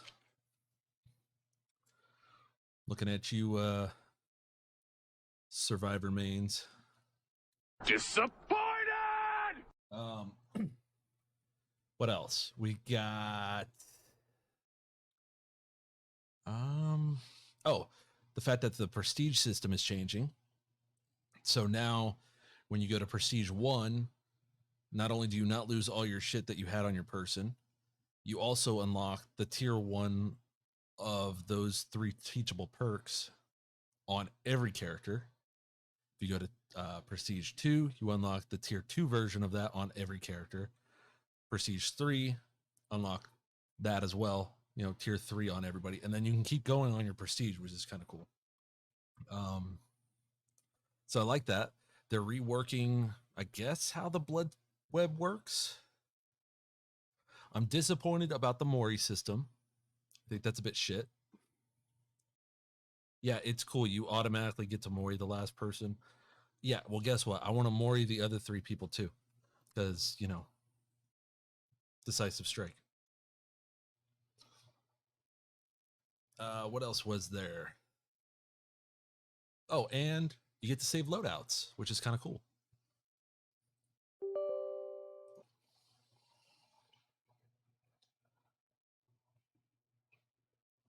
All right, starting with the PTB. Ladies and gentlemen, boys and girls, dying times here.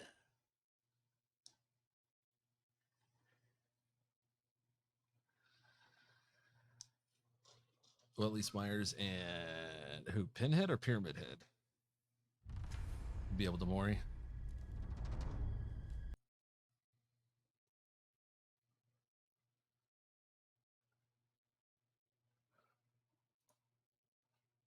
Ah.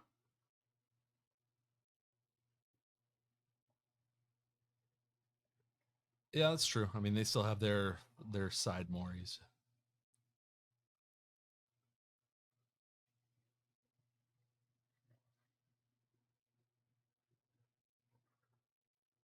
Oh.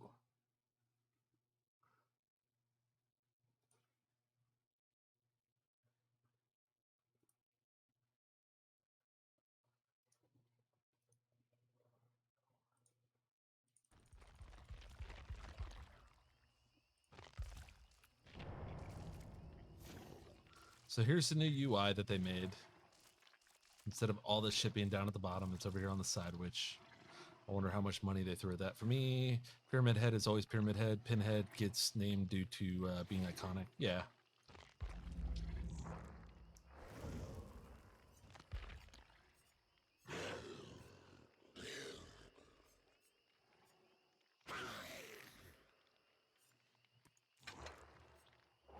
All right, here we go. Let's check them out.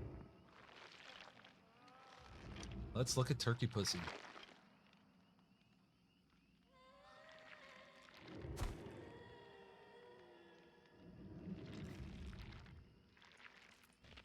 All right. The Fold was founded on a private American island in the 1960s by a group of anonymous philanthropists. Their goal was to establish a peaceful society free of dark thoughts and emotions, attracting the dismayed, disenchanted, and disillusioned from all over the country. This peace-loving community thrived over the years, and members freely followed the dictates of its charismatic leader, Otto Stamper, who taught his followers the secret of maintaining happiness through joy talk, meditation, and the endless reciting of good-thinking mantras. But not all was bliss within the Fold, and Otto swiftly banished anyone who confessed to having dark thoughts or speaking dark words. Those he appointed as guardians of the Fold were quick to root out malcontents, banishing anyone who thought or spoke against the almost perfect community he had established. In this way, Otto had conditioned Ottomarians to believe dark thoughts were the root of all discontent. He spoke of an ancient god called Druane, telling them how this god fed on dark memories and desires, and how they needed to expel any and all manifestations of darkness from their hearts for fear of summoning this horror from the land of shadows. Life was more or less a utopian dream on the island until, that is, the darkness began to slowly leak through the cracks of their spiritual dam, and members began to mysteriously disappear. It wasn't long before fear closed its septic jaws on the island and refused to let go. This once happy community now gathered in a few homes, chanting all the good thinking mantras in a desperate attempt to rid their lives of this formless creature that seemed to stalk them in the shadows and consume them in their sleep. Otto tried to quell his followers, telling them that they were malcontents among the ranks, and that they alone had summoned the Druane to their garden of joy. As the fold bleated fear, Otto evoked desperate measures. Ottomarians were restricted to their homes to prevent the spread of rumors and dark talk, while sleep was forbidden to prevent anyone from releasing dark dreams into the world. Freedom and sleep would return just as soon as the Druane was no longer upon them. Stats are average. Yeah, stats are average. Let's take a look at the teachables. We got disillusion. Everything turns to dust. It is as inescapable as the coming of the night. 3 seconds after injuring a survivor by any means, dissolution activates for 12 seconds. I wish it would show you like the different tiers. While dissolution is active, if a survivor fast vaults over a pallet inside of your terror radius, the entity will break the pallet at the end of the vault and dissolution deactivates. What? That's pretty sweet. Goodbye, Spirit Fury. I think that'll, not that anybody used Spirit Fury. In your presence, places once thought to be safe are perhaps the most dangerous. When you search a locker, the auras of all survivors within 8 meters of any lockers are revealed to you for 3 seconds. This perk has a 30-second cooldown. That's pretty good, considering the fact that he jumps into lockers. The land of shadows subsumes all. Healing only delays the inevitable. Whatever survivor performs a healing action within your terror radius, that survivor suffers from blindness and exhausted. These effects linger for 6 seconds after a healing action is interrupted by any means. So it's Fearmonger for healing. Yo, tally. Septic Touch plus Fearmonger. Exhausted all the time.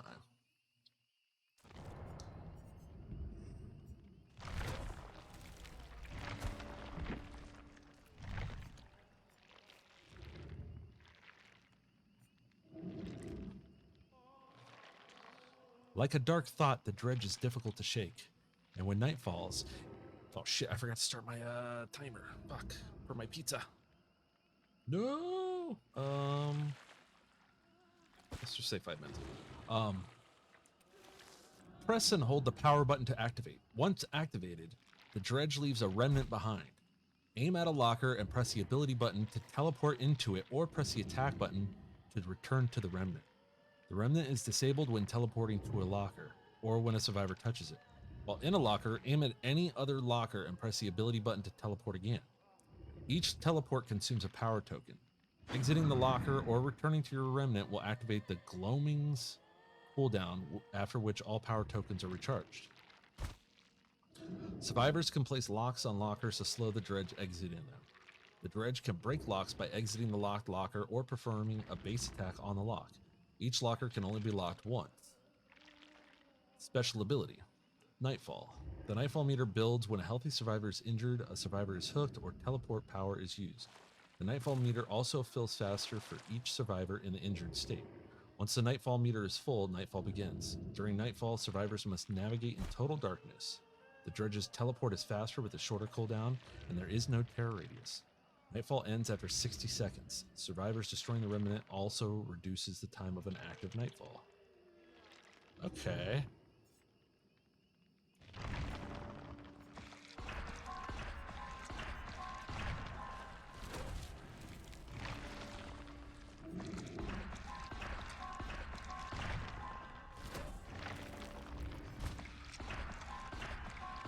I'm interested about the add-ons.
guess we're dumping all the points into him.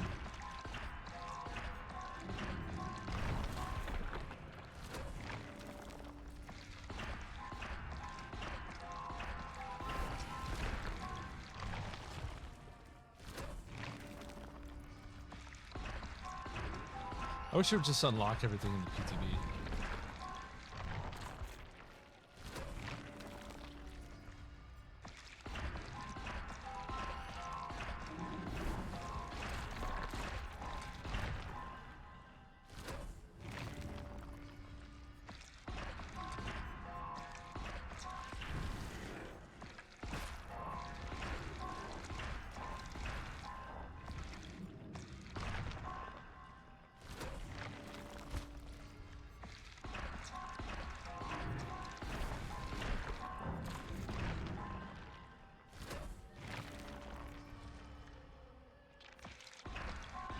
What does that do?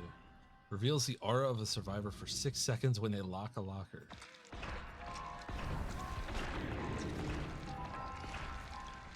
I want to see the Eries.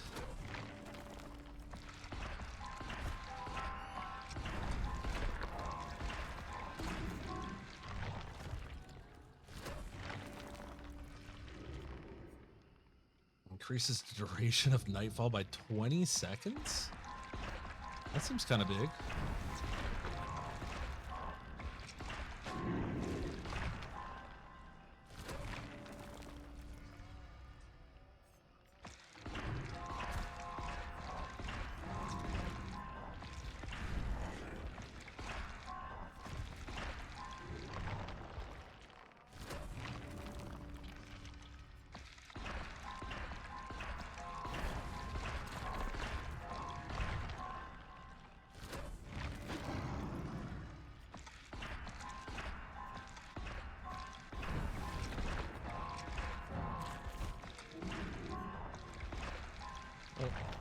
Alright, I gotta grab my pizza or at least check on it.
All right. Gotta let my pizzas, cool off a little bit.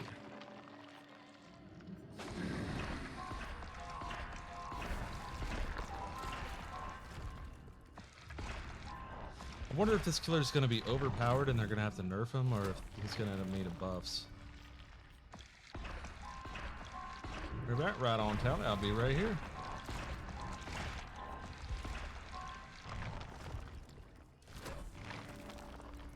Oh, eerie. Exiting a locker during nightfall blocks all vault locations within 16 meters for 5 seconds. It's kind of big.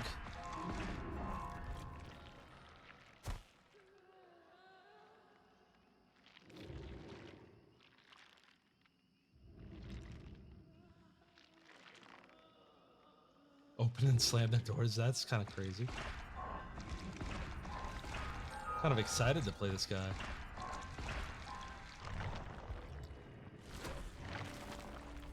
Ooh. Survivors are afflicted with the exposed status effect for the last 12 seconds of nightfall. Bro. Actually busted.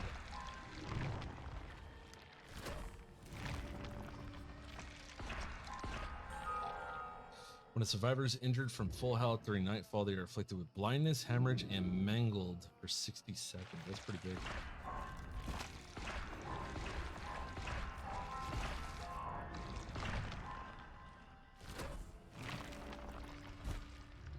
Increase teleport speed by 25% while not in nightfall. When the generators are powered up, all active locks are instantly broken. That's really good.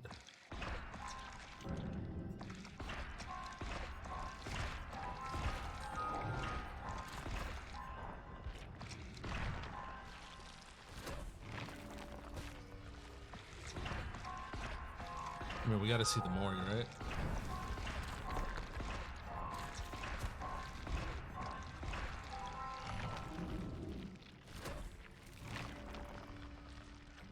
Let's get this.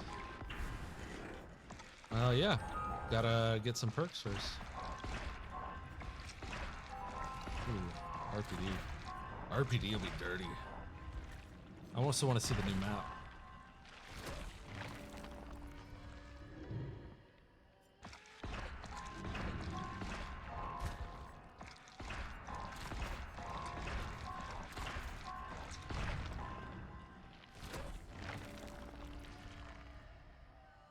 Is this your new main? I don't know.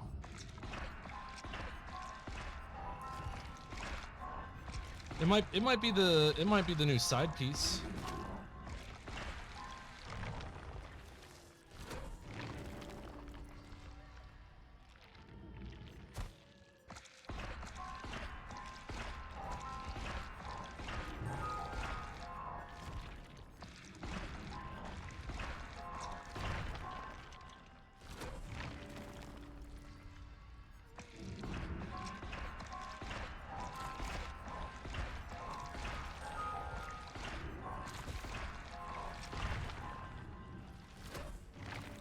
So funky looking? Yeah.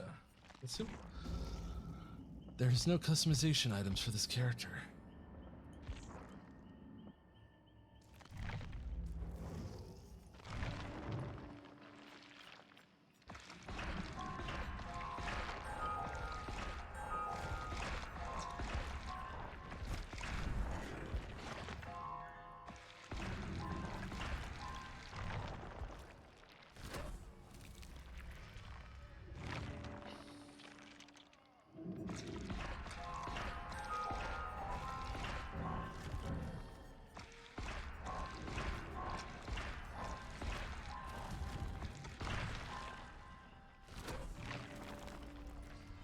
Ooh, nice.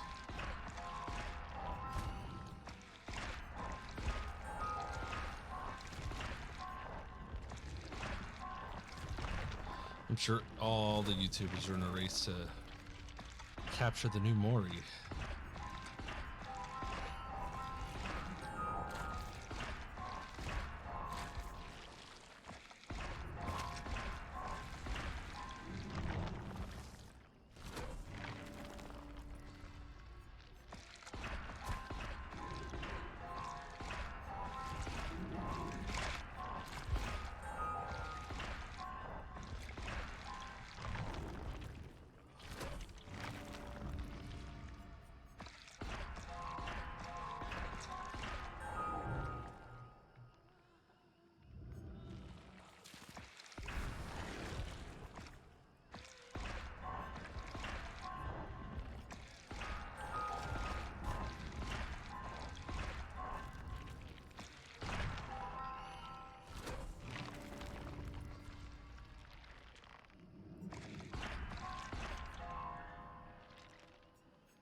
Where's the new map offering?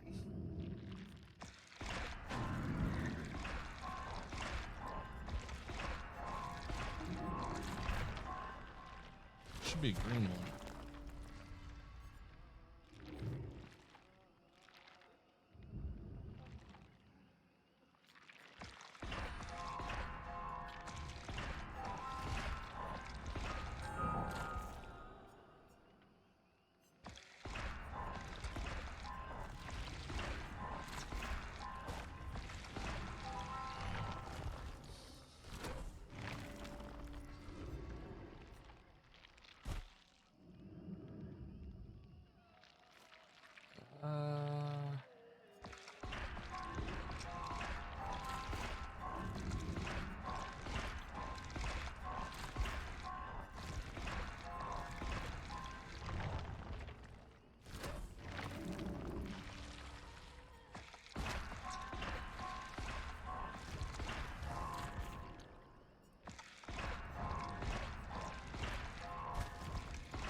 Doesn't look like there's a map offering.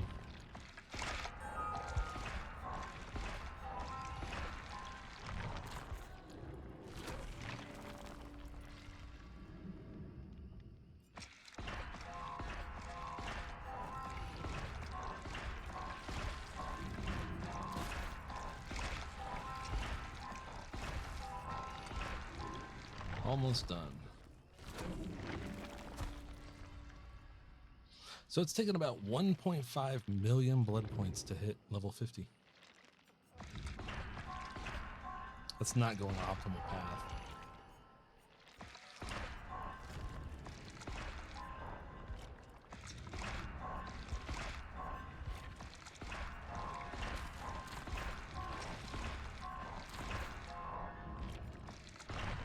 It takes approximately 6.2 million points to get all of, like, if you have all the perks unlocked, it takes 6.2 million points to get all of the perks on a single killer.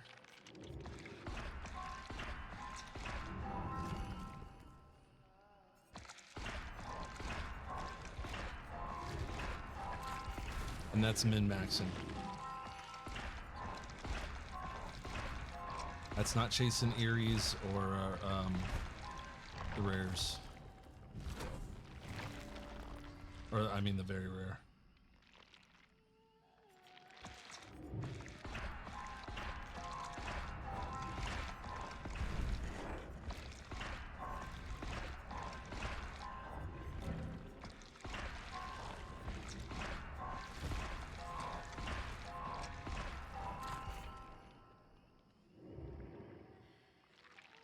Hey, okay, Shy. So here's one of the add-ons.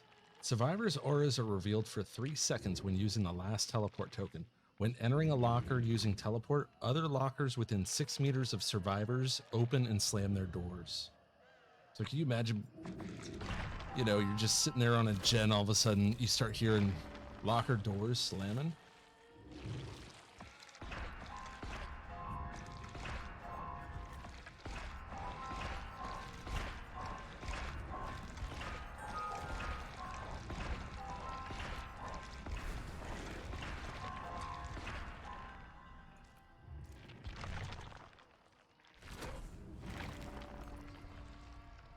Shit myself. Yeah, that's why I'm hoping that this character is going to kind of bring a little bit of scary vibe to the game. Oh, there it is. Icarus Loam. They're calling it the Garden of Joy instead of the Thompson House, which I guess makes sense.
All right, and we're out of points.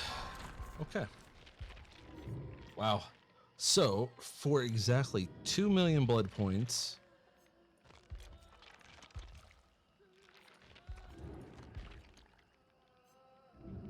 we got a page. We got 1 1/3 pages of tier 3 perks. All right, his Eerie. Survivors are afflicted with the exposed status effect for the last 12 seconds of Nightfall. Exiting a locker during Nightfall blocks all vault locations within 16 meters for 5 seconds. Boat Key increases teleport speed by 25% while not in Nightfall. When the generators are powered up, all active locks are instantly broken. That seems really good. Nightfall is active at the start of the trial. Nightfall is automatically triggered when the last generator is repaired. Any survivor that comes into contact with a remnant is afflicted with the... Okay. So that seems really overpowered.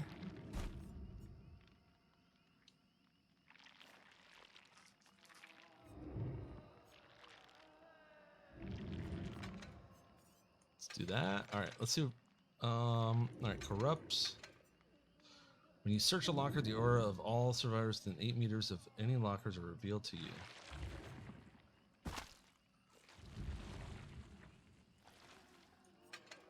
That seems pretty good.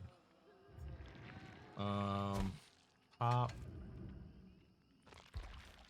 And wait, pain resonance.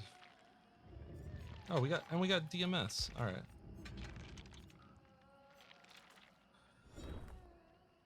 And here we go. The wait time should be pretty extensive.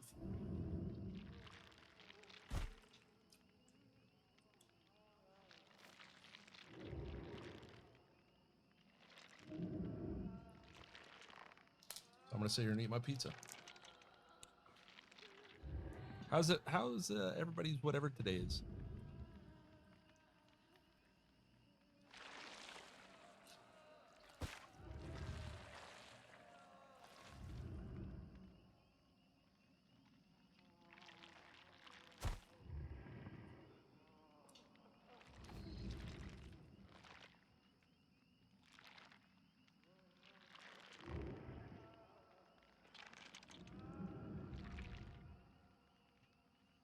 How was everybody's day?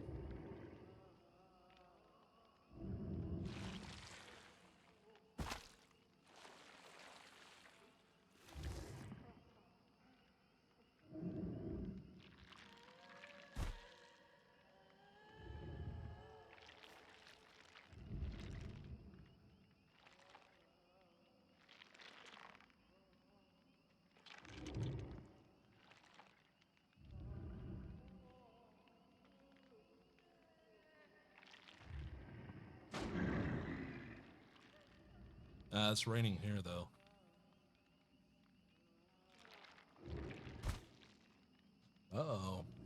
Trying to get them legs. Working out that gluteus.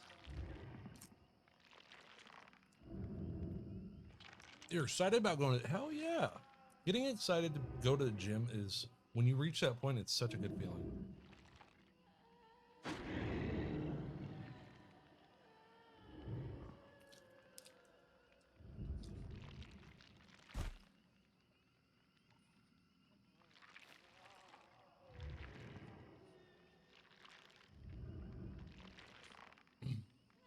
You gonna be doing any weights, or are you just gonna be doing cardio like Stairmaster?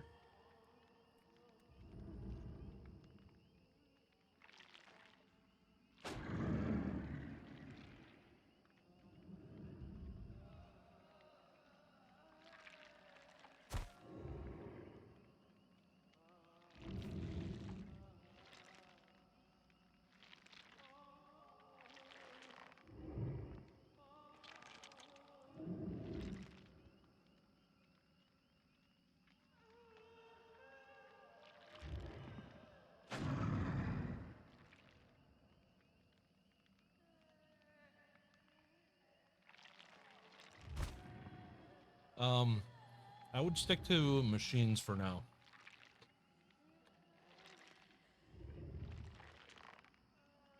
Because free weights with improper form, you could injure yourself.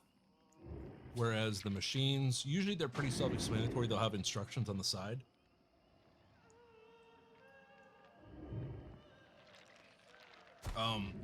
And when in doubt, just ask somebody at the gym.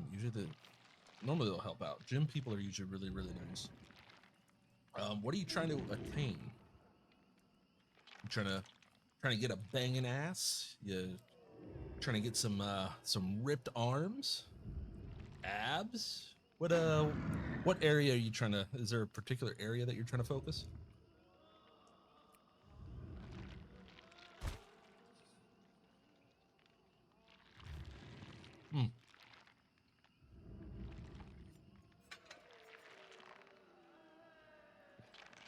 The purples are really strong. Here's the Eerie. Last 12 seconds of Nightfall, they're exposed. Exiting a locker during Nightfall blocks all vault locations within 16 meters for 5 seconds. Here's what I'm running. Increases teleport speed by 25% while not in Nightfall. When the generators are powered up, all active locks are instantly broken. Nightfall is active at the start of the trial. Nightfall is automatically triggered when the last generator is repaired. Any survivor that comes into contact with a remnant is afflicted with the exhausted status for 15 seconds. This one sounds cool. Survivor auras are revealed for 3 seconds when using the last teleport token. When entering a locker using teleport, other lockers within 6 meters of survivors open and slam their doors. When a survivor is injured from full health during Nightfall, they are afflicted with a blindness, hemorrhage, and mangled status for a minute. Increased duration by 20 seconds. Decreased cooldown on teleport. Decreased teleport cooldown. During Nightfall.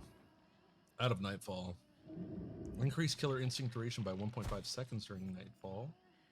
Reveals the aura of a survivor for 6 seconds when they lock a locker. Okay. 1 additional power token. Increases the amount Nightfall charges when injuring a survivor. Alright, so Nemesis. Using Reign of Darkness increases Nightfall charge speed by an additional 15% per second.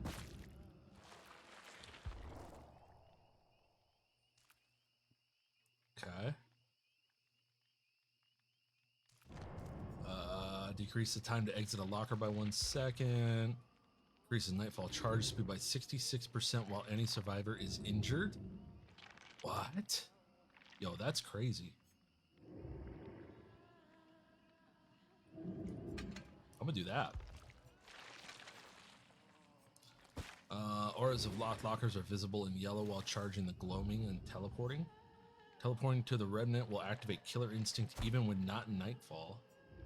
The dredge will emerge from its remnant facing the same direction as when teleport is activated instead of the direction when remnant was placed. Increase the amount Nightfall charges when a survivor is hooked. So kind of interesting. Like it's not like each of them increase incrementally. Yeah.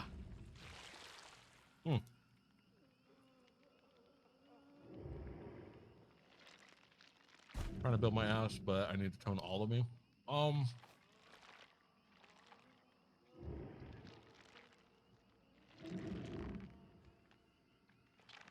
Leg exercises are pretty much standard. Squats, you got leg extensions, leg retractions, you've got hip abductors, hip adductors. Those are pretty much like the bread and butter of legs and ass.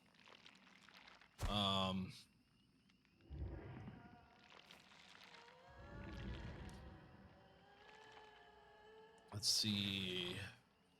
I wouldn't go too ham. Just, you know, each day that you go, I would just focus on like kind of one area.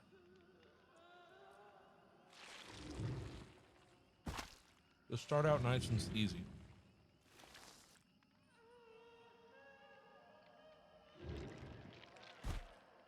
Yo, these queue times though, right?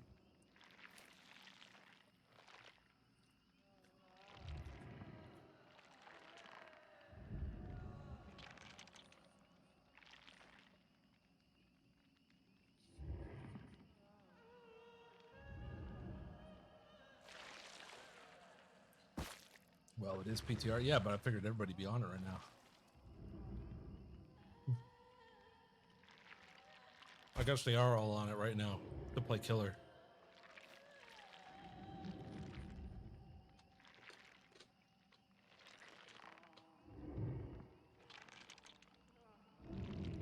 Well,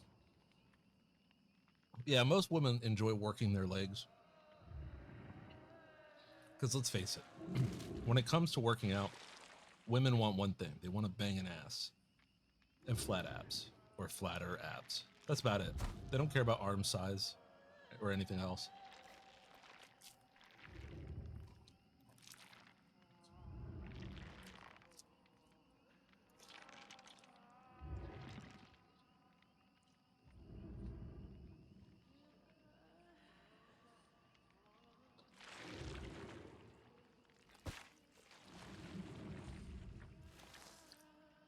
See, there you go. They hate your arms.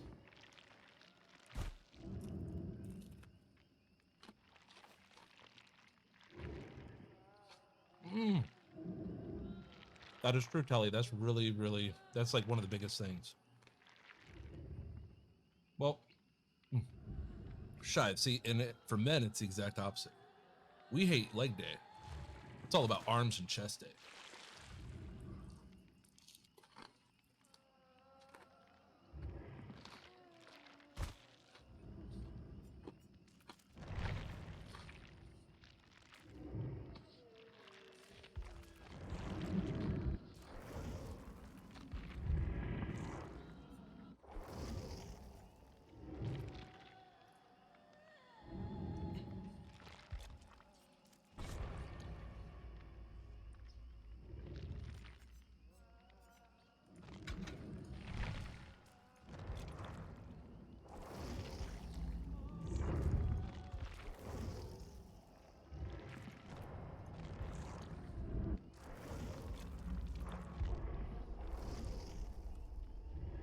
Yeah, most men skip leg day.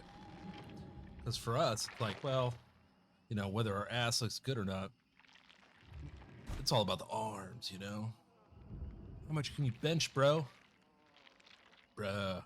Do you even lift? Do you even lift, bro?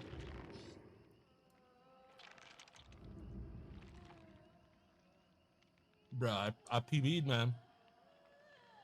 I PB'd on the bench press. Let's go. Oh.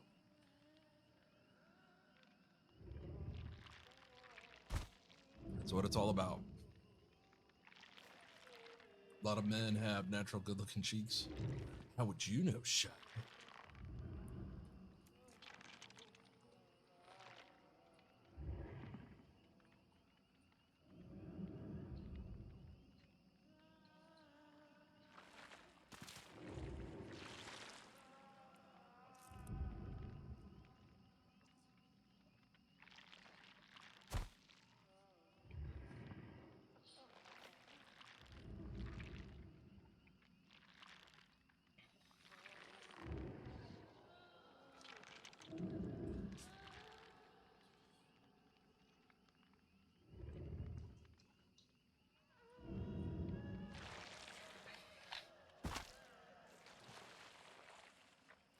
I actually have a very muscular ass.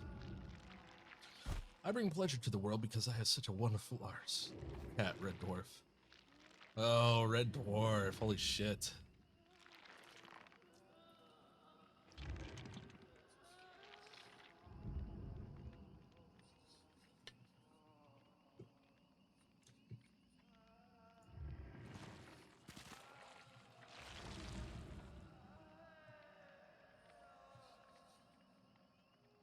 I haven't heard a Red Dwarf fucking reference ever. Jesus.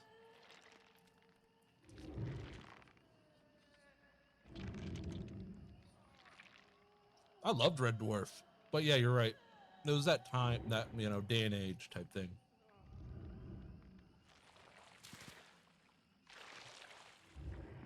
Definitely heavily British. It's British, isn't it? Isn't it?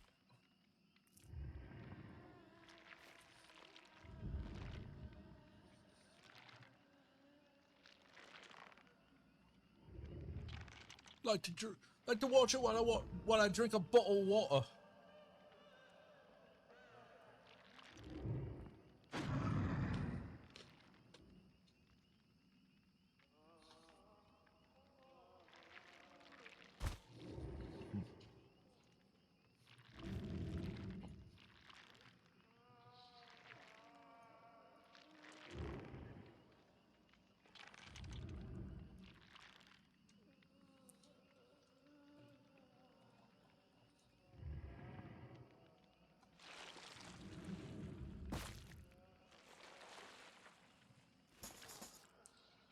Here you go, Tally.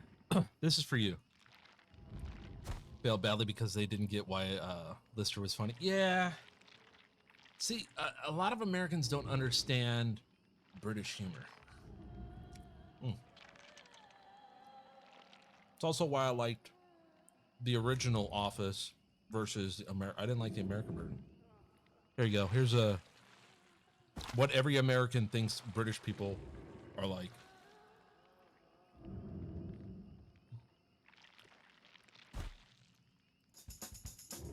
From New Jersey originally, but you came out here to Los Angeles when you were 12. 12, yeah. And you said you started doing stand-up here. Yeah, I've seen I started some out of your here. stand-up. Oh, really? Yeah, you're very funny, and you're very good with accents, too, I noticed in your stand-up. Well, thank you. I think that's nice of you. I'm not sure if I am, but I was actually, recently I was talking about British people on stage, and I got into a little bit of an altercation with a British guy.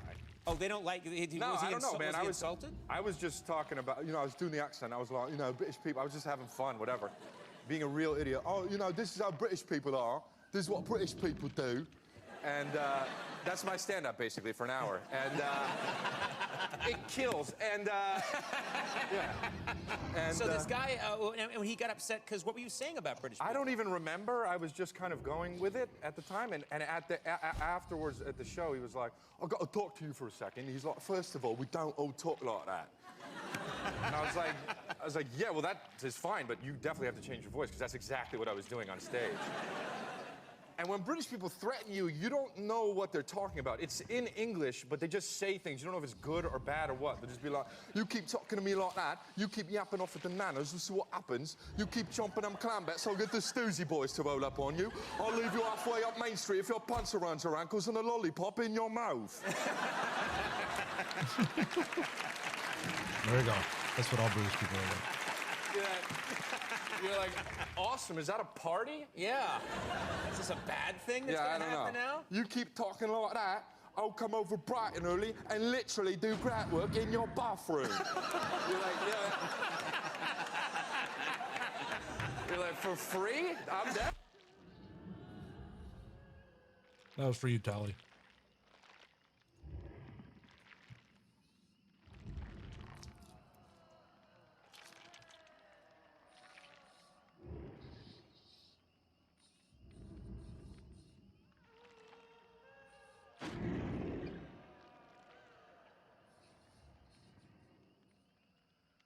I don't know if we're going to get a match with the new killer yet.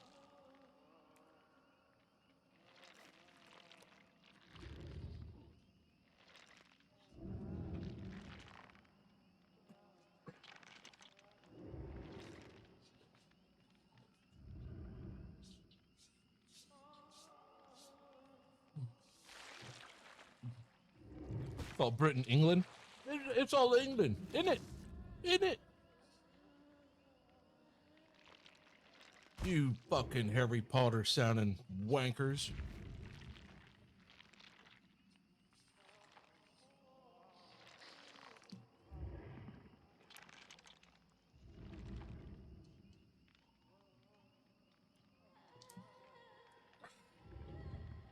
I always just call it UK.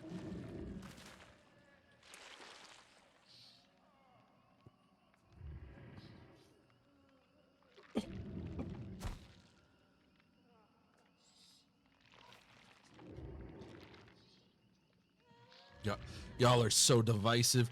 You don't even know what to call yourselves. But it's okay. Us Americans will decide for you, like we did with soccer. You're welcome.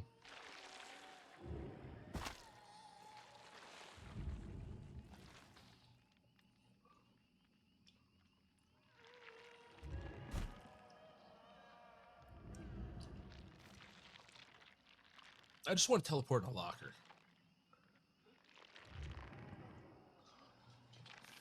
There has to be 4 people out there. Somewhere in this world.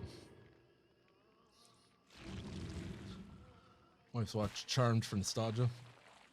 There's an episode of Leprechauns calling everyone wankers. It was hilarious. I love that word, wankers. I don't know. It's like super degrading while at the same time feeling childishly harmless. Such a good word.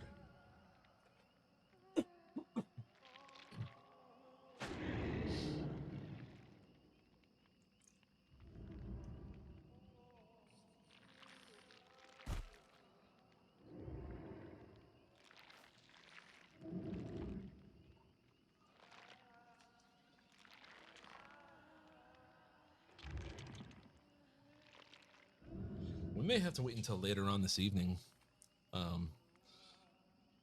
try them out. So let's check out the cosmetics. So you get a big arm, a little arm, and then the actual torso. That's kind of cool. I think that's very neat.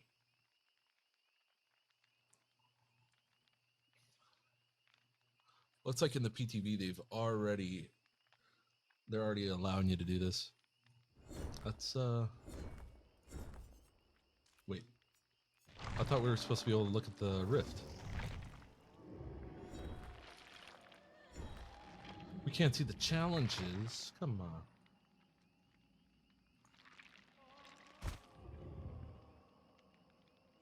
He's got a hand foot.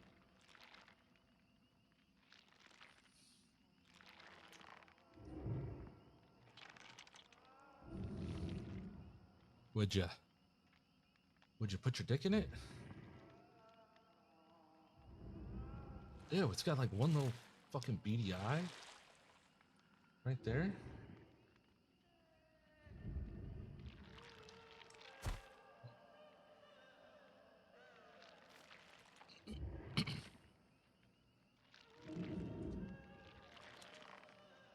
I think we might have to revert.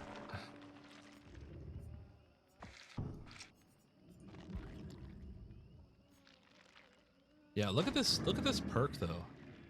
3 seconds after injuring a survivor by any means, dissolution activates for 20 seconds. While dissolution is active, if the survivor fast vaults over a pallet inside of your terror radius, the entity will break the pallet at the end of the vault.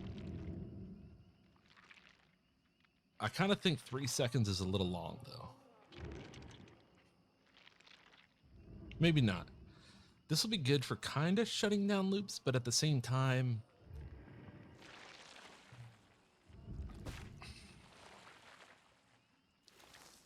I don't know if that's like if you hit somebody who's... All right, let me think of a scenario. You're at an LT wall.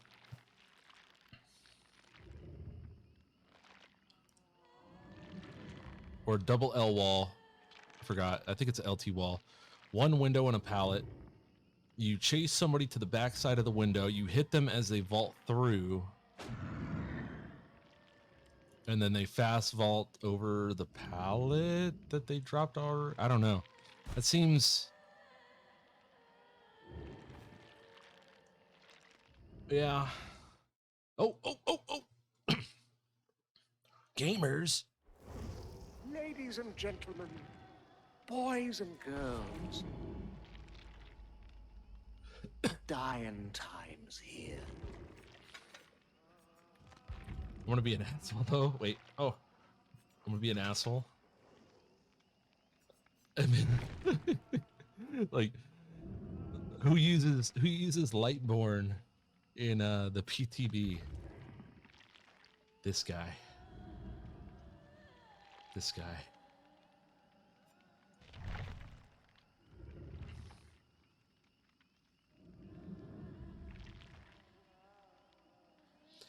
How do you even blind this? You have to approach it from the left side of it? Hey, hit me on my good side. Look at that. All right. Not to be crude or anything, but that is definitely a vagina.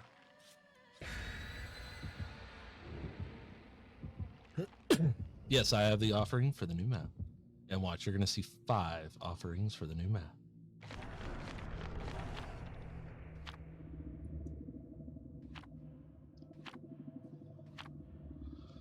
Oh, apparently not. Apparently it was good that I did it. But it wasn't giving me the offering until I hit level 50. So maybe not everybody has 2 million blood points in the PTV.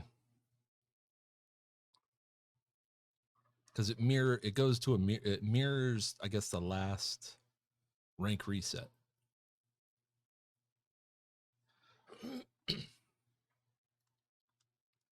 So here's the new map with the new killer. No new perks though. The perks kind of seem very super situational. Oh, also just thinking it might also be due only having the PC having access. That could be.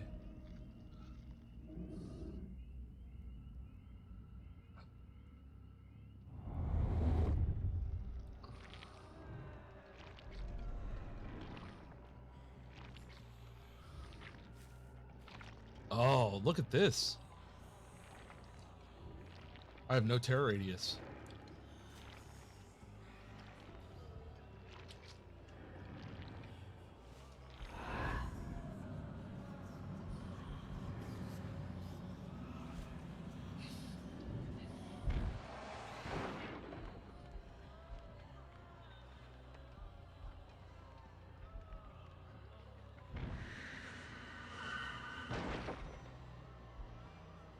Oh, I just saw somebody. Did you see that? Oh, they're in the house.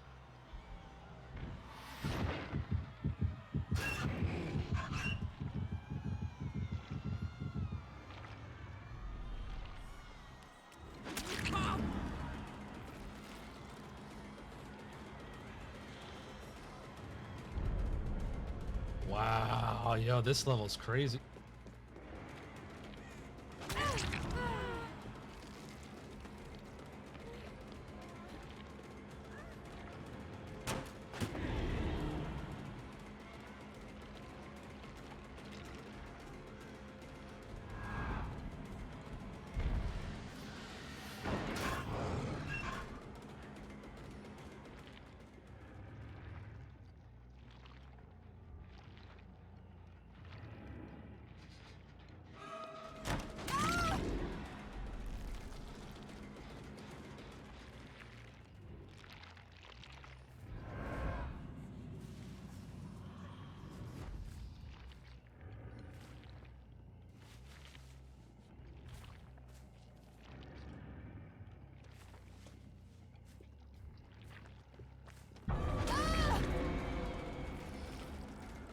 Oh, the chase music is good.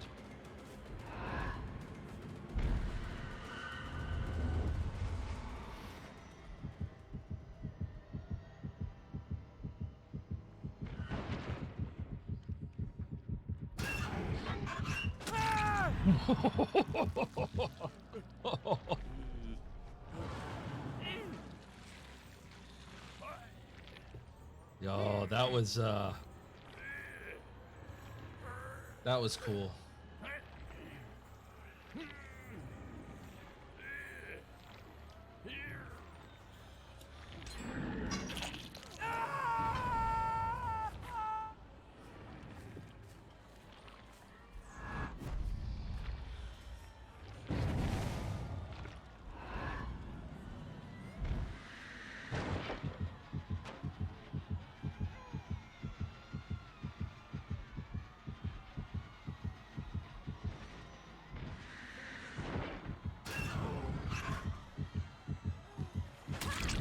Oh, yeah. This character is so much fun. Boogie boogie!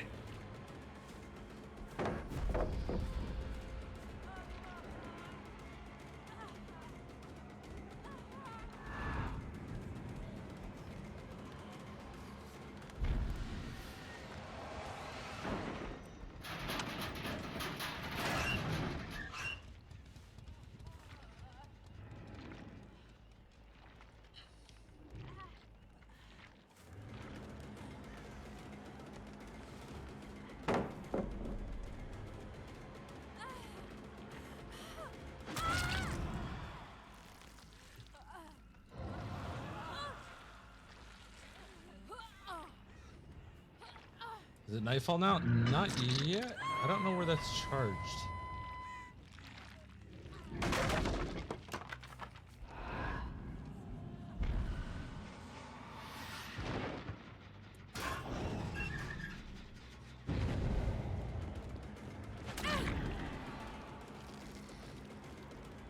This character is so cool. Oh, now it's nightfall, I think. Oh yeah, you can see it around people. It's building up.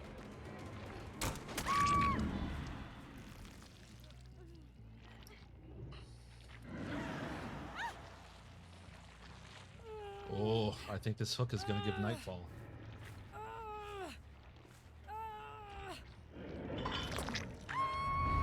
There we go.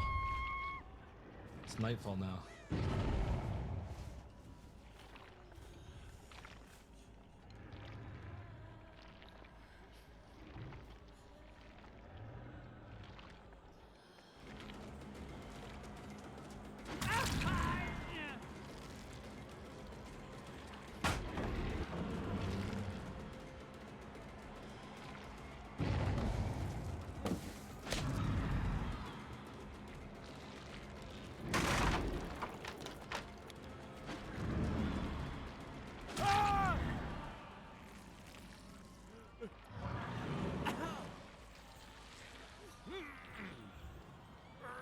Oh yeah, I was using the add-on that gives me nightfall at the beginning of a map.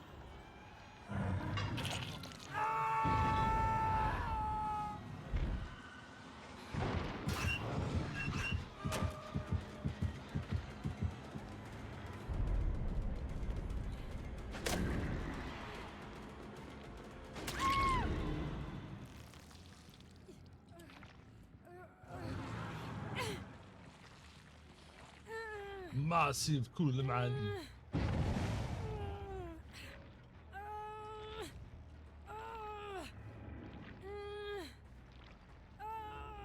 Let's see the basement. Oh.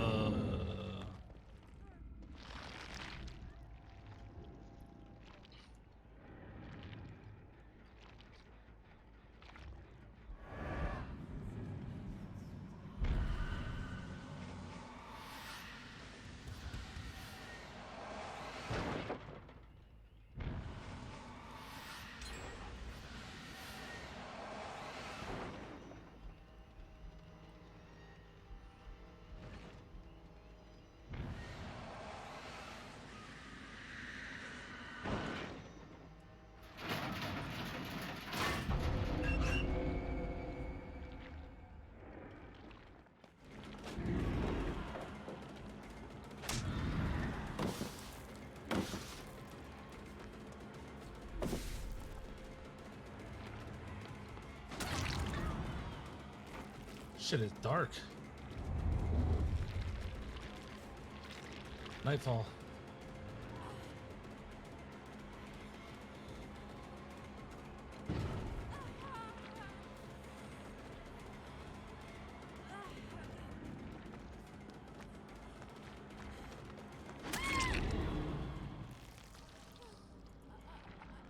Next, we gotta see what it's like as a survivor.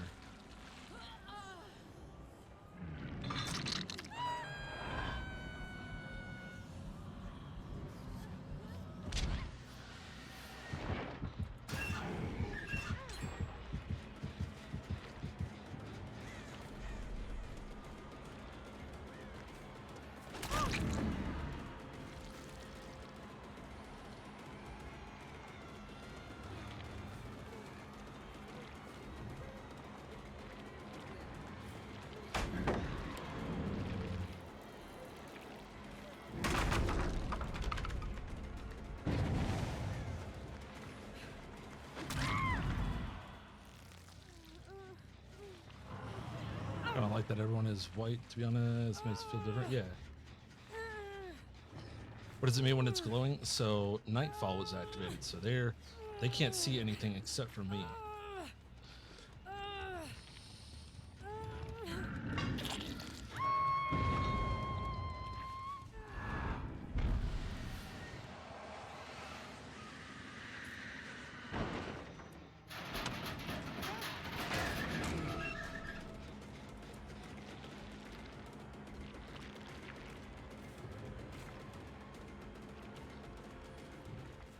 You keep jumping them clam bits.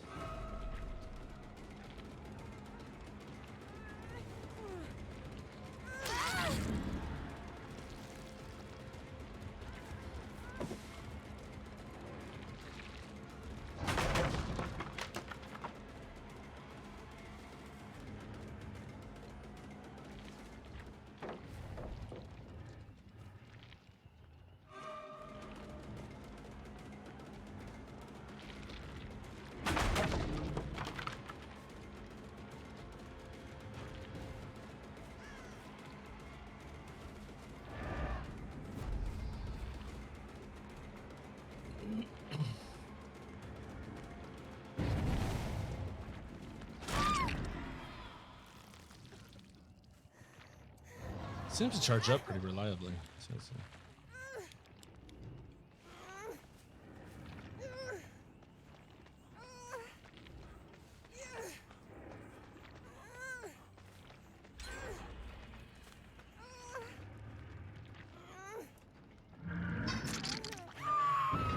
Also, this dude has put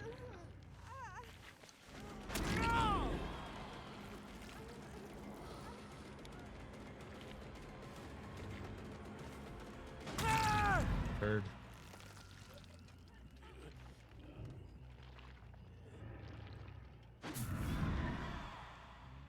Oh, that's got to get fixed.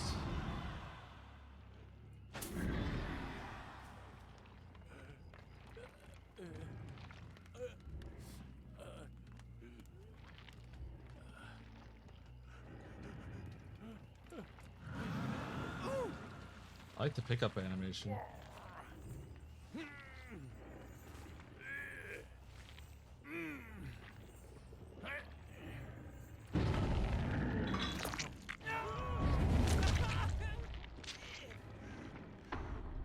Oh, here we go.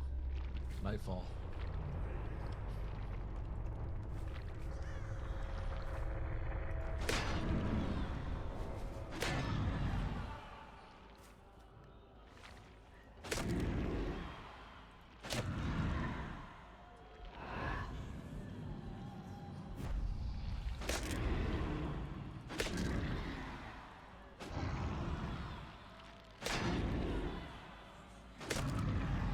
What?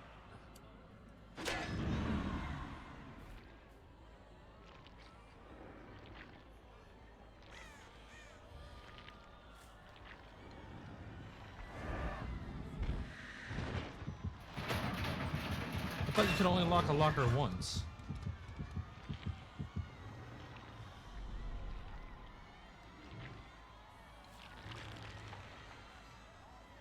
They've locked that locker multiple times.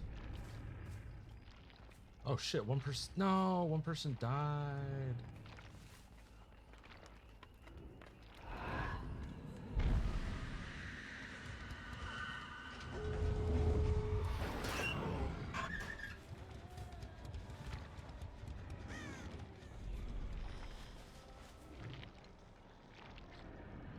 I want the Mori.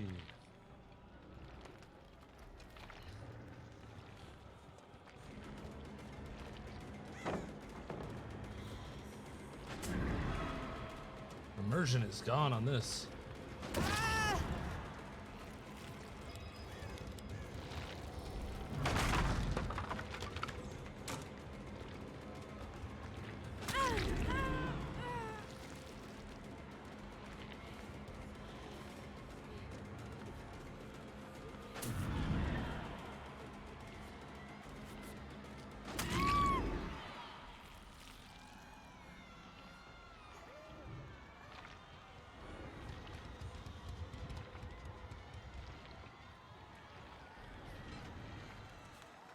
That's what I want. I want to do the Mori. There we go. No, she just...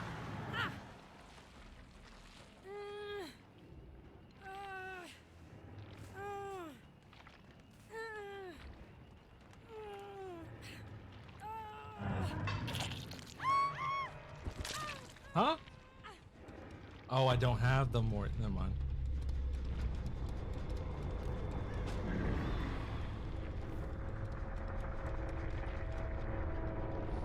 That's right.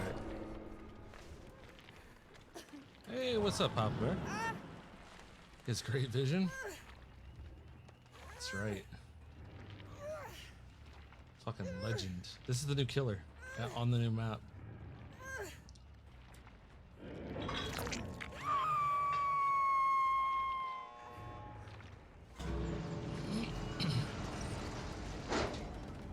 That's cool. All right, I'll be right back. I gotta make a phone call.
Ever had a USB cause a network interference issue? Well, let me return your question with another question.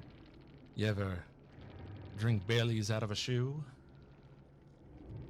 So we just got to play the new killer on the new map. The new map is interesting. It's very small, And fuck, that house is dark.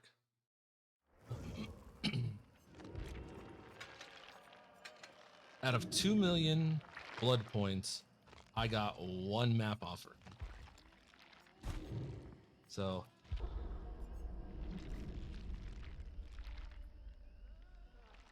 this seems pretty clutch, Tally. Increases nightfall charge speed by 66% while any survivor is injured. So you just have 1 injured and that's it. It's creepy. It's creepy, Papa Bear. You're like a fucking Jack in the Box. But yeah, I've never had a USB cause a network interference issue. This is definitely going to get nerfed. A yellow add-on that increases the charge speed by 66%. I think they're going to probably nerf that down to about, I mean, at least 33%.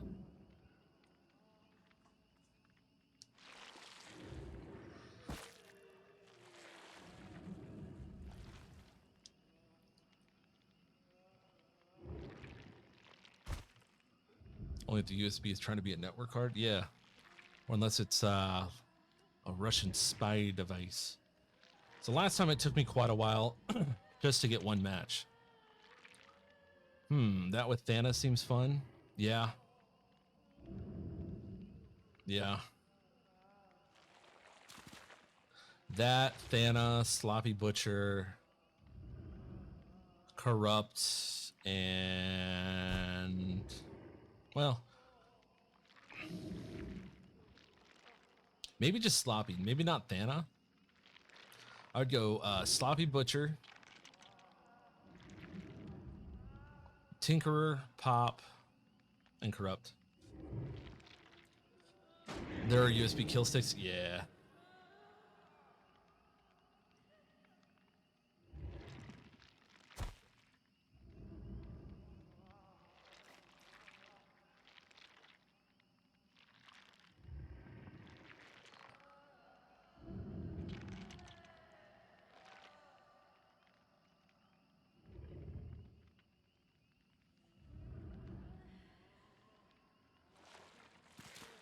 Don't think you need Tinker for most maps. I mean, it'd still be useful though, so you could just teleport. I think that would be very overpowered on this character. Since lockers tend to be around jungle gyms and generators tend to be around jungle gyms.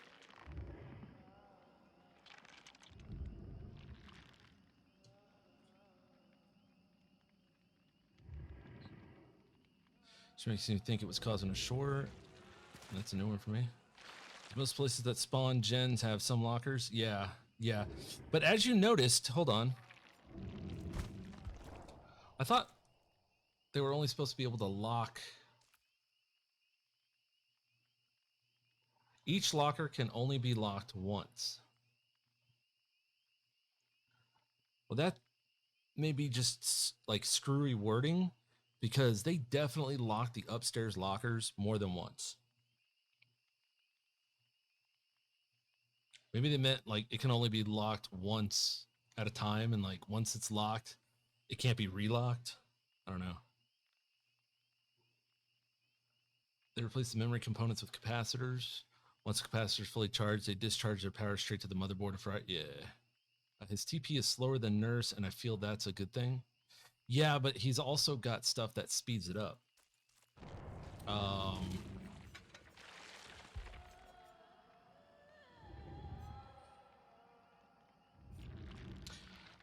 Let's see, that's cooldown.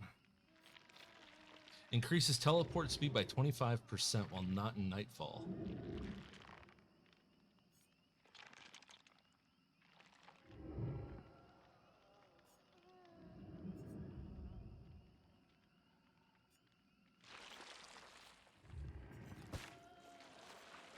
How does Killer Instinct work?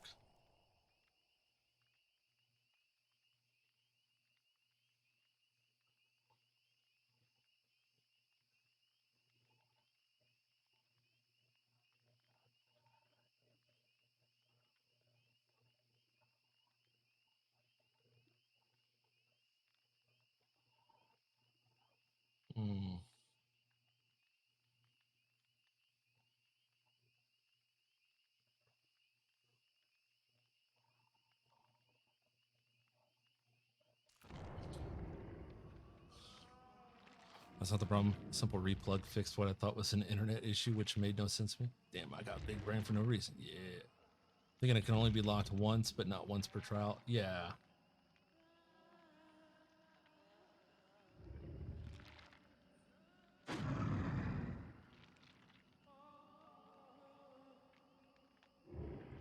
So you just have one person running around just locking all lockers.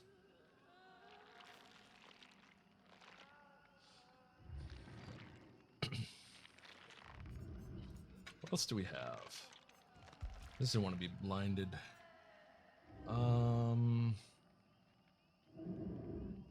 Nurses could be good.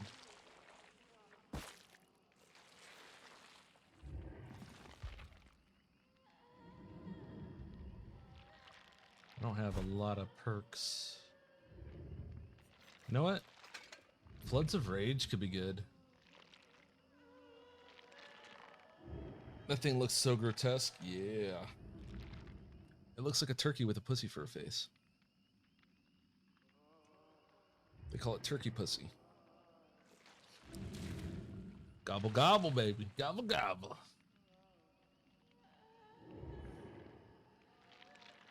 Give you that Gluck Gluck 9000. Okay, Norbert. Norbit? Look at that thing. Ugh. Yeah, the wording isn't super clear to be honest, but it... Turkussy. I hate that. Get that tussy. But it seems like it can only be locked once at a time. No stacking locks on lockers. Yeah, I mean, that should go without saying.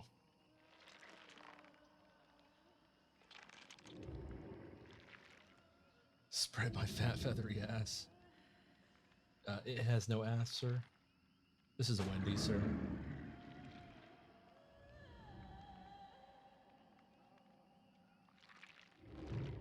So when we do eventually get into a match, they'll probably let me Mori. Hey, we still got a 3K first try on a new map with a new killer. Yeah. By the way, they still ran Dead Hard and Decisive Strike.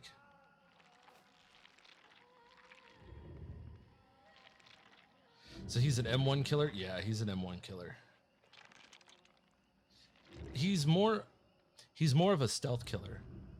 So when Nightfall activates, he loses all terror radius. He's straight to S tier for him.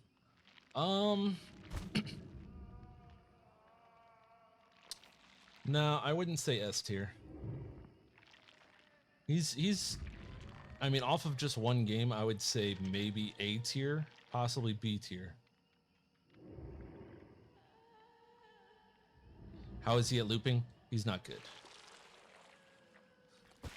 Honestly, he's like another form of Onryo, but his Nightfall is super powerful.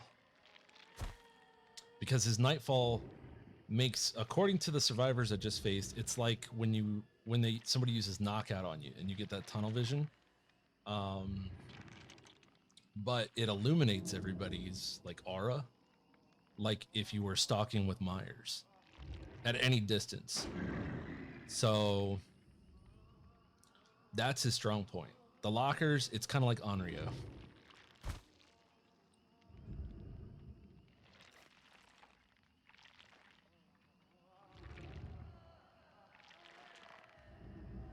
Knockout King, yeah.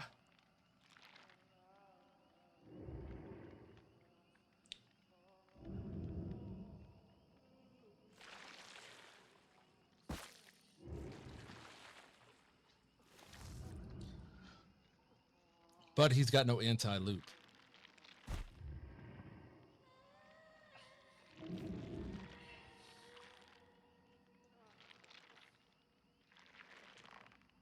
Once you can teleport, I think 3 or 4 times, jumping between lockers. But once you exit the locker, it puts all your whatever remaining tokens you have on cooldown. So you either use up all your teleports or you exit the locker and then it goes on cooldown. 3? Yeah, 3. I think there's an add-on that gives you 1 additional teleport. I'm not sure. So it's not really like an outplay. It's more of like a Demigorgon or an Onryo. Freddy. Just another teleporting killer. Nightfall's where it's at. His M1 feels a little clunky. Also, as we just saw, that map already has a broken like object. I guess you jump out of the house and you can land on top of a bush that you can't be hit on.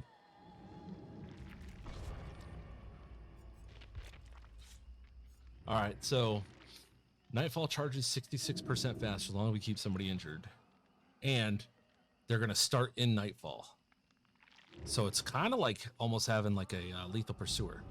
Also, when the last generator is repaired, Nightfall, any survivor that comes into contact with the remnant is exhausted.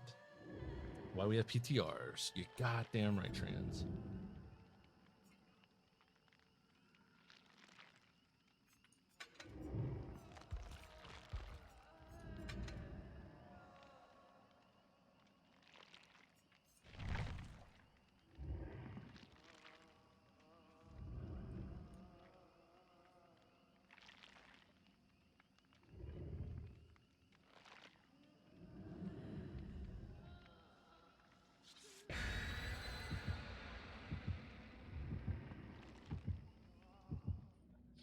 Okay, that seems bad. If Knockout King works while in Nightfall, you could slug a few and have like a min or a min of them bleeding out, even if they're swift. Yeah, yeah.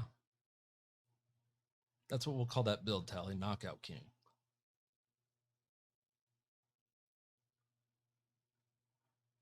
Ooh, that could be another point redemption.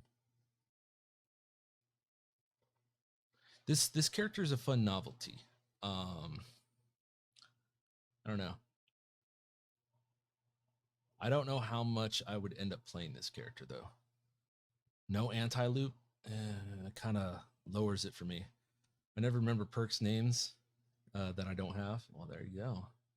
Just get them all, then you'll remember them all. You know which perk I mean though? Yeah.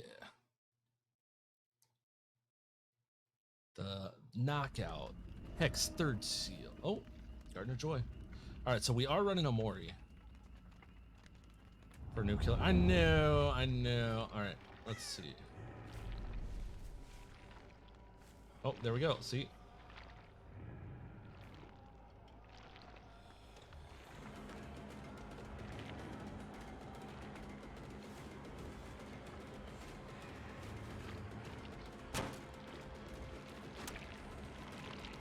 They have obviously played this map already. Look at this. Oh shit, fuck. Surprise, motherfucker.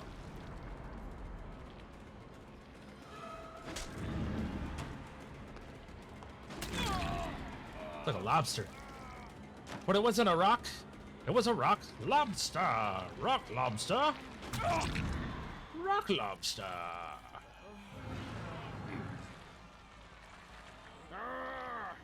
Rock lobster. Might main them due to the white aura thing. Yeah, it is fun. Blight's gonna be my main, but this is a side piece. It's nice though, they didn't work on a single generator.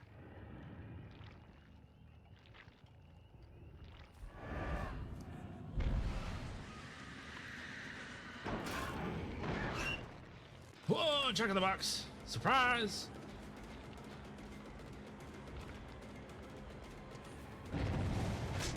What? His hitbox seems very narrow.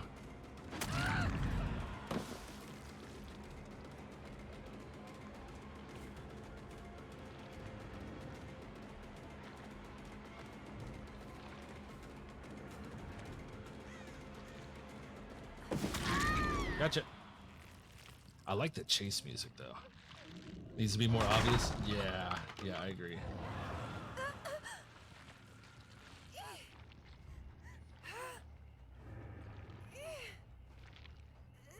All right, they're gonna be in the two-story house.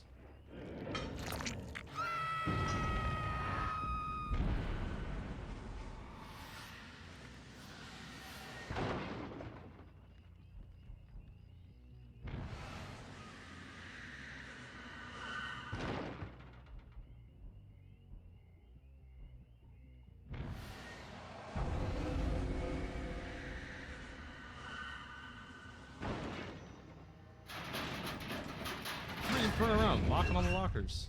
What an asshole.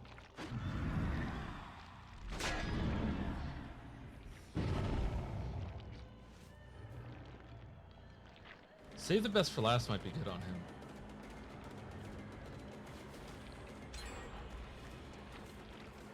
Oh, Nightfall's activated again.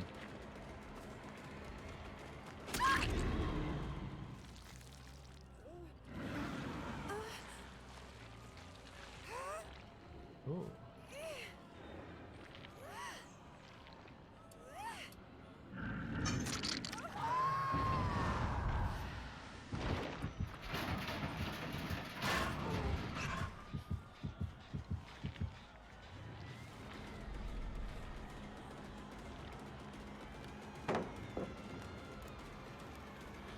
Wow, look at that God palette.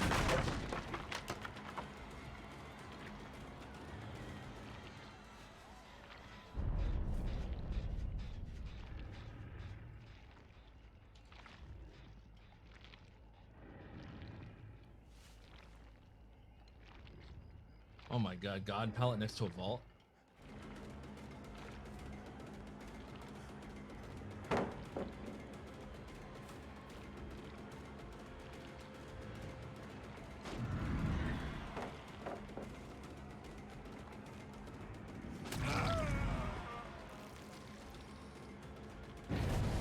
Oh, good. Don't let him die.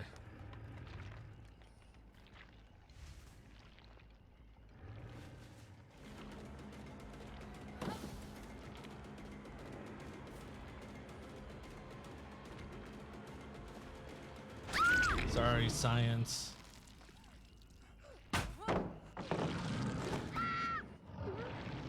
No!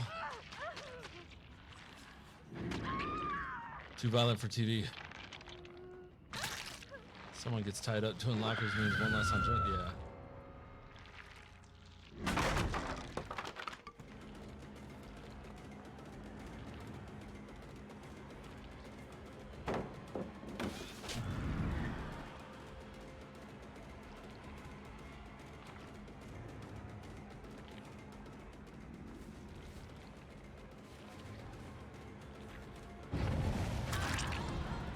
The hitbox is very narrow on his melee compared to other killers.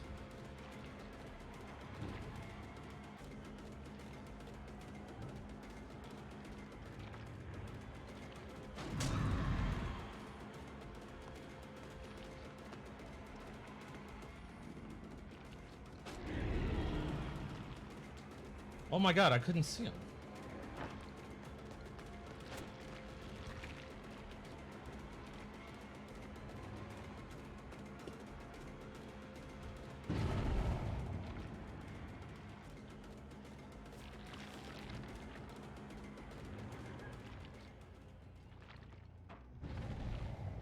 What the hell happened to the scratch marks?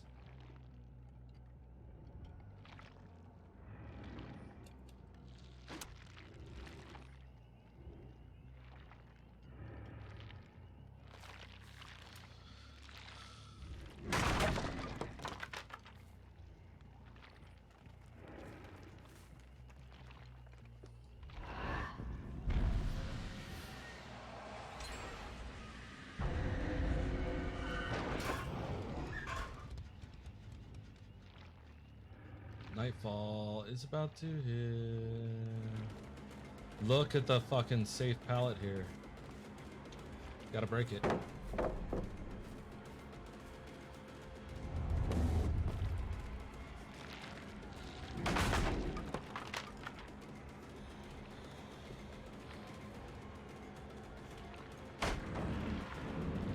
pallet? Mr. Mori, we all did. It was blocked behind a fucking... What's it called? Pallet.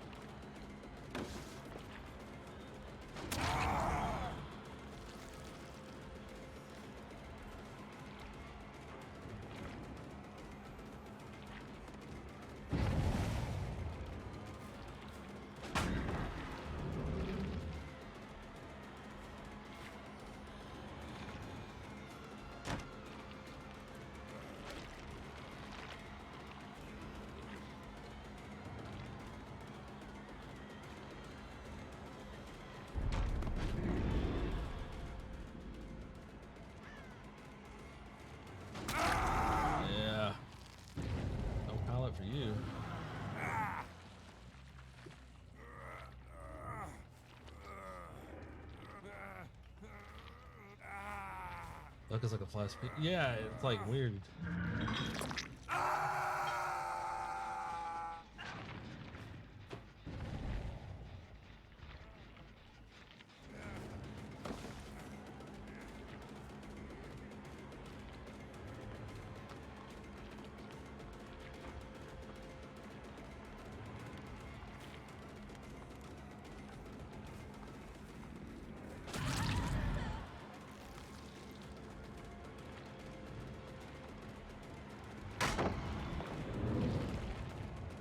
W gamer. You're not gonna do anything with the Z wall. Sorry.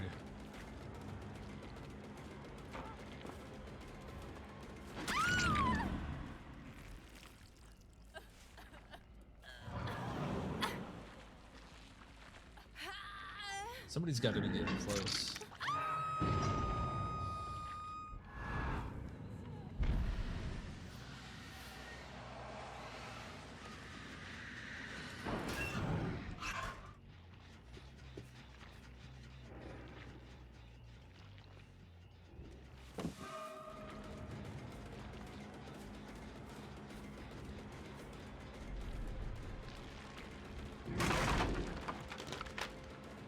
Aha!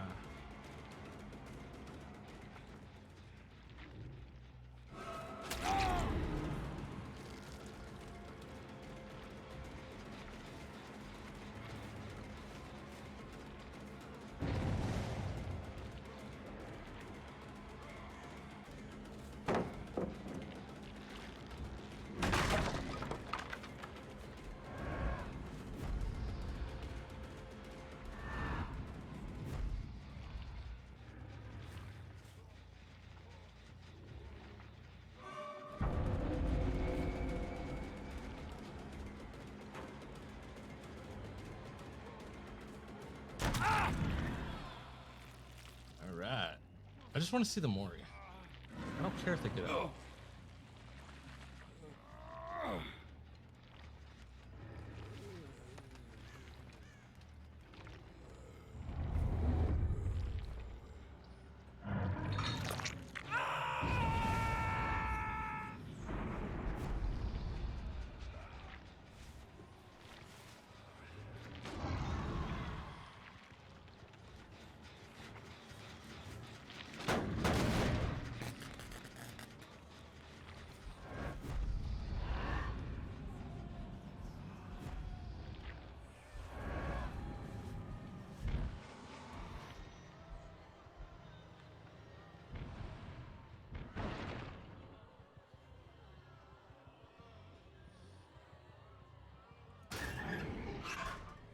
Doesn't look like you can teleport.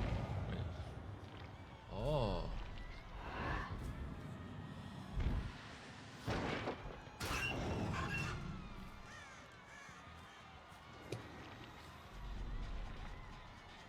Aha, I saw you.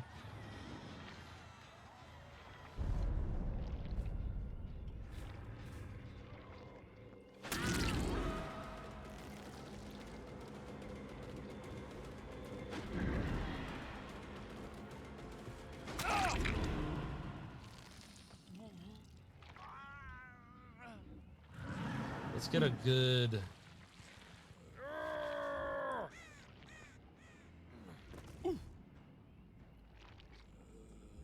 Here we go. Oh.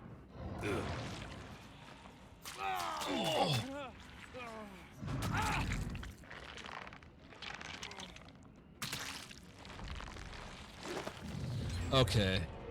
That is cool.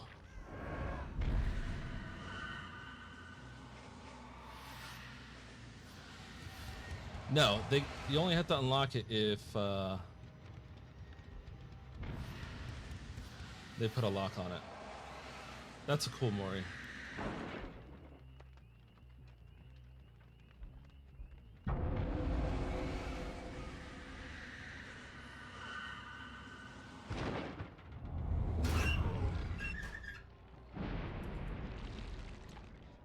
Oh, Nightfall. I like this guy.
Massive cool man.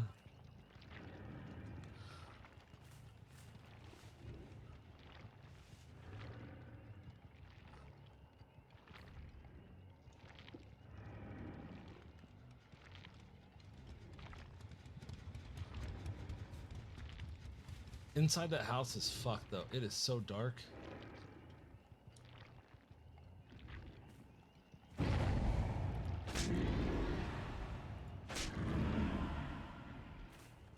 They need the hit registration needs to be better for the lock.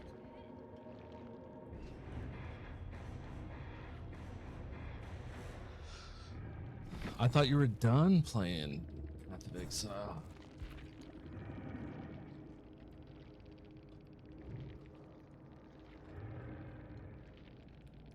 You're the dude? Oh, GG's. I had to see the more. Yeah, his more. I haven't seen the more yet, so that was the first time.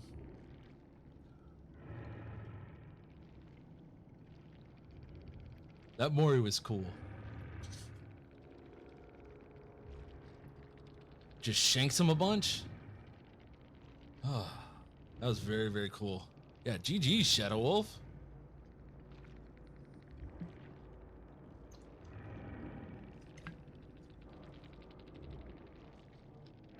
The killer's Nightfall is pretty. Hey, Shadow Wolf, thank you for the follow. Much appreciated, man. His special ability seems pretty broken. The teleport, I could take it or leave it. You missed the Mori. Hold on, let me see if I can go back and clip it. The Trans, it's the best Mori I've seen so far. Let's see. I can't go back that far. Let me see. Hold on. It scares me when you teleport, mostly when I lock it, as it's so loud and such. Yeah, it's the best Mori. Oh, Shadow Wolf. So he also has an add-on that whenever I teleport, if a survivor is near any locker, it opens and slams it. Where is it? This one. When entering a locker using teleport, other lockers within 6 meters of survivors open and slam their doors. Which could be crazy. Let me see if I can go back in the VOD.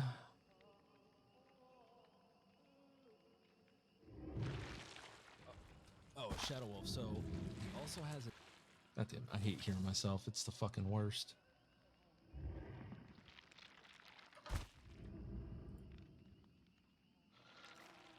Let's see. Oh no, it hasn't. Man, it doesn't auto-publish. Are you freaking kidding me? Man, it doesn't auto-publish. Oh, are you freaking kidding me?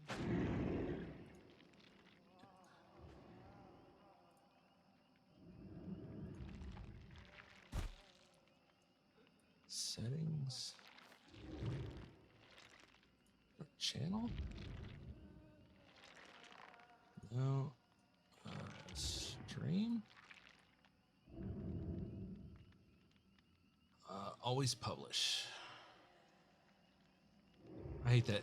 It turns it off if it catches copyrighted stuff, but it doesn't want to give you a copy like a DMCA. You can hear you banging. That add-on is not fair. That's why it scared me. So I wasn't even running that add-on. I'm definitely gonna run it in the future. He's like an okay killer. I kind of want to see what it's like going against him though.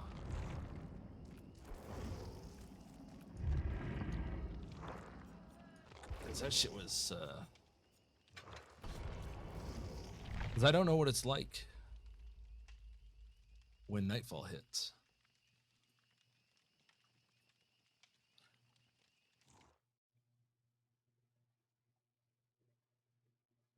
Wow, that insta-Q. Okay.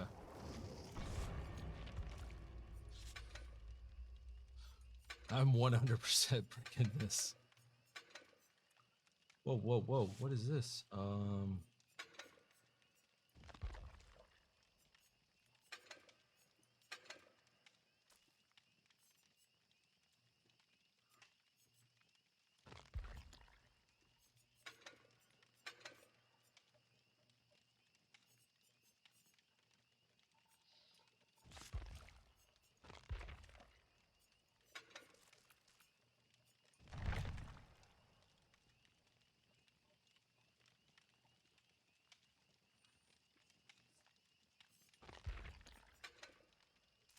Oh, I don't have the new thing.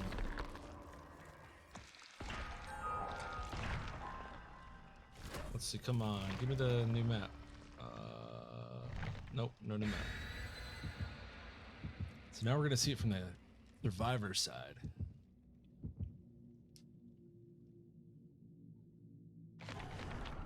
Nice, okay, good.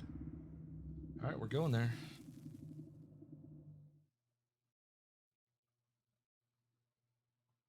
So this monster is the result of some creepy, like, some creepy cult.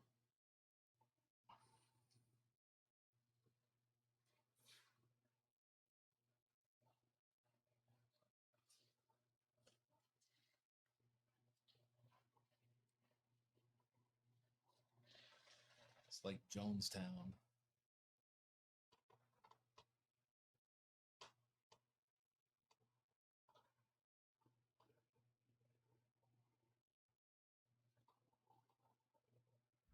Oh, see, when it's all PC, look how fast that load time is.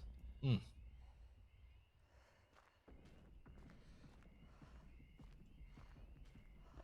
right, let's see how dark this place is.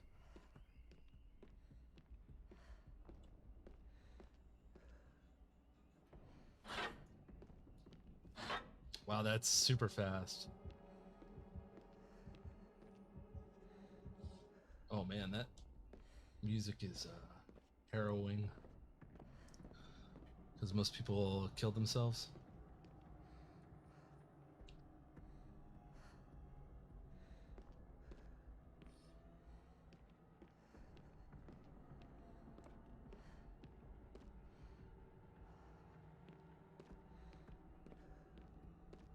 I'm invisible.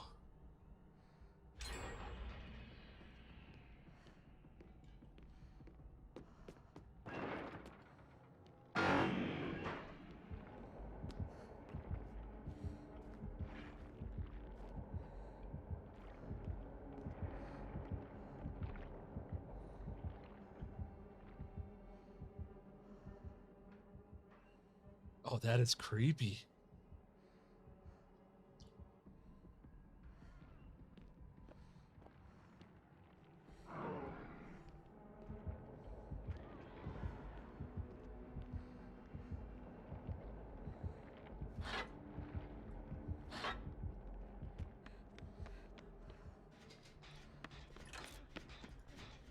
That is okay. That is super creepy. Get out of here, Steve.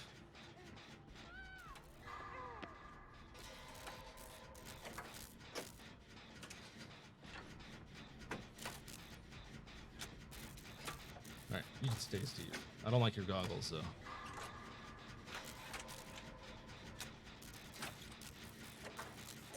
All right, Killer's rocking the new perks. Whoa. Look at that thing.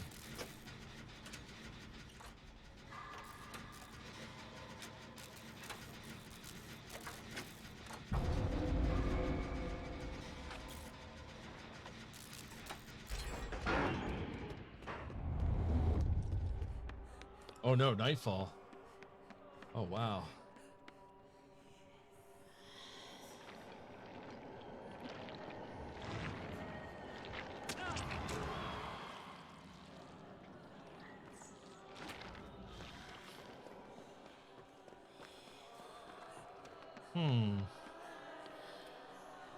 It's not as bad as I thought it would be.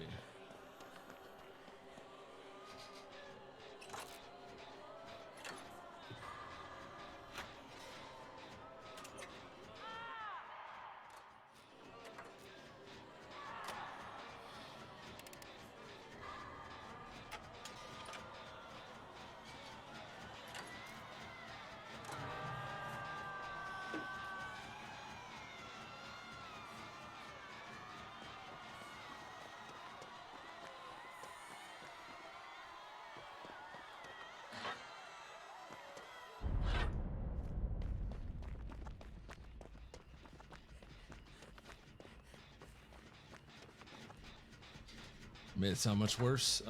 They probably have on headphones.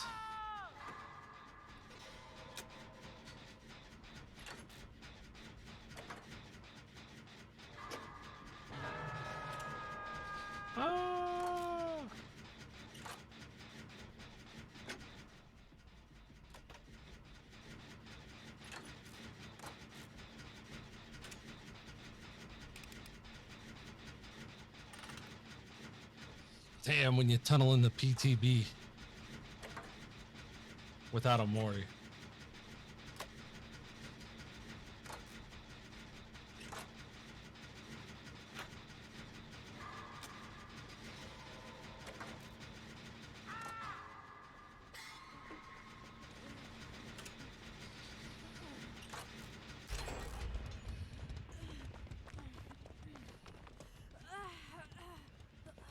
Okay.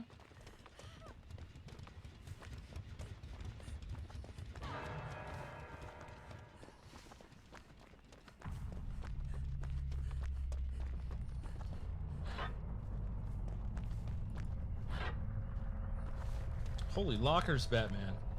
There's 4 freaking lockers here.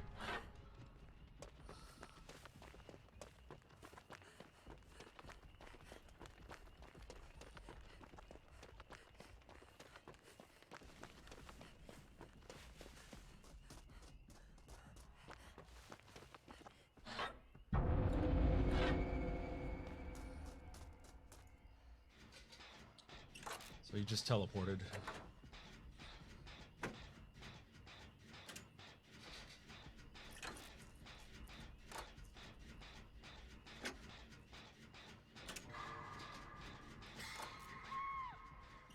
Oh no.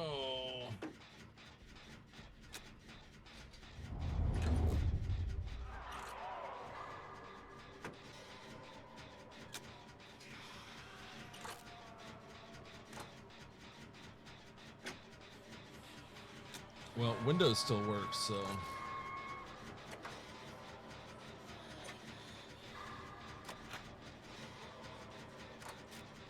Kindred does not. Oh.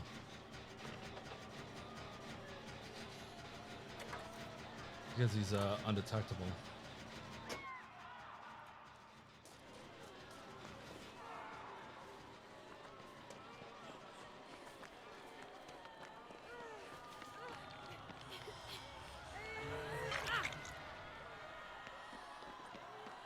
I'll try running him.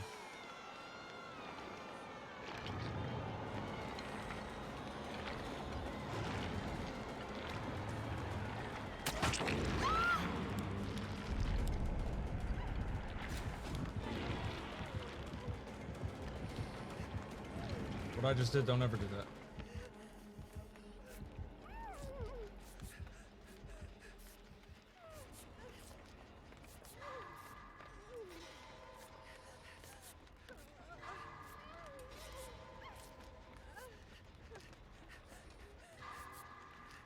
Interesting. You don't get to see the nightfall meter.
Any other fucking lockers in this place?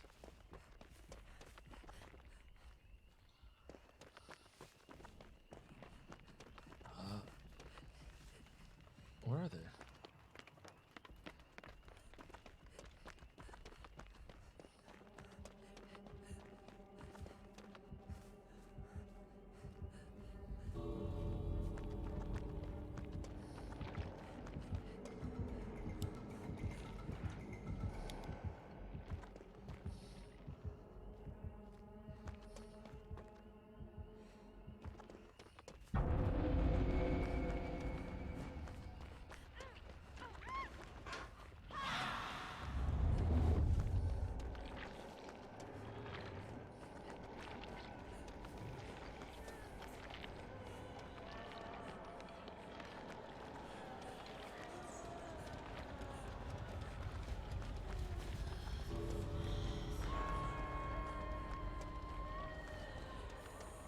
What the hell? Wait.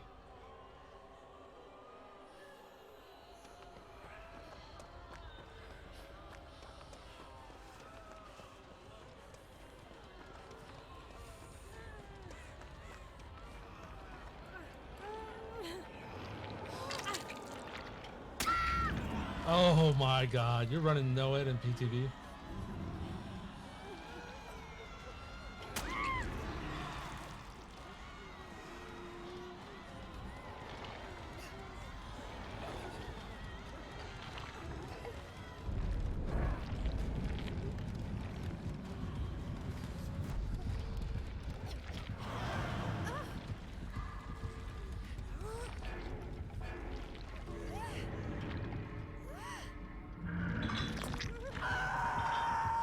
Yeah.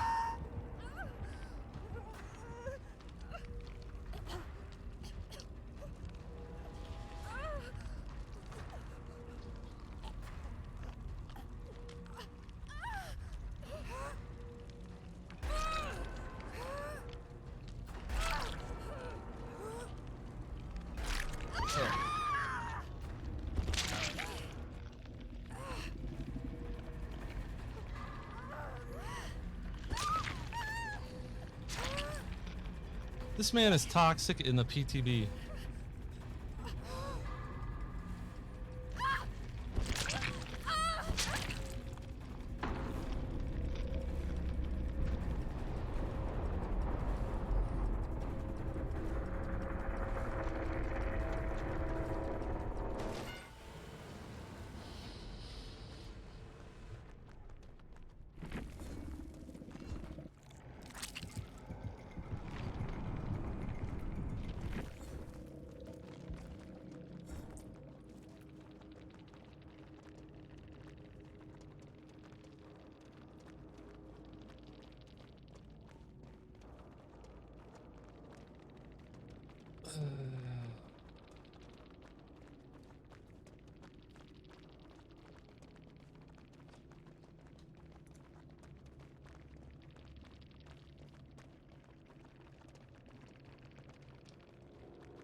Right, time to crash out after my 3 hours sleep last night. Nice. I think we're just gonna go back to the regular though. It's a cool killer. It's kind of gimmicky though.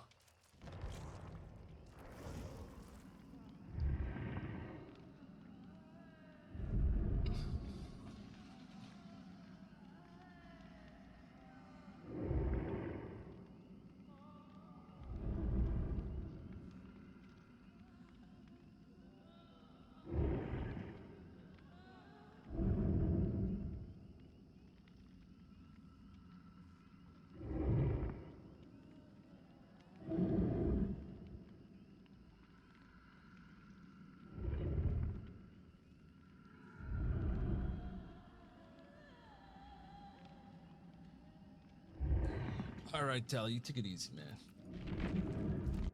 Yeah, that was.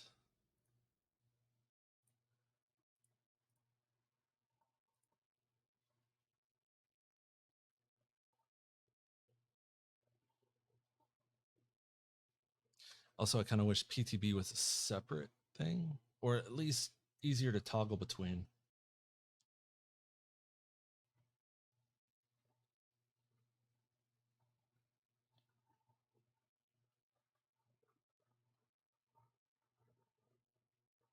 I guess 2 minutes isn't bad.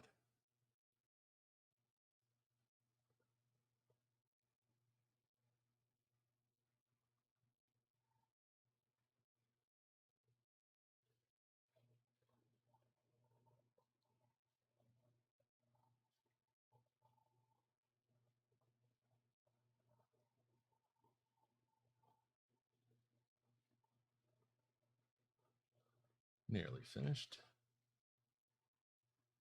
1 minute.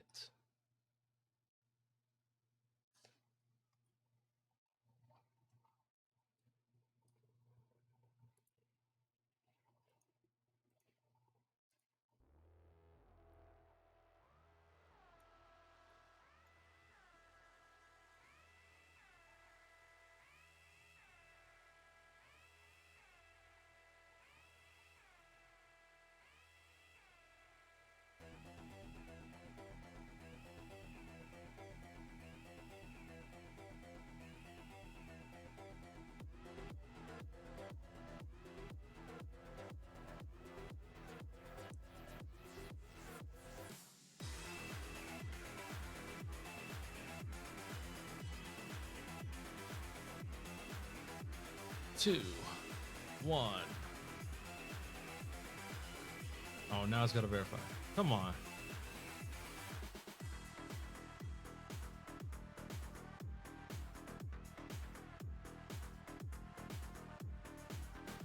Hey, welcome back, Relt. Well, Relt, you just missed the new map and the new killer. The Mori is amazing.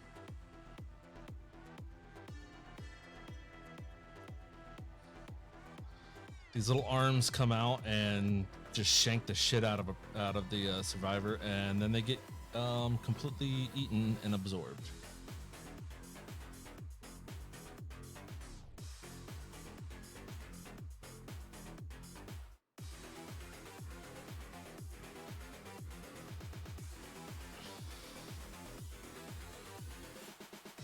Early on, gonna be boring because easy and no character. Oh yeah.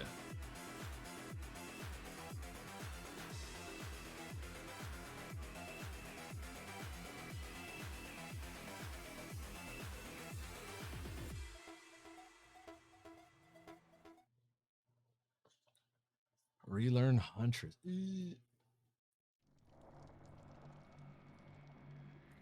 Huntress. Yeah.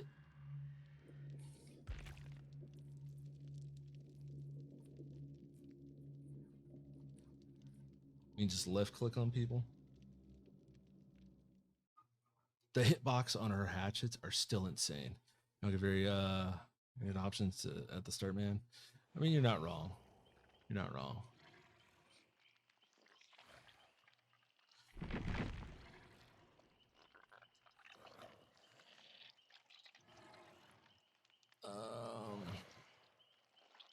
Oh, hold on. I got. Let's see if I can find them.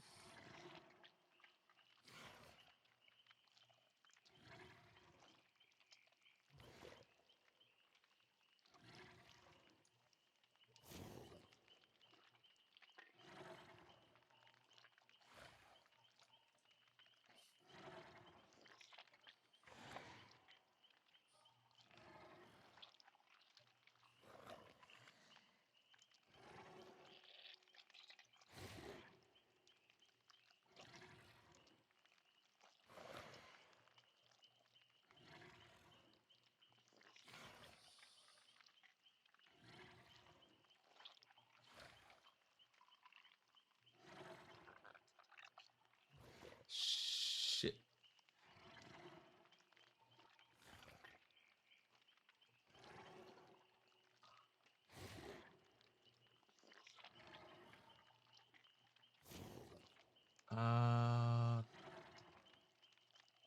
Damn. If you look back in the VOD, you can. Oh, if you look back in the VOD, you can get the other code. That's one of them. Redeem it at the store. At redeem code, and you'll get 100,000 blood points.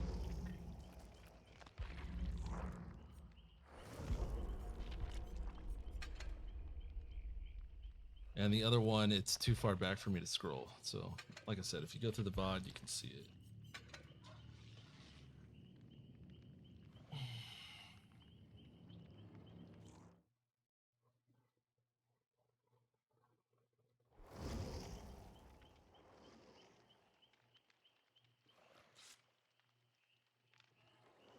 Tons of money again. Yeah. I mean, at a minimum, you just get Blight back, right?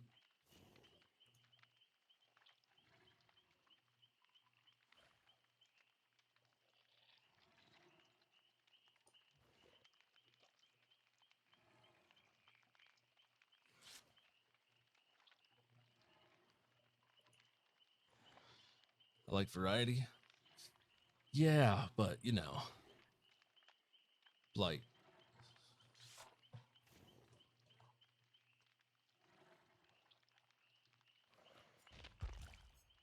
Oh no!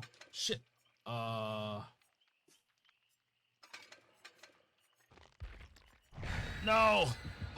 Oh no! Oh no, Rel.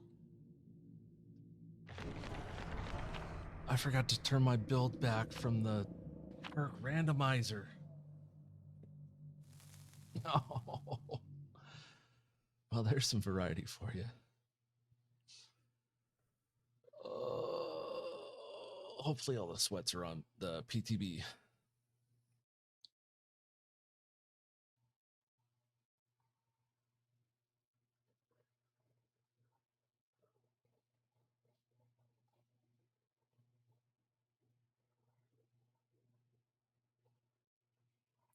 It is called, do a Google search for Dead by Daylight Icon Toolbox. And then there you go. You can customize it any way you want.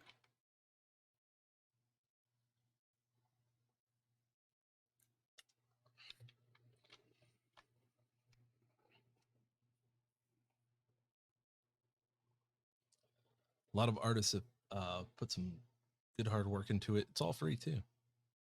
Just people, you know, for the love of the game.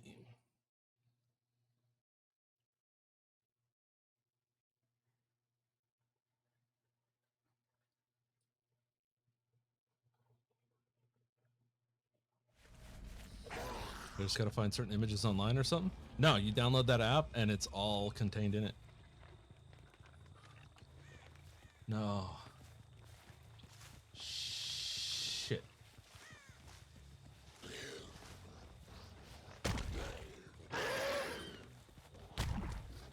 And it's gotta be cold wind?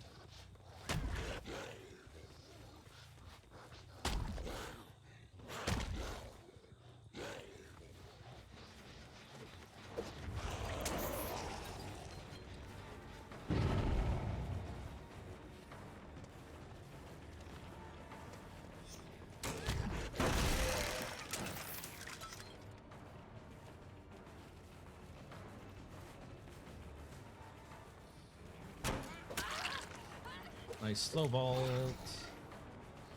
Alright, we gotta do this all with just add-ons.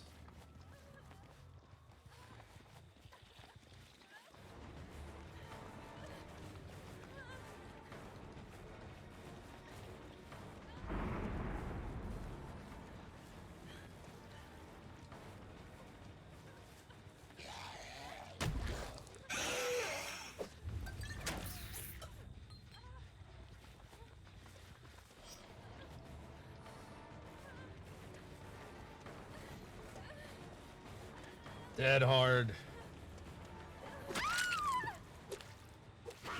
You know what? You deserve that.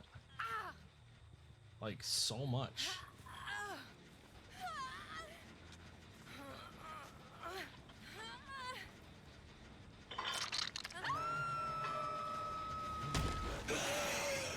Oh, that's some shit.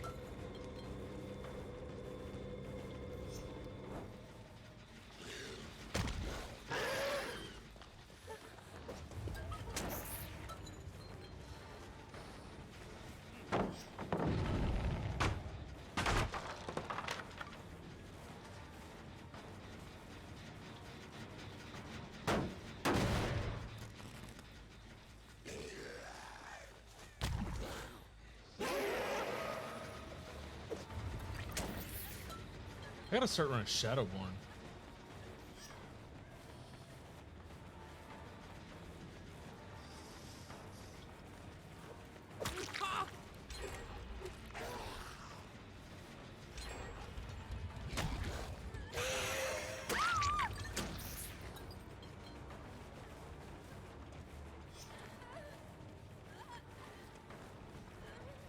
Here we go again. Oh. Wow, that gen rush, huh?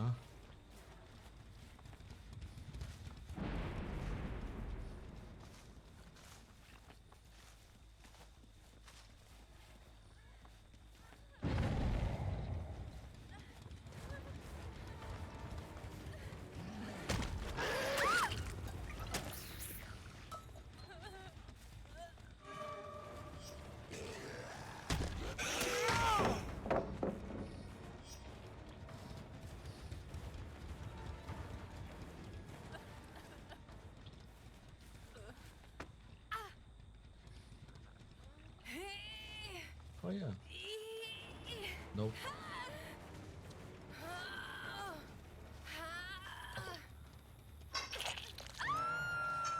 Chases.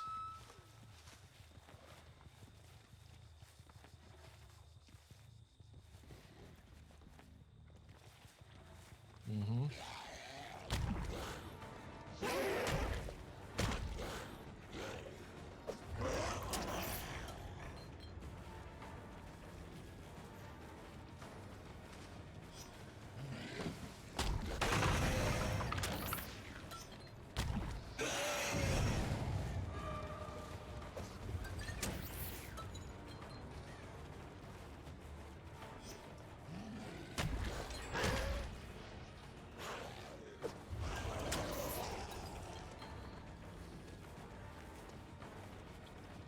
Dude, look at these.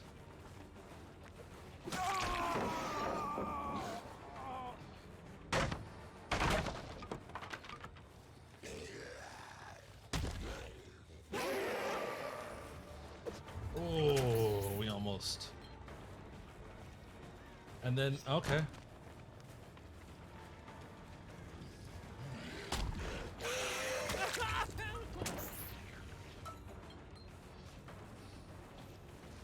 I can't even see where he went. Oh.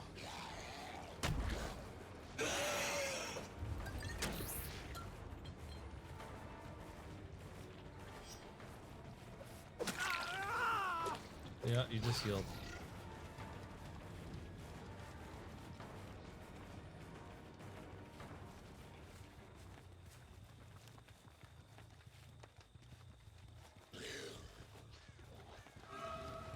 Oh, no.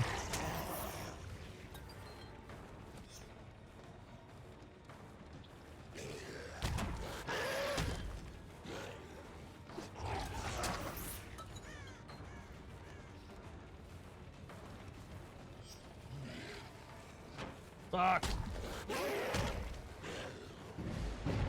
Ooh. Got the dead hard.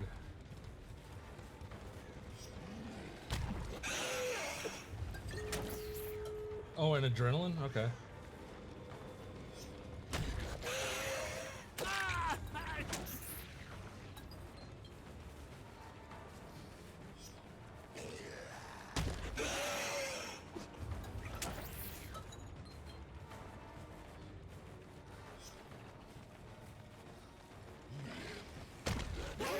Oh! He wiggled.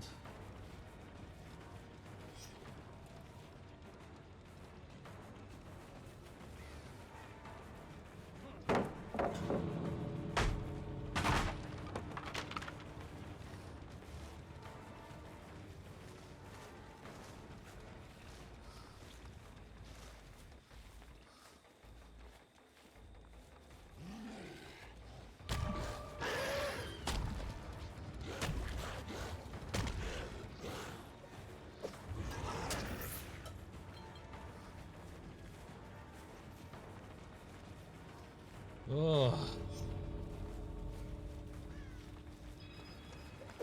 And look at that.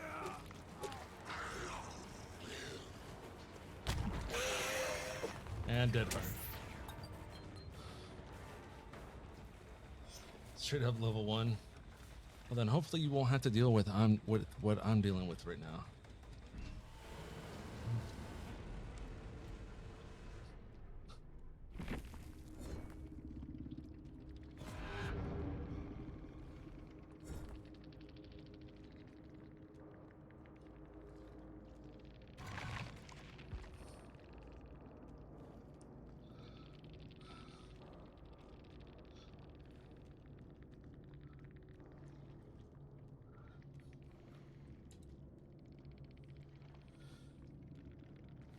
You can do more than one pack at a time? What do you mean pack?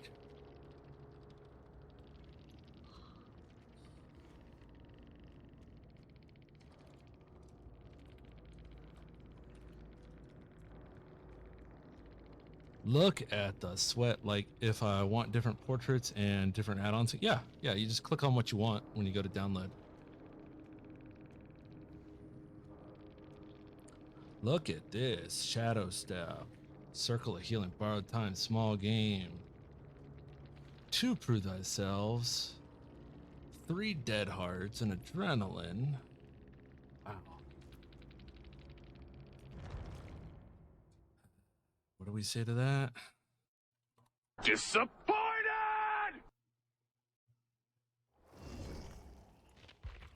All right, let me fix my build.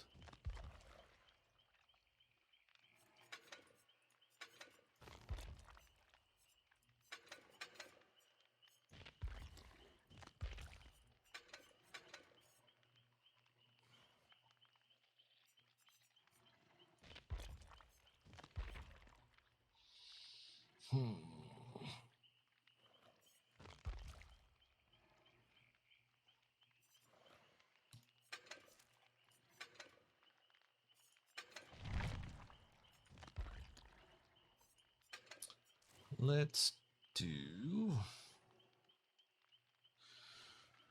let's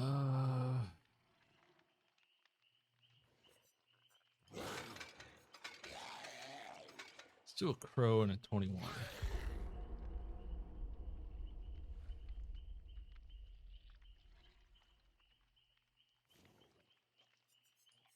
Actually, you know what? Nah. We'll sweat it a little bit. We'll do a 33 and an alk ring.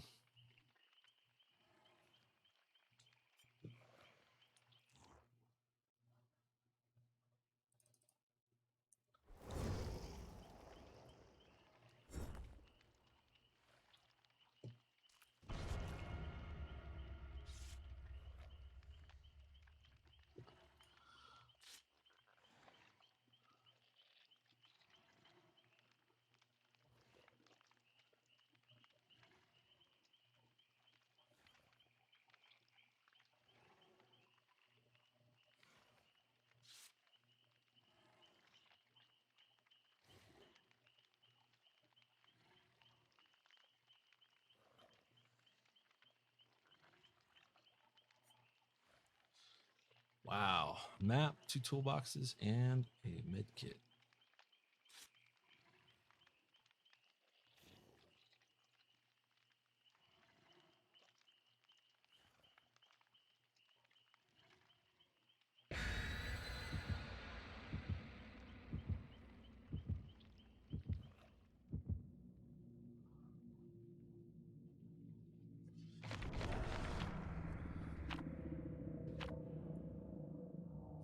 I can't find one that that's just items or just add-ons. So find one that you like.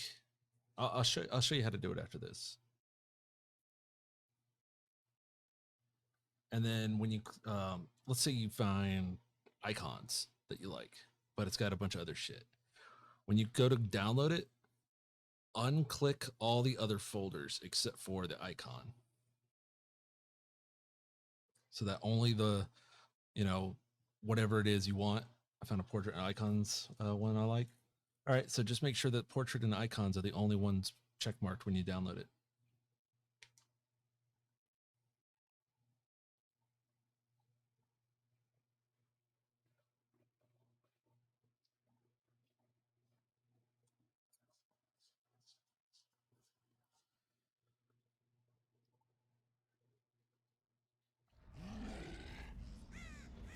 I think I might take a little break after this. I've been live for 8 hours.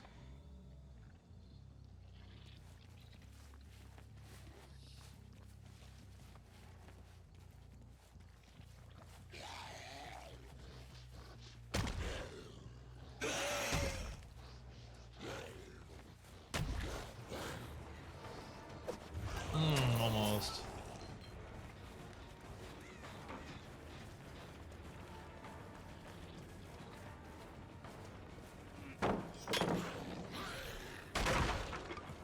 I hit the wrong button.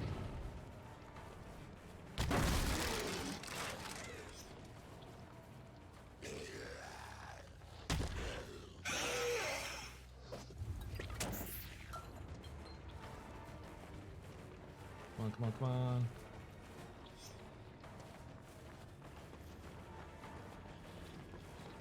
Yeah, you definitely get hit. Damn. Look at that. One hit, For a gen. Ah!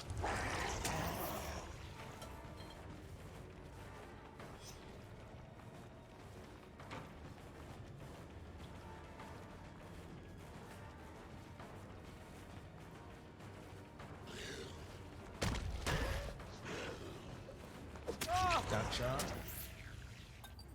Look at that. One hook, one gen. Oh, I'm sorry. 2 gens.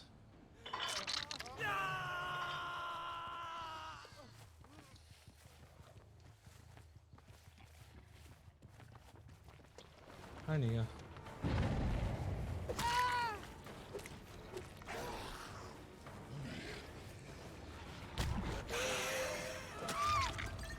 Big brain.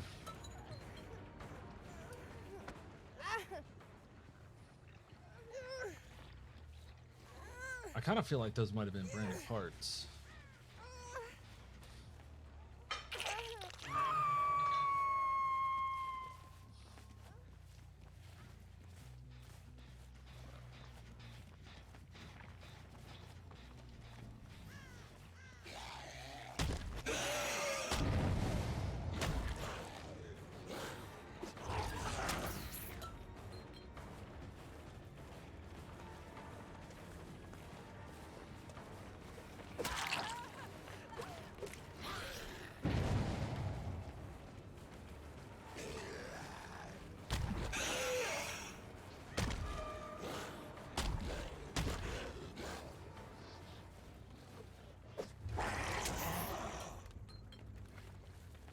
Shit, I fucked up.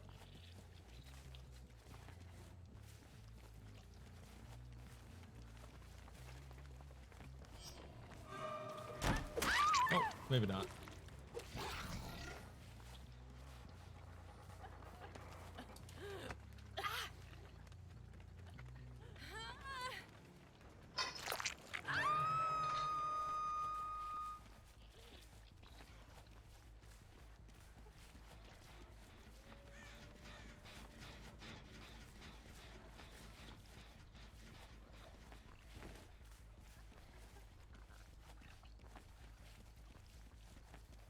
Scourge hook's not being nice.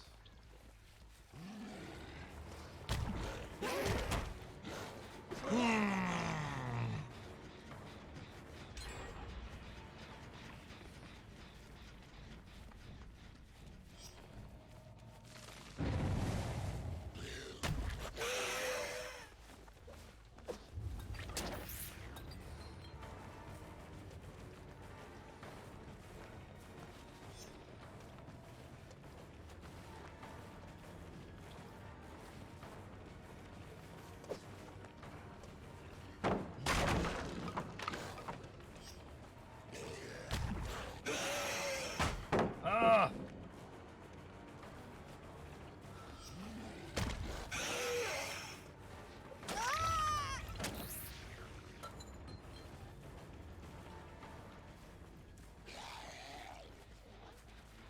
Oh my god, I slipped.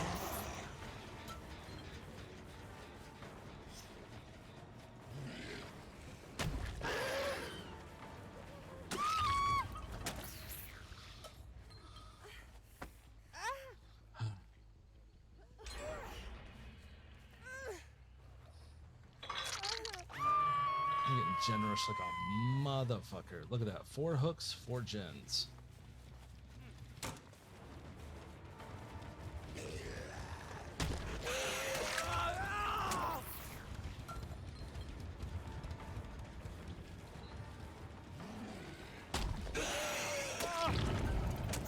Nice.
Dude, I haven't even seen this bitch.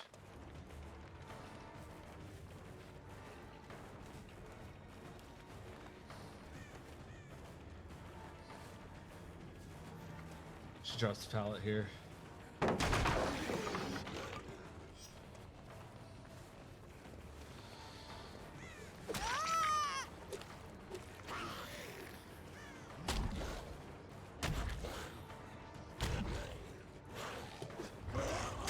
Dead hard. Everybody's got dead hard.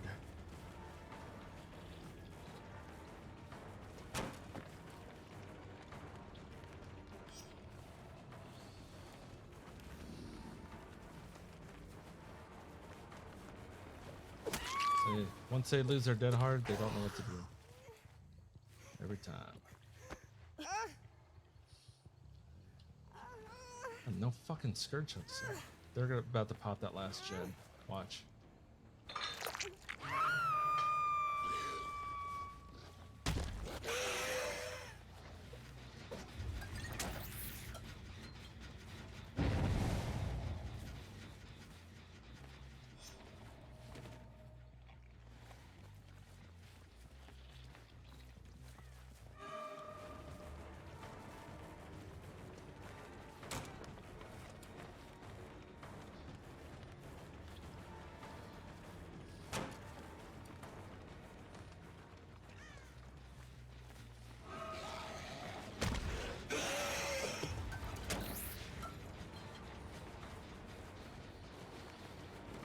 Well, you got no more pallets, so you know you're about to get hit.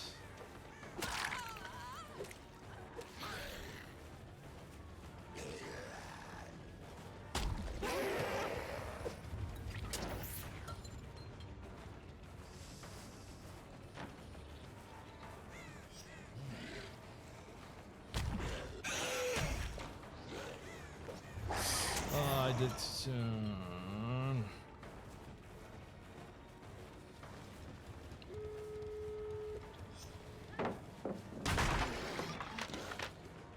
We can get a 2K out of this.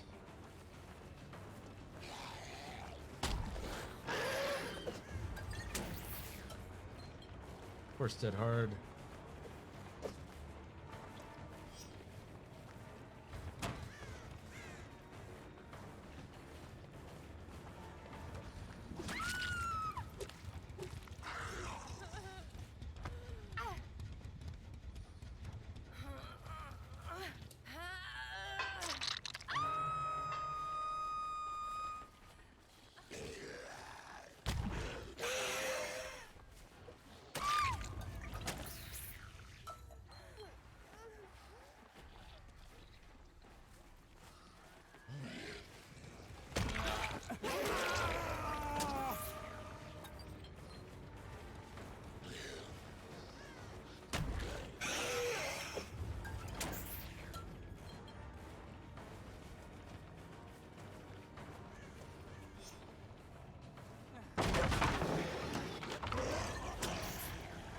Fatigue? There shouldn't be any fatigue on that.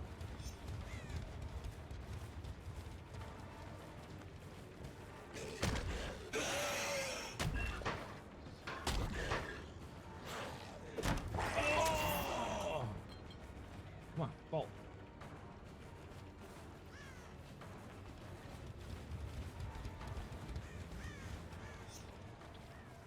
Scrib loves this tile set. Nope. God, how many are... we should have got more kills, but, you know. He's probably Death Hook. They're already over there.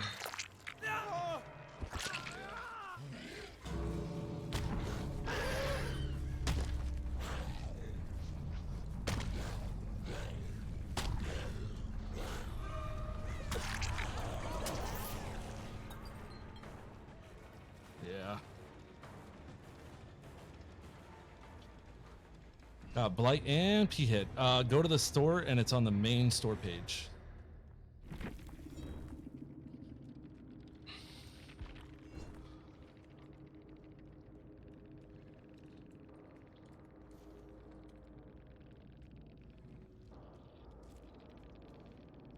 Wow, they're all almost running identical again.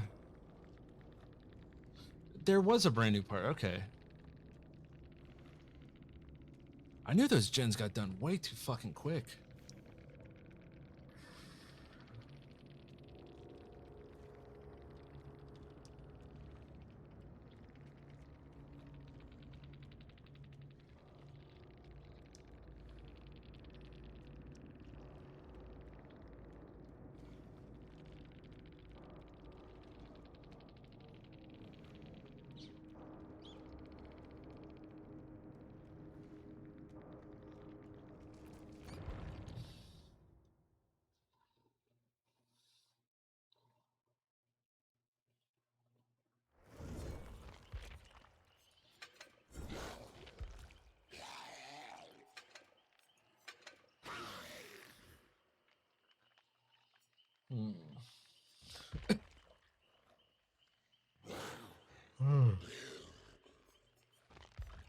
Might lay down for a little nap.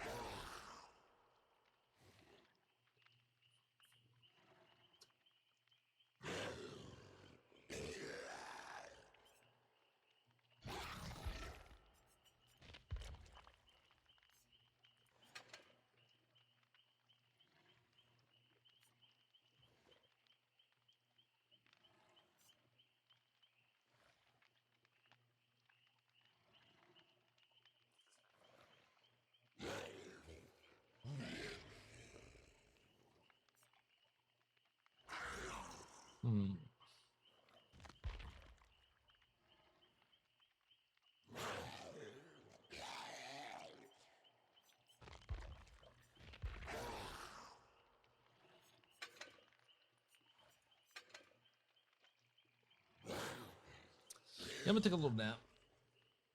I want to rest a little bit. Maybe get up and stretch my legs. But yeah, oh yeah, here. So, store page, redeem code, top right.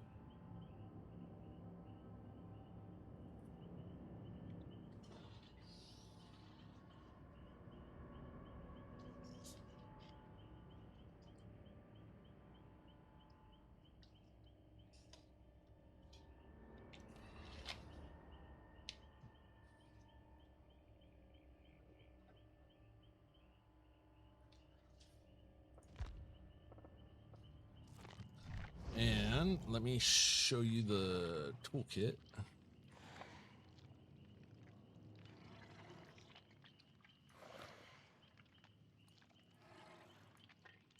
So when you're doing a search, pack here, we'll just do pack. So if you want to filter, you just click these up top, you know, whatever you want. And then when you go to install, oops. Oh crap, did I just install that? Okay, I didn't. Actions, character portraits, item add-ons. So if you just want perks and portraits, you would just click all these other ones off, and then you would click confirm. Let me make sure that didn't fuck up my shit. Okay, good.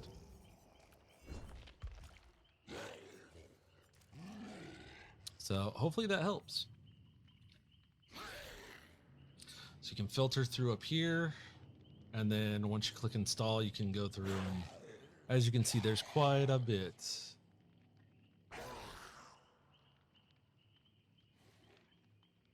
Oh, also make sure you get, when you look at the chapter where it says latest chapter, you want chapter 23, Sadako Rising.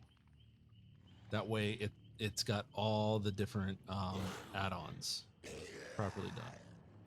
And then once you click install, then that's it. You can just close it out and you're good.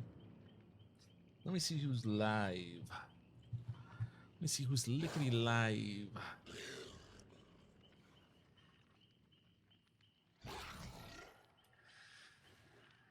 All right, we'll pass y'all over to Jay, who's feeding his lost arc addiction.